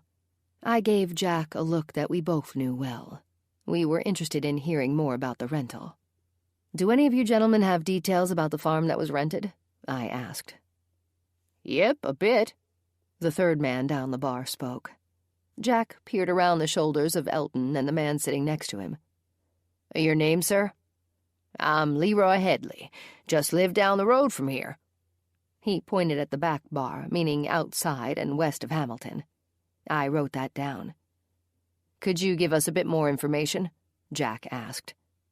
I flipped the page in my notepad, ready and waiting for something to pop that would help us. "Sure can. The farm belongs to old man Miller. John Miller, to be exact. He moved into an assisted living apartment last year in Grafton, after Sarah, his wife, passed on. His farm had been empty for at least a year. Isn't that right, boys?" They all mumbled and nodded. "Please go on," I said, then continued writing. "Joe Lofton owns about 70 acres, but wanted more land to plant in corn. He recently inquired about leasing the empty fields, but John's son-in-law told them they had just rented the property out. The tenants wanted the land rights included in the rent." "That's very interesting. Do any of you know the tenants?" Leroy glanced down the length of the bar. Everyone shook their heads. "Guess not." "Okay, then. That information is very helpful. And the farm is on Division?" Leroy nodded. "Yep, just after the second pond on the east side of the road. Long driveway and empty fields. You can't miss it." We got directions and descriptions of the sold properties as well. We left our contact information, and by the time Jack and I walked out, we were fast friends with the farmers and bartender at Hamilton Inn Bar and Grill. We climbed back into the cruiser. I pulled out the map from the door pocket and looked for the roads I had written down in my notepad.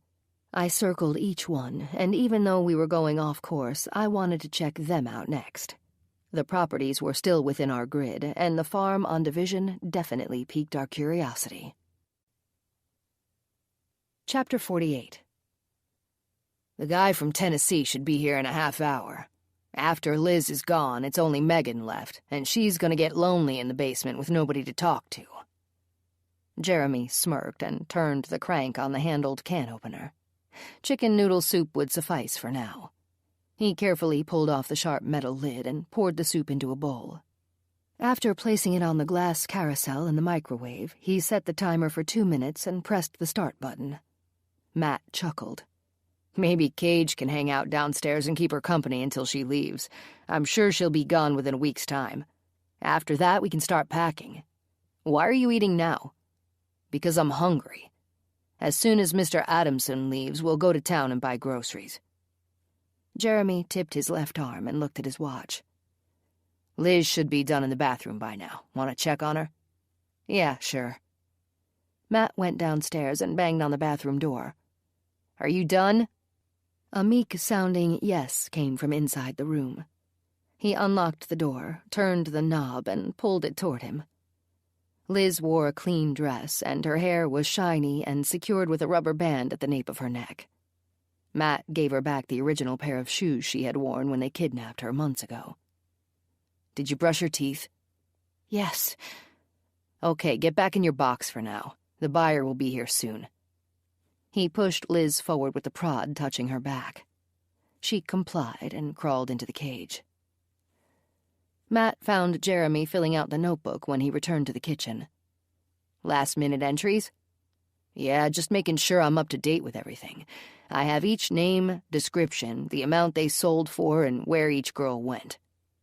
He closed the book, crumbled a handful of crackers, and dropped them in his soup. When the temperature was tolerable, he ate it. The sound of gravel crunching under tires alerted them. Matt ran to the living room window and turned the wand on the blinds. He peered out at the driveway, waiting for the vehicle to get closer. "What kind of car does he have?" "A green SUV with Tennessee plates." "Yep, it's him." Jeremy put his notebook in the drawer and the empty soup bowl in the sink. Bring her up through the cellar doors. I'll show him where to back up his vehicle. Don't forget the xylazine." Jeremy went out through the front porch, and the screen door slammed at his back. He directed Mr. Adamson in and had him back up to the cellar doors. With the key in hand, Jeremy unlocked the outer doors and swung them open. They bounced against the dirt. Jeremy gave Mr. Adamson the once-over when he exited the SUV. He looked to be 60 years old, thin, almost frail, but snarly nonetheless. The few wisps of hair left on his head were tinted a light shade of gray. His clothes looked disheveled. Jeremy chalked that up to a full day of driving and sleeping in his vehicle. The end of the cigarette pinched between his lips glowed orange in the light breeze. He shook Jeremy's hand, made small talk, and waited for Matt to bring Liz up the cellar steps. "Well, aren't you the pretty one?" he said. A wide grin spread across his face when he saw Liz. He looked her up and down slowly. "Oh, yeah, I'm going to have a damn good time with you." Liz spat at him. He slapped her across the face, almost knocking her over. "Apparently somebody has to teach this bitch who's the boss." He wiped his cheek and grinned. "Feisty little tramp, aren't you?" Liz glared at Matt and Jeremy. Her face welted bright red. "I hate you. I wish both of you were dead." She turned her head and looked away. "Okay, then. That's it. Enjoy Tennessee. It's been a riot, Liz," Jeremy said. Mr. Adamson opened the back doors and shoved her into the cage. Then he padlocked it. "Do you want the xylazine for the road?" Matt asked. "Nope, I'm good. I know how to handle these girls. This isn't my first rodeo, young man. I've got a prod inside, and I like to keep them awake. They're a lot more fun when they're conscious." He laughed out loud and slammed the back doors. "Nice meeting you, boys." He climbed into the SUV and drove away. His tires kicked up small gravel stones as he exited the driveway and turned left. "That guy was definitely a freak," Jeremy said. Matt nodded and cracked his knuckles. "Come on, let's put a grocery list together and go to the store." 20 minutes later, Jeremy and Matt climbed into the van and headed to town. The afternoon sun was right at eye level, causing both of the brothers to squint. Jeremy dropped his visor, rearranged himself in the seat, and put on his sunglasses. Matt spun in his seat and craned his neck, trying to look out Jeremy's side mirror. "What the hell are you doing? What did you see?" Jeremy adjusted the mirror and looked back. "I swear it looked like an unmarked black police car. It had a spotlight next to the outside mirror and extra antennas. There were 2 people inside. I wonder what they're doing way out here." "Don't know, but keep your eyes peeled to make sure they don't turn around." "I don't think they noticed us behind this milk truck, but I'll keep a close watch. Good thing we painted the van." Chapter 49. Jack drove up Division Road as I called out the directions. "I think it's the next house on the right. There are empty fields on either side of the driveway, just like Leroy said. This has to be the place. I saw something that looked like a dried-up pond back there." Jack ducked down and craned his neck, looking through the passenger window as he slowed the cruiser. "What do you think?" I asked. Wind gusts blew and kicked up small dust devils in the vacant fields ahead. I watched them spin. Their power mesmerized me. Dust devils, fire devils, and water funnels. The spinning entities were an unusual force of nature, and I considered myself lucky when I saw them. "Yeah, it's probably the right place." Jack turned in and drove down the long gravel driveway that took us to a farmhouse in need of a fresh coat of paint. The barn wore a similar appearance. Jack pulled up to the driveway's end, 20 feet from the sidewalk that led to the screened porch. We exited the car and walked across the dusty driveway. I knocked several times when we reached the porch, but nobody answered.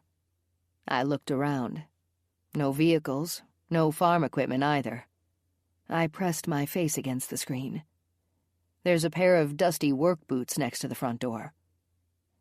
Jack kicked the dirt in the driveway. "At least whoever lives here takes their shoes off before going inside." I see tire track patterns, and they look fresh. Somebody was here earlier. I carefully stepped down from the porch to the sidewalk and walked over to the burning barrel. I stuck my nose in and took a deep breath. This was recently lit. It still smells like smoke. I picked up a foot-long stick and poked at the rubble inside, looking for something even though I didn't know what. Maybe this isn't the right place. It seems more like the kind of homestead that belongs to an elderly farmer and his wife. You know the type, settled in and not wanting for much. The old couple could be in town at a church bingo game or something like that. It does belong to an elderly couple. Or did, according to Leroy. Old Man Miller, remember? And what do you mean I know the type? I cocked my head and gave Jack a questioning stare. I've never talked to a farmer in my life until Brad found Rianne. Really? I didn't know you were that sheltered. I continued to walk the property and turned left at the end of the porch. Hey, take a look at this. Jack rounded the corner just beyond the cellar doors. He stopped, stared, and rubbed his chin. Looks like an outline. I knelt down and pulled out a few blades of grass. I studied them and rubbed them between my fingers. Black paint. I backed up and stared at the outline again. Looks like something about the size of a vehicle. Let's check the barn. Jack checked the distance, then looked at me, his eyebrows furrowed. You still doing okay with that foot? I dismissed his question with a hand wave. I've been eating ibuprofen all day. I jerked my head toward the barn. Come on. Jack yanked hard on the double doors when we reached the building. They creaked and resisted, but opened grudgingly. Do you see a light switch? I asked. No, I can barely see my own hand, but there isn't a vehicle in here if that's what we're looking for. Should we come back with a warrant or just come back and hope to catch someone at home? No judge is ever going to give us a warrant without probable cause. I guess not. This is going to be the first place we come back to tomorrow. People have jobs, Jade. They could be at work. Whatever. Try the screen door again. Jack shouldered the barn doors closed, and we walked to the sidewalk for the second time. He gave the screen door a pull. It was unlocked. We entered the porch and gave it a methodical side-to-side once-over. Nothing unusual stood out. With his knuckles pressed against the inner door, Jack rapped on the glass. No answer. He slowly turned the knob, but the door was locked. Darn it, where the heck are they? I asked the rhetorical question, not really expecting an answer. Isn't it too early to go out for dinner? Jack spoke up with his typical sarcastic wit. Not unless they're still at church enjoying the after-bingo buffet. I huffed and climbed back into the cruiser. North Bend was 15 minutes up the highway. I checked my watch, 4 o'clock. Billings and Clayton's car was already sitting in the parking lot when we pulled in at the sheriff's department. Either they struck out too, or they had something important to report. We went inside. Clayton stood at the coffee station, scooping grounds into the paper filter. He filled the carafe to the top with water. Billings was leaning against the doorway of the lieutenant's office. Clark lifted his head and set his pen down when we walked in. Here they are. Let's gather in the bullpen, guys. Hopefully you four have something to report. How's the foot, Monroe? I'm good, boss. Ibuprofen helps. I turned toward Billings as I plopped down at my desk. You guys just get back? Yeah, 5 minutes ago. Everyone sat at their respective desks. The lieutenant pulled the roller chair out of his office and got comfortable next to me. Coffee ready? Jack asked as he began to stand. I glanced at the carafe. It was nearly full. Give it a few more minutes. It will beep. Clark spoke up. Okay, you two first. He nodded at Clayton and Billings. Learn anything? And how many houses did you have time to hit? He drummed the side of my desk with his knuckles. Billings answered. We stopped at 6 homes and spoke to 4 residents. Nobody was home at the other 2 places. Okay, not bad. Did anything pop? Clark leaned back in his chair. It creaked in protest. Billings absent-mindedly rubbed his forehead. 2 families didn't know of anything unusual going on. They said they were longtime residents and were acquainted with everyone in the general area. Nothing out of the ordinary has given them reason to be concerned. One family complained of teenagers toilet papering their maple trees. The last family had information that sounded interesting. It's on your side of the grid, Jade, so you and Jack are welcome to it. Really? My interest level increased. I leaned forward with my elbows on my desk and my chin resting on my fists. What did they say? Only that a couple of farms have sold in recent months. It might be something you want to check out. I exhaled slowly, almost feeling defeated. I was hoping for something I wasn't already aware of. Yeah, we heard about them. We're checking them out tomorrow. I opened my notepad that I had tossed on my desk. On Highview and Fairfield? Billings flipped the pages of his notepad until he got to that bit of information. Yeah, looks like those are the places. I got up and filled 5 coffee cups. I jerked my head toward Jack to help. Since Billings and Clayton took their coffee black, I handed Jack those 2 cups to carry over while I doctored up the rest. I talked while I prepared the coffee. We started on Division Road after lunch, kind of detoured off the normal route of the grid, I guess, but we were told about a rental in the area. A retired farmer named John Miller owns the place, and it's been sitting empty for nearly a year until recently. He's in a retirement home in Grafton, and we intend to contact him for more information. Nobody was home at the farm we think is the rental. We were only given a description of the place, not an actual address. We did see an odd paint outline in the grass at the property, though. That piqued my curiosity. Clark sat up straight. Really? That's definitely something to follow up on. I nodded. For sure, boss. That's the first place we're hitting in the morning. I want somebody to explain that paint to us. Jack took a sip of his coffee and told the lieutenant what we found out from the residents we did have a chance to speak with. It didn't amount to much. So far, we haven't learned anything new. One person we spoke with is a married woman whose husband is a long-haul truck driver. She didn't seem to know much about the neighborhood activity. Unfortunately, we probably made her more worried than anything else. Another woman was the typical farm wife that said she talked to the cops on the day Rianne was found. She didn't have anything more to offer. There was also an executive guy we spoke with. He lives in a fancy schmancy gentleman's farm and had to buzz us through the gate to enter. He didn't seem like the type that paid attention to the goings-on around him. He said he's out of town a lot. We saw farmers working the fields at a couple of other places. The only thing that could be a possible lead is the farm on Division. Okay, that's something. Clark rubbed his red eyes and squinted. Damn allergies. I want to be updated as soon as you talk to the people at that farm. I don't care if it's an actual lead or not. Just let me know either way. Roger that, boss, I said. All right, let's call it a day. Go home and relax. Rest that foot, Jade, and we'll start fresh tomorrow. Hopefully something will pop, and we'll apprehend these sickos before the weekend is over. Jade and Jack, you're on that farm before anything else. If nobody is home, track down the owner. What's his name again? Clark asked. Mr. Miller, boss, and he lives at Meadowbrook Manor in Grafton. Good enough. Okay, good night, guys. Night, boss. We packed it up and left the bullpen. Jack and I were the last ones out. We passed Jameson and Horbeck coming in as we were leaving and updated them about our door-to-door interviews. So, are you going straight home? I held the handrail for support as I walked down the outer steps. We headed to our parked cars in the lot. I guess so. Maybe I'll hit a drive-thru for some chicken wings or something. How about you? I looked at my watch. It's early. I think I'll go to Joey's and hang out with Amber for an hour or so. She was supposed to have tonight off, but somebody called in sick. I was looking forward to Chinese, but now I don't have any dinner plans. Come with me. Joey's food is better than drive-thru anyway. Yeah, that sounds good. What's with Amber's extra hours? Joey asked her if she'd work full-time. She agreed, but only until school starts in the fall. She's taking all the hours she can for now.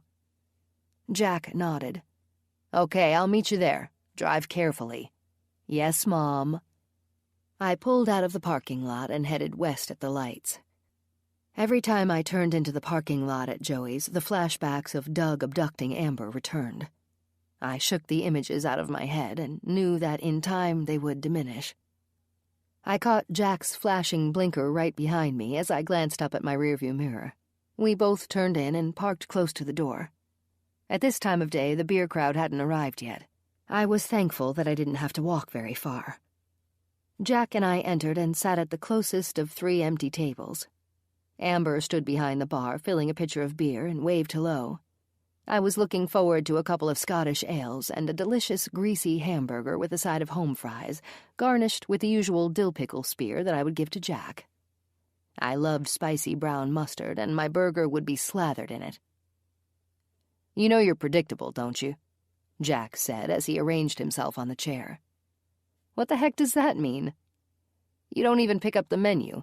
I already know your meal is going to be the same as always." "Yeah, so? Why mess with perfection? I'm not a foodie anyway, and the burgers and fries here are the best in the county. Scottish ale, that's like mother's milk to me." Jack laughed out loud.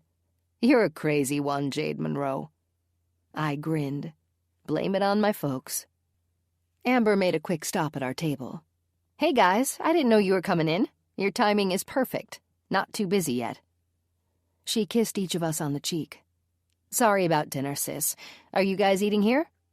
"Sure am. I'm hungry, and Jack is always starving."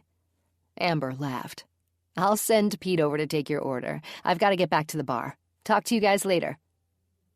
"She seems to be doing well," Jack said after Amber was out of earshot. "Yeah, she's one tough girl. I wonder where she gets that." Jack picked up the menu. "Now, what am I hungry for?" Chapter 50. Jack turned the wand on the blinds on the south-facing windows to reduce the glare coming into the bullpen.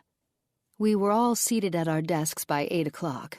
The aroma of a fresh pot of coffee brewing filled my nostrils. I poured out the tepid coffee left over in my travel mug and washed it out. A handful of styrofoam cups sat on the counter, waiting to be filled. Chances were we would be knocking on doors all day, and I made extra coffee to take along. The lieutenant received a courtesy update from Colgate before we headed out that morning. He was told that the police from the River West area had expanded their search. They were still hoping they'd get some leads in Carly and Gina's disappearances. According to Colgate, after the press conference and the news report, a hotline had been set up by the families. They even had their own search parties going, but so far nothing had panned out. I wasn't surprised and didn't think either girl was in the Milwaukee area anymore. Colgate wasn't sure, but they were still actively looking. We finished our morning powwow with Clark, filled our cups, and left. Jack and I started back at Division Road, and Billings and Clayton picked up where they left off yesterday. I hope somebody is home at the rental, if that's even the right farm. That paint outline has been weighing heavily on my mind. Jack nodded and lifted his travel mug. He took a gulp of coffee. "We'll be there soon." Within 10 minutes, Jack slowed at the rusty mailbox at the end of the driveway. "Hang on a second." He shifted the cruiser into park. "What?" "Humor me. Will you just look in the mailbox quickly?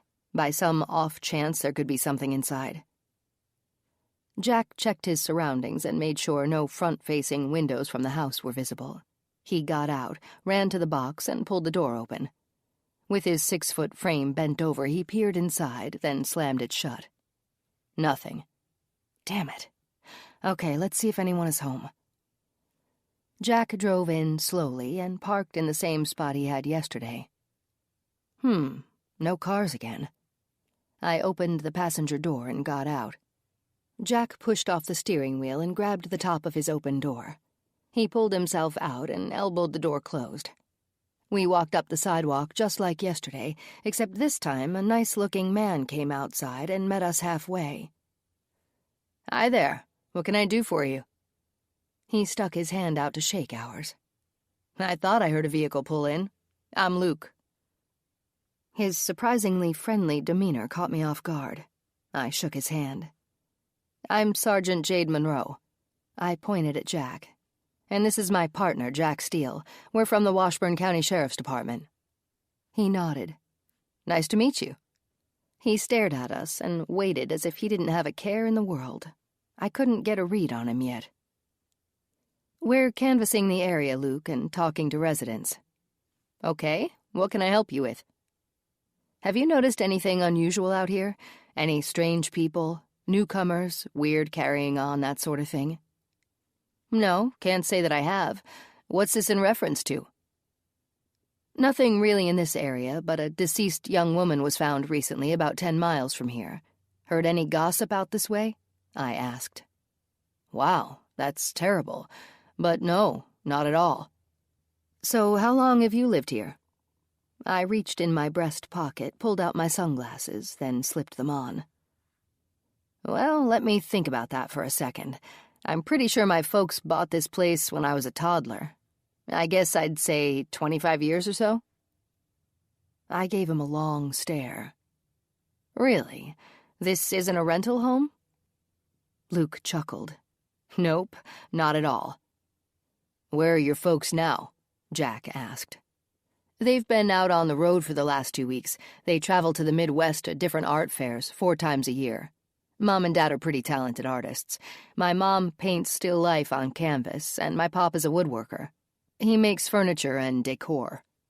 He pointed back at the woods behind the barn. "See the woods back there?" We looked in the direction he pointed at and nodded. "A lot of the furniture my dad has made came from that forest." "Uh-huh." I walked to the edge of the porch and glanced at the ground. The outline was gone. "Looks like you've been busy this morning." "Sorry, I don't follow." "Nothing, just early, that's all. It looks like the grass has just been cut." He laughed. "My bad. I guess I like a freshly mowed lawn. Actually, I cut the grass yesterday evening." "So what do your parents drive when they go from show to show?" Jack asked. "They have an RV. It's seen better days, but Dad keeps it in pretty good shape." "When do you expect them back?" "In a week or so. Anything else?" Luke's eyes darted from Jack to me, then back to Jack. "Yes, your last name, please, and your folks' first names." "Yeah, sure. It's Parker. My mom and dad are Bethany and Gerald." Jack wrote that down and handed Luke our cards. "Okay, thanks for your time. If you notice anything out of the ordinary, please give us a call." I nodded at him and we left. "Will do. Thanks, officers. Have a nice day." Jack and I walked back to the cruiser and got in. Jack backed up and started down the driveway. I gave Luke a long stare as he stood on the porch and watched us leave. "What do you make of him and his story?" I asked. "Hard to say.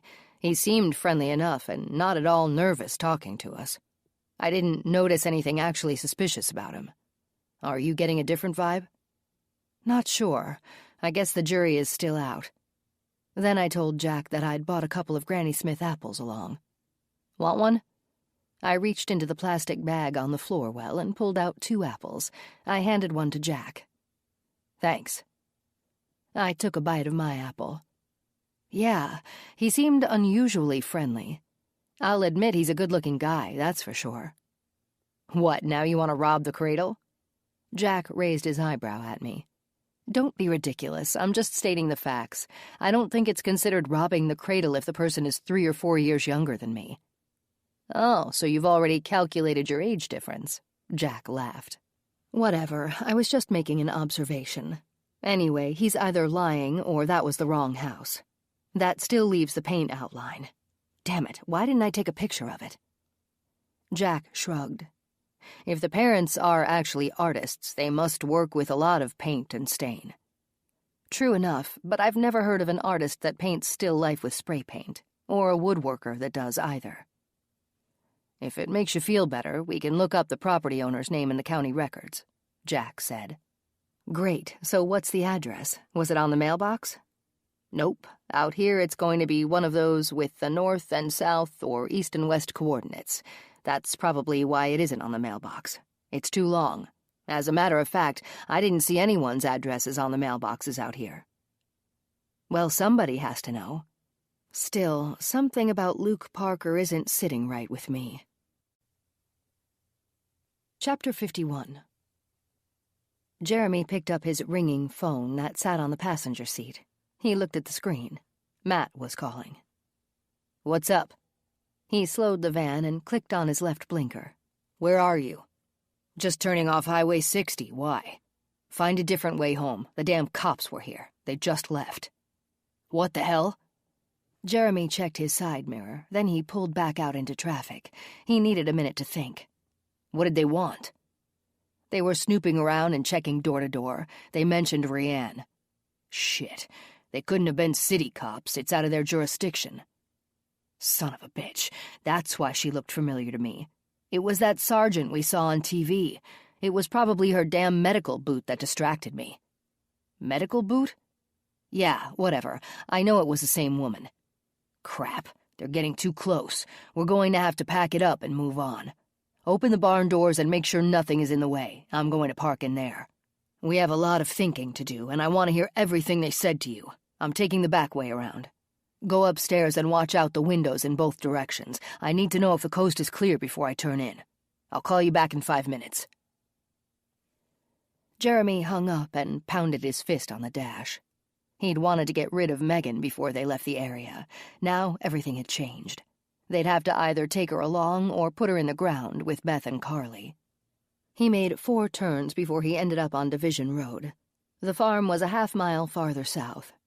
Jeremy hit the name Luke on his contact list, and Matt's phone began to ring. "Yeah, the coast is clear in both directions as far as I can see." "Okay, good. Are the barn doors open?" "Yep, pull in. You're good to go." Jeremy sped up and headed for the farm. Gravel kicked up on both sides of the driveway when he turned in. He pulled the van into the barn and got out. Then he closed the heavy wooden doors at his back. He ran up the driveway to the sidewalk and into the house. Then he locked all of the doors and drew the blinds on every first-floor window. "Okay, sit down and tell me everything." He grabbed 2 beers from the refrigerator and sat at the kitchen table. He twisted the cap off the bottle and threw it across the room. It hit the stove and bounced to the floor, where it spun before falling over. Matt sat and began from when the cruiser pulled into the driveway. "I know it was the same unmarked black cruiser I saw yesterday after the Tennessee guy took Liz. They've obviously been snooping around since then. They said they were canvassing the neighborhood and talking to everyone. I wonder if they stopped at the house yesterday. If they did, they might have seen the paint outline. Maybe that's why they came back. Don't know, but it's gone now. What proof would they have?" "Yeah, you're right. A paint outline isn't proof of anything. It would only be their suspicion, and that's if they actually were here." Jeremy ground his fingertips into his temples and yelled out. Cage tucked his tail and left the room. "I gave them my fake name and didn't even mention that a brother existed. I said my mom and dad were artists and they were gone doing the art fair shows." "How did you hold up?" "Fine. I'm not about to let those pigs rattle me." "Okay, good. There's no time to sell Megan now unless I list her right away at a bargain basement price. I really don't want to take her with us." "Let's do it now, then. I'll get her ready." Jeremy nodded and finished his beer. "I'll put her on a 2-hour auction. If she isn't sold by then, she's dead." Chapter 52. We had already left the last farm on Division Road. We turned right on Elmwood. I looked at the map and checked off the houses we had been to. Other than Luke Parker, nobody answered their doors. "Don't you think it's weird that a mom and dad would leave a grown son alone without a vehicle to use for weeks on end? And why would he be there anyway? Shouldn't he have a job?" "Yeah, definitely. But how would he get to a job without a vehicle? It isn't like he can go far on a bicycle." "Precisely my point. I'll admit something about him sticks in my craw." I checked the map again when we reached the next intersection. Okay, Highview Drive must be the left turn just ahead. Let's see who those new owners are. The farmhouse was vacant, but a small trailer sat on the edge of the driveway. The man that greeted us said he was the handyman hired by the new owners to restore the house. He was living alone at the site, but had a crew that came in to help every day. By the looks of it, there were at least 5 guys on the roof. "Sir, why do you stay overnight in the trailer and the rest of your crew comes in during the day to work?" I asked. "The new owner wanted it that way. I guess there are some unsavory characters around here." I cocked my head. "Really? What have you heard?" I haven't heard anything. The owners said they were told some kids have been toilet papering properties, knocking down mailboxes and the like. They wanted me to stay out here as a deterrent so expensive building supplies don't go missing, if you know what I mean. I don't want my tools to disappear either. Have you seen or heard anything since you've been staying here? Jack asked. Nope, it's been real quiet except when my crew shows up. We've just started on the roof, but I guess you can see that. I nodded. Okay, thank you, sir. I handed him our cards and we left. You know, we still didn't locate the house that's supposed to be a rental. It doesn't look like any of them on Division are. We only talked to Luke Parker. Nobody else was home. Maybe we should have asked him if he knew which house was a rental. It could have been a lease-to-own property. Maybe Leroy got the details wrong. The radio in our cruiser squawked. Peggy from dispatch was calling. Hey, Peggy, what's going on? Jade, Lieutenant Clark wants everyone to report back. Somebody just called in at 10:57 out at the intersection of Rustic and Linden Roads. Apparently, a car just ran into a house. Don't know the circumstances yet, but there are 2 fatalities and several injured people. An ambulance is on the way. Clark has already informed Jason, Lena, and the forensic team. Roger that, Peggy. We're on our way. Then I said, hit the lights, Jack. It sounds like a bad one. The drive took us 20 minutes. That location was on the far west side of the county. We arrived at a chaotic scene. People familiar with that intersection knew it to be a dangerous one. To anyone else that had never been to that area, they'd understand the danger once they'd see it. A hill hid the stop sign that was just below it at the intersection, and a house stood dead center across the road. Anyone driving too fast that didn't realize a stop sign was just beyond their field of vision could easily be involved in an accident. The front of the brick bungalow, right at the picture window, had been pushed in by the car. Skid marks told us the driver had had no idea a stop sign was there. The lawn was furrowed by tire tracks that continued on until they stopped where the car hit the house. The EMTs were assisting several people inside the residence. Jason's head was buried behind the steering wheel, and Lena was on the other side of the car looking in. Both the driver and the passenger were deceased. Neither of them had on a seatbelt, according to Jason. Holy crap, this is bad. Jade, Jack, we've got 2 deceased in the front seat. The backseat passenger is already in the ambulance. The EMTs said it doesn't look good for her. They're getting ready to take off for St. Joe's. Does anyone know what happened? Lena spoke up.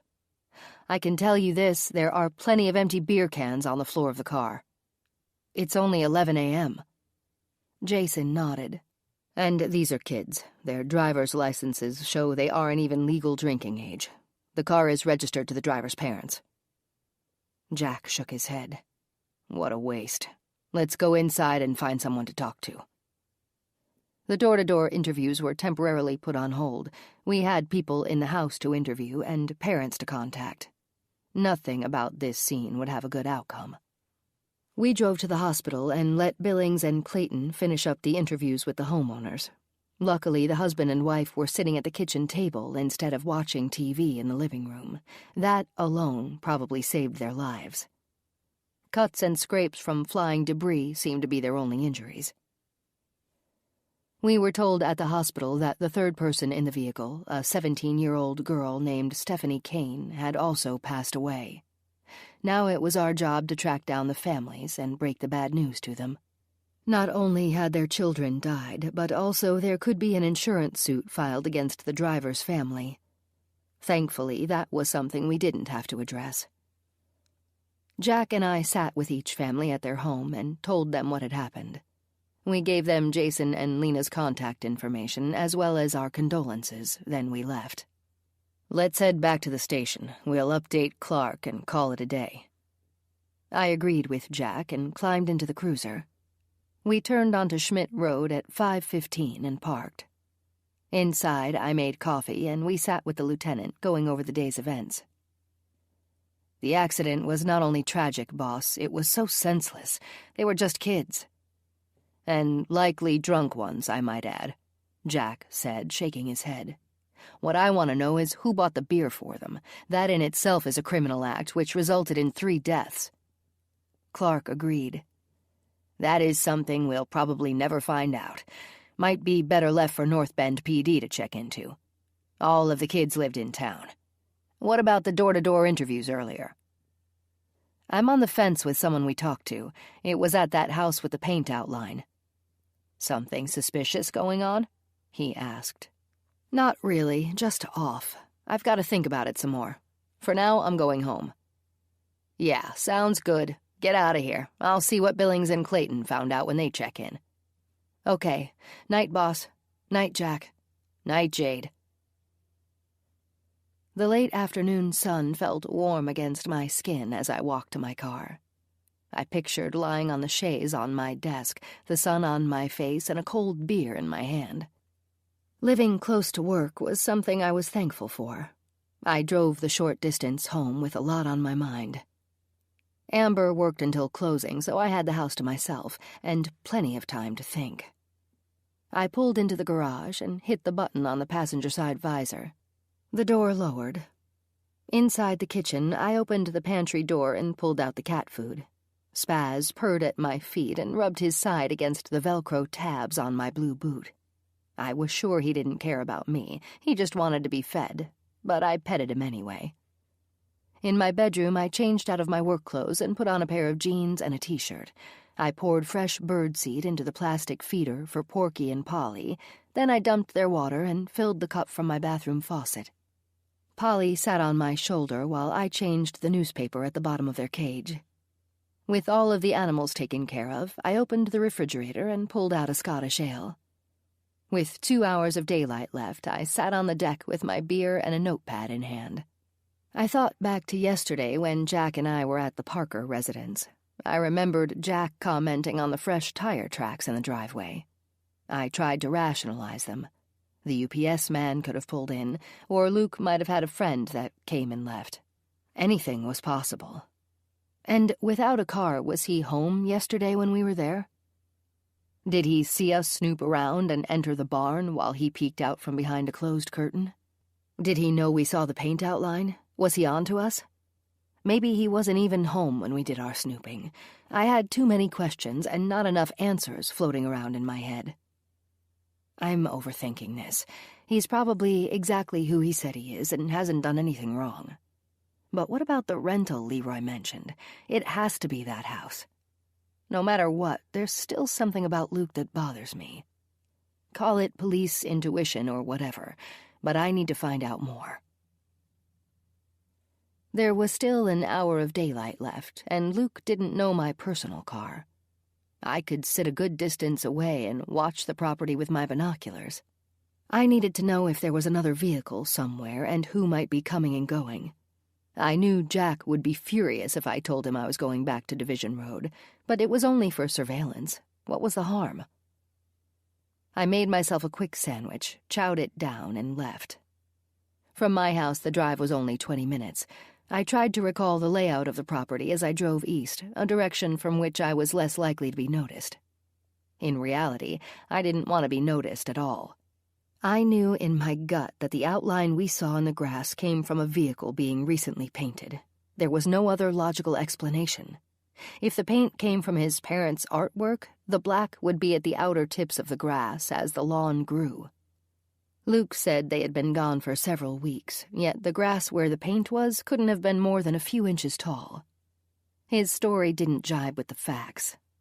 For some reason, Luke Parker had lied to us, and I needed to know why. I turned off Highway 60 a few miles before I needed to. The back farm roads would be better for me, less obvious than the more direct route. I'd come in from the north and sit about a quarter mile from the house. I had known that at some point in my life the high-powered binoculars I owned would come in handy, and lately they had. My heart raced when I saw the green street sign that said Division Road. I wanted to turn back and go home to the safety of my pets and a glass of wine, but the detective in me said to continue on. I turned and slowly drove south. The farm was on my left about a half-mile down the road. As soon as I saw the rooftop of the barn, I'd slow down and creep closer to a safe place to park. Out in farm country, there weren't too many hiding places. Wide open fields took up most of the real estate as far as I could see. I pulled over and wished the crunching gravel on the shoulder of the road didn't sound so noisy. I parked and waited. I patted the gun on my side for reassurance, picked up the binoculars from the passenger seat, and placed them against my eyes. Chapter 53. Jeremy sat at the computer, nervously tapping his foot against the cracked cement basement floor. Matt had just put Megan back in her cage. The photos and 1-minute video of her were uploaded, and now it was just a waiting game. Jeremy was pissed. Megan could have easily gone for $12,000, but now he'd be lucky to get half that price since the auction was so short, and she would have to go to somebody nearby. The luxury of time was a thing of the past. The brothers needed to leave the area as soon as they could. "How's it going?" Matt asked as he pulled up a chair and handed Jeremy a beer. He sat and looked at the screen. "You wrote a really good description of her. I like the feisty Irish part. That should attract more people." "True, but we only have a half hour left. This auction is short. There hasn't been much time to get a lot of eyeballs on it." "So what are you thinking? Somebody from the Chicago area?"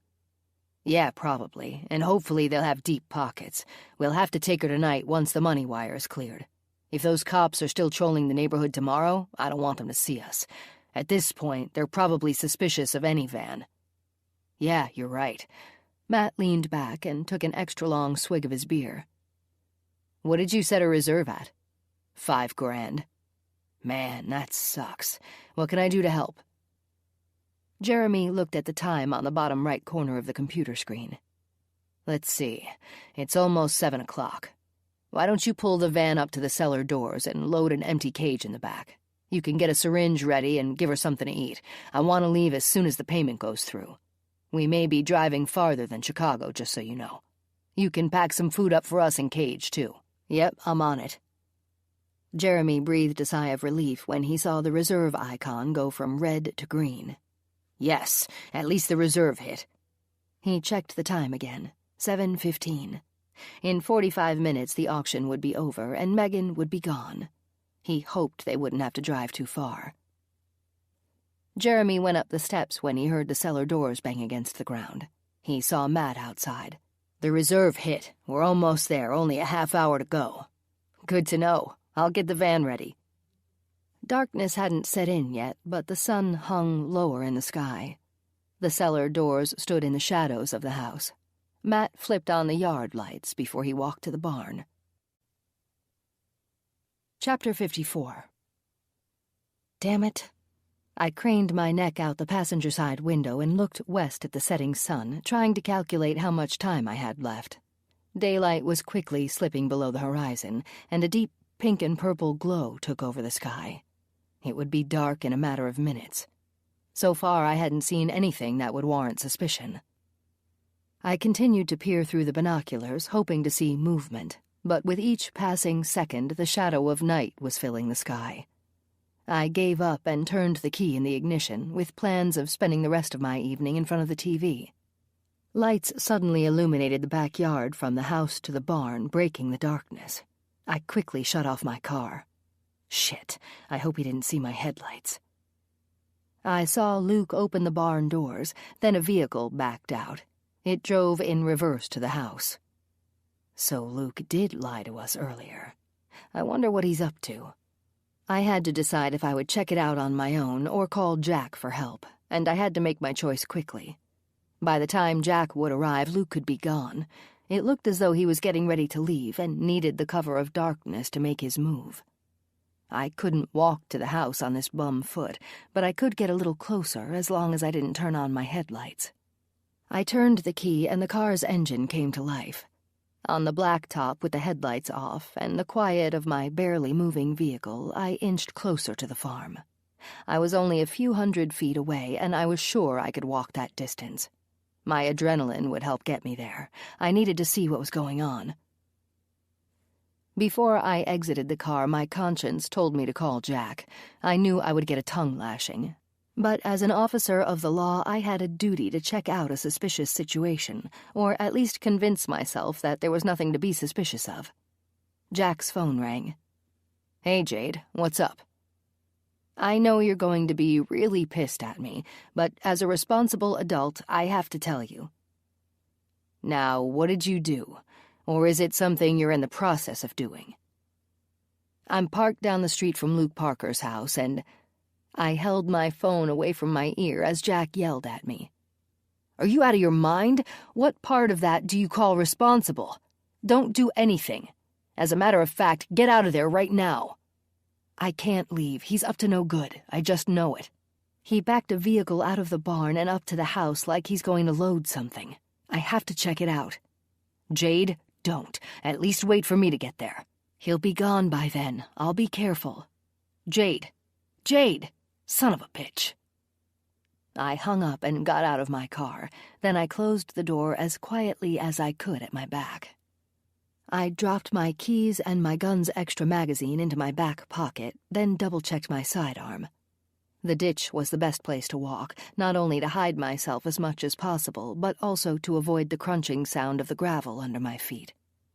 At about 100 feet out, and lying low behind a row of trees, I saw a black van and what looked like open cellar doors. A lone window at ground level on the side of the house told me the basement lights were on. I was certain I could reach that window undetected.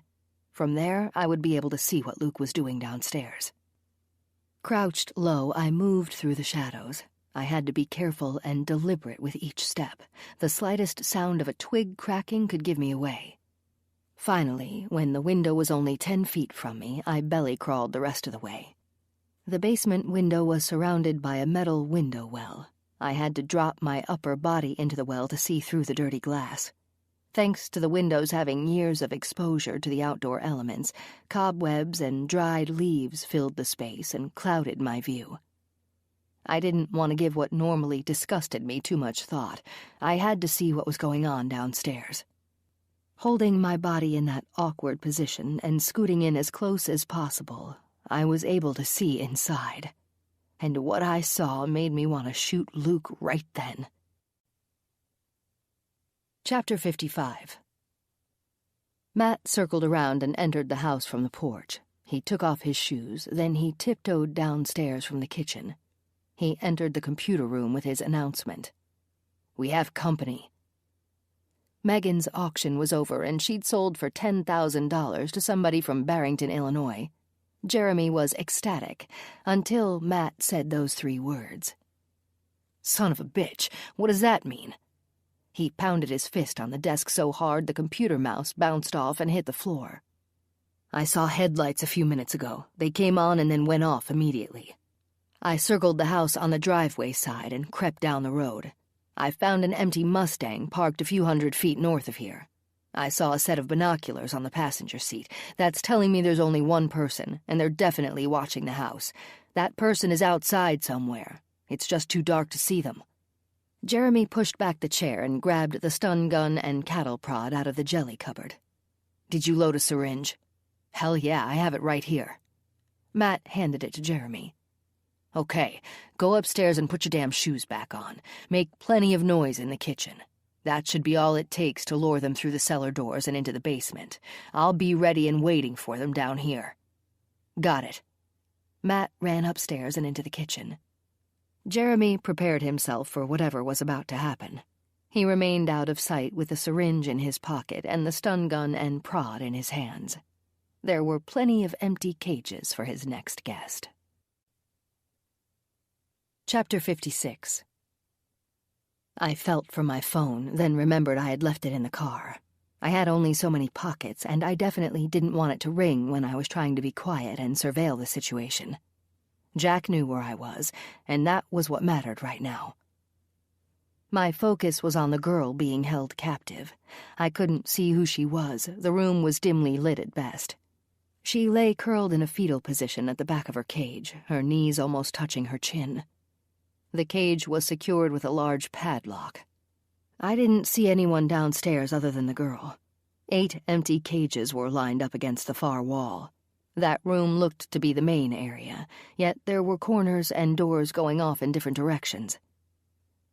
The noise continued from inside the house. Luke was preoccupied, likely packing up. I had to think of a way to rescue the girl in the cage, and any others that might have been down there. As far as law enforcement knew, 4 young women were missing, and 1 was definitely dead. I stood up slowly and pulled out my weapon while hugging the side of the house. I crept forward.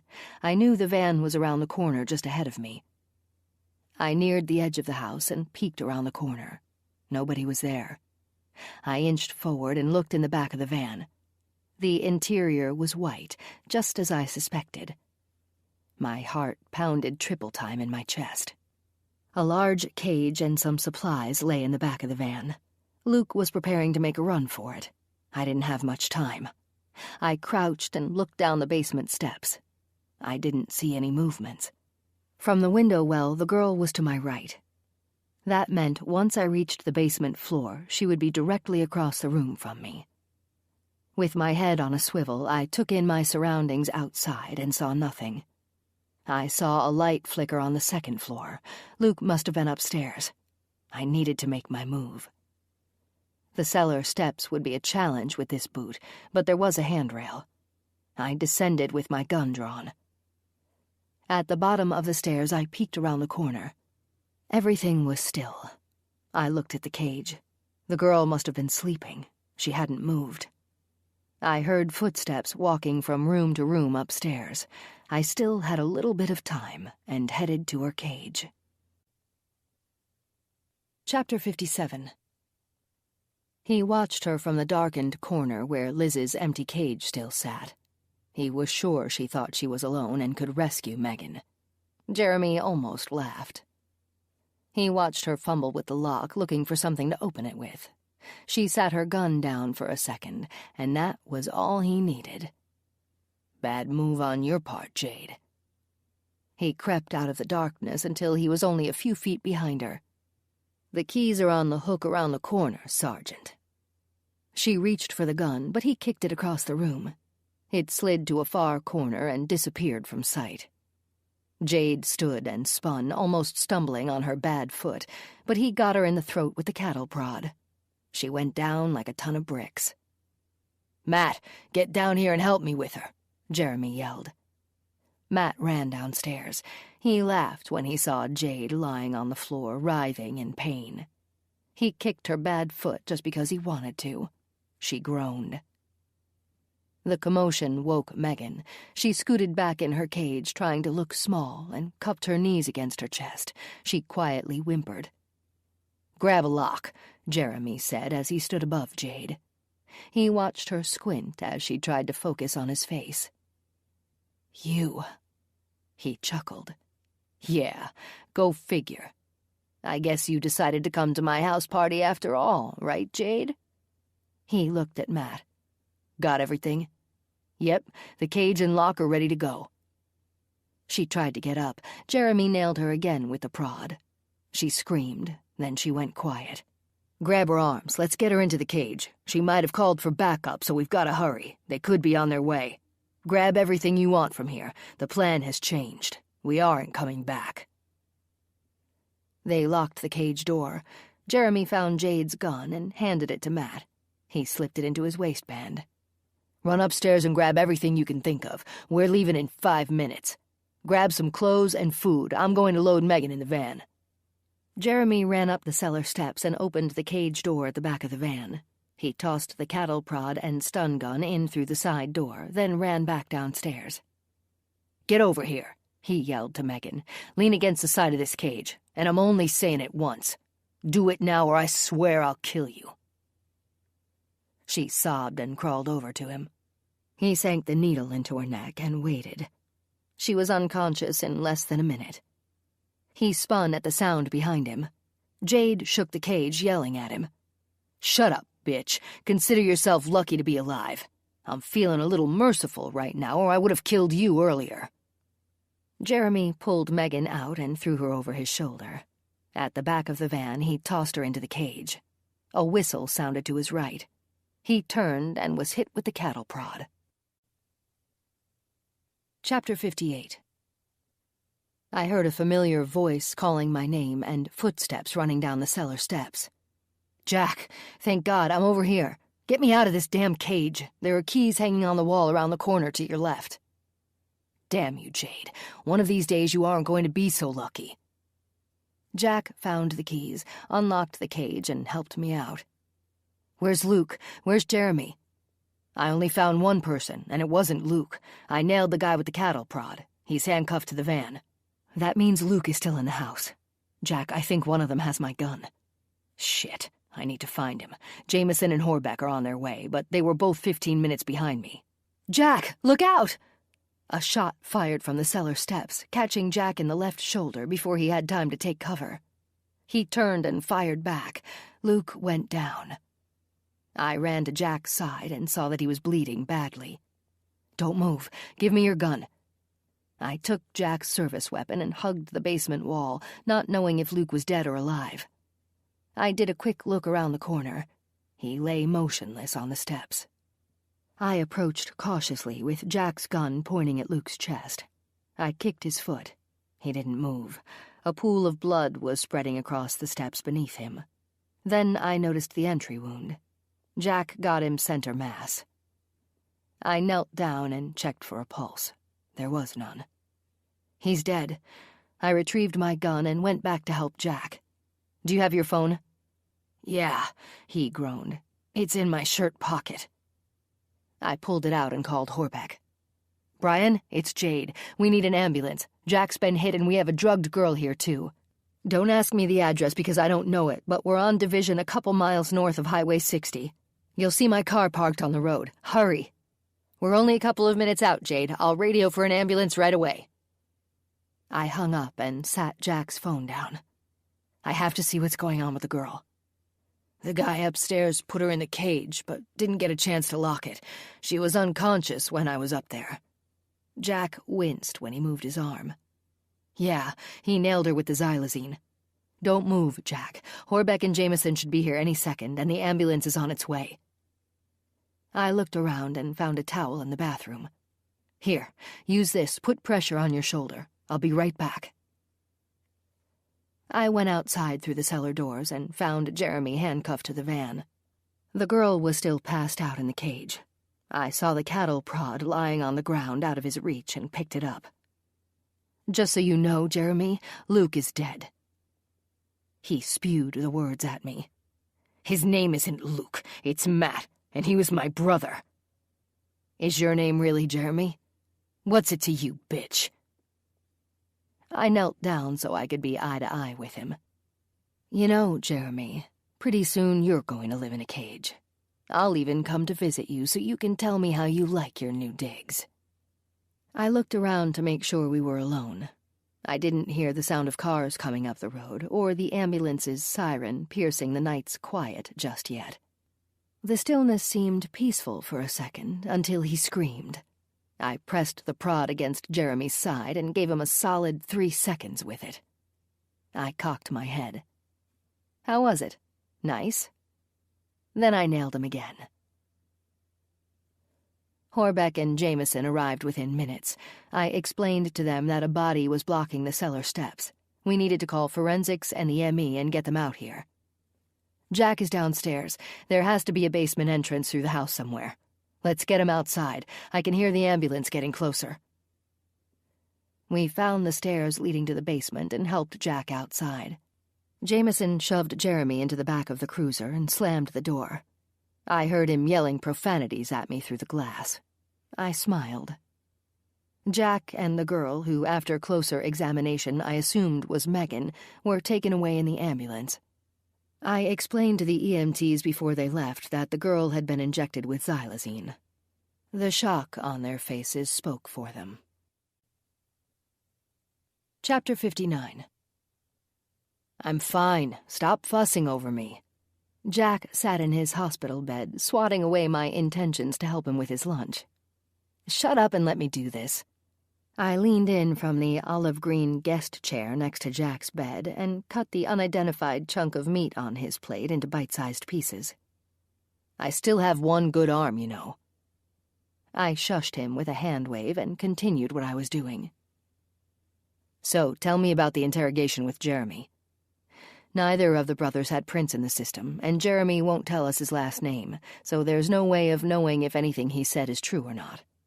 The only thing I got out of him is that he's 29 years old. His brother, Matt, was 27. They both had fake names to use when necessary and a made-up family story, which you and I heard yesterday. It sounded as though they lived a pretty shitty life growing up in Idaho. The mom was abused, and so were they. He said his dad hit them in the knees with baseball bats, or whatever he could find at the moment when they misbehaved. Jeremy also said he and Matt spent a lot of time in dog cages. Jack rubbed his forehead. That explains a few things, I guess, if it's actually true. The cages were something they were familiar with and understood. Yeah, according to Jeremy, the dad went to prison years ago for nearly killing their mom. She eventually abandoned the boys in their early teens, and they've been doing who knows what since then. I guess this human trafficking thing started a few years back. I looked out the hospital room window at everyday life going on around us.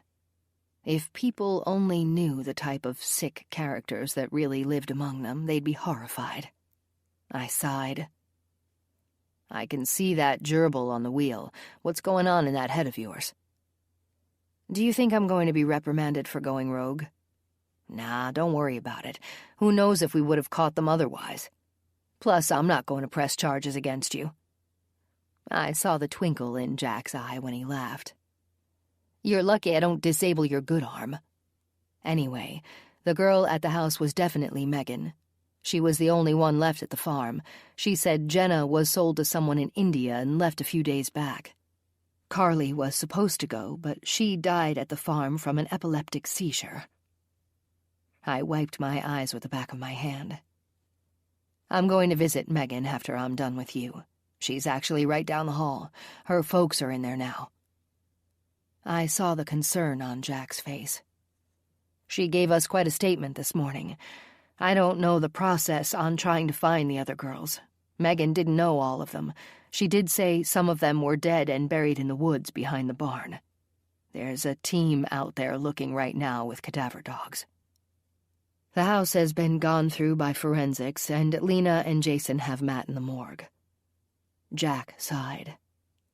I'll never understand the sick ways of a criminal. All we can do is try to stay ahead of them, or at least apprehend them as soon as possible. This one was a little daunting. Yeah, I agree.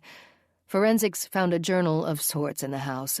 Evidently, Jeremy kept very detailed records going back several years when this abducting and selling women thing began. It's going to take a while to sort through it. I have no idea how to explain to families that they may never see their loved ones again, and it isn't because they're dead. They're somewhere in another state or country. I really don't know which is worse. Jack squeezed my hand.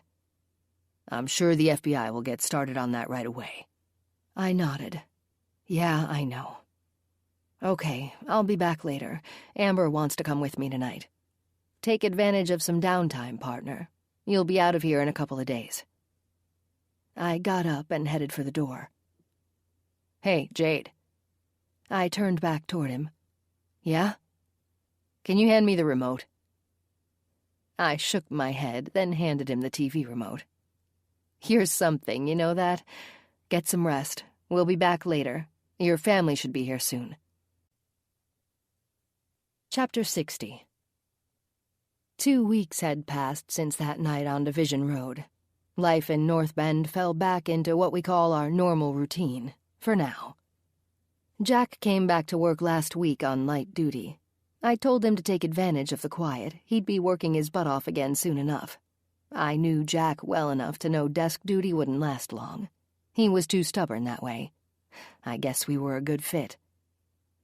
The medical boot was off, but with my still swollen foot, I had to wear sneakers every day. I knew I looked ridiculous and had to plan my outfits to coordinate with my shoes. My coworkers ribbed me constantly. We finally had a weekend off, and the Saturday barbecue at my condo on the deck was in full swing as promised. The weather cooperated, and the bright sun, filtered by the woods, shined through just enough to give us the perfect balance of sun and shade. Friends and family gathered for brats, burgers, chips, potato salad, baked beans, and all the trimmings that went along with the barbecue theme. A wine table was set up for the red, and the beer and white wine sat beneath the table in the cooler filled with ice. Living up to his word, Jack manned the grill, wearing his left arm in a colorful sling his mom had made for him. Amber stood at his side and helped with the cooking. Jack called out, "Okay, let's dig in. The grill master has completed his duties." Amber held the platter while he loaded it with brats and burgers.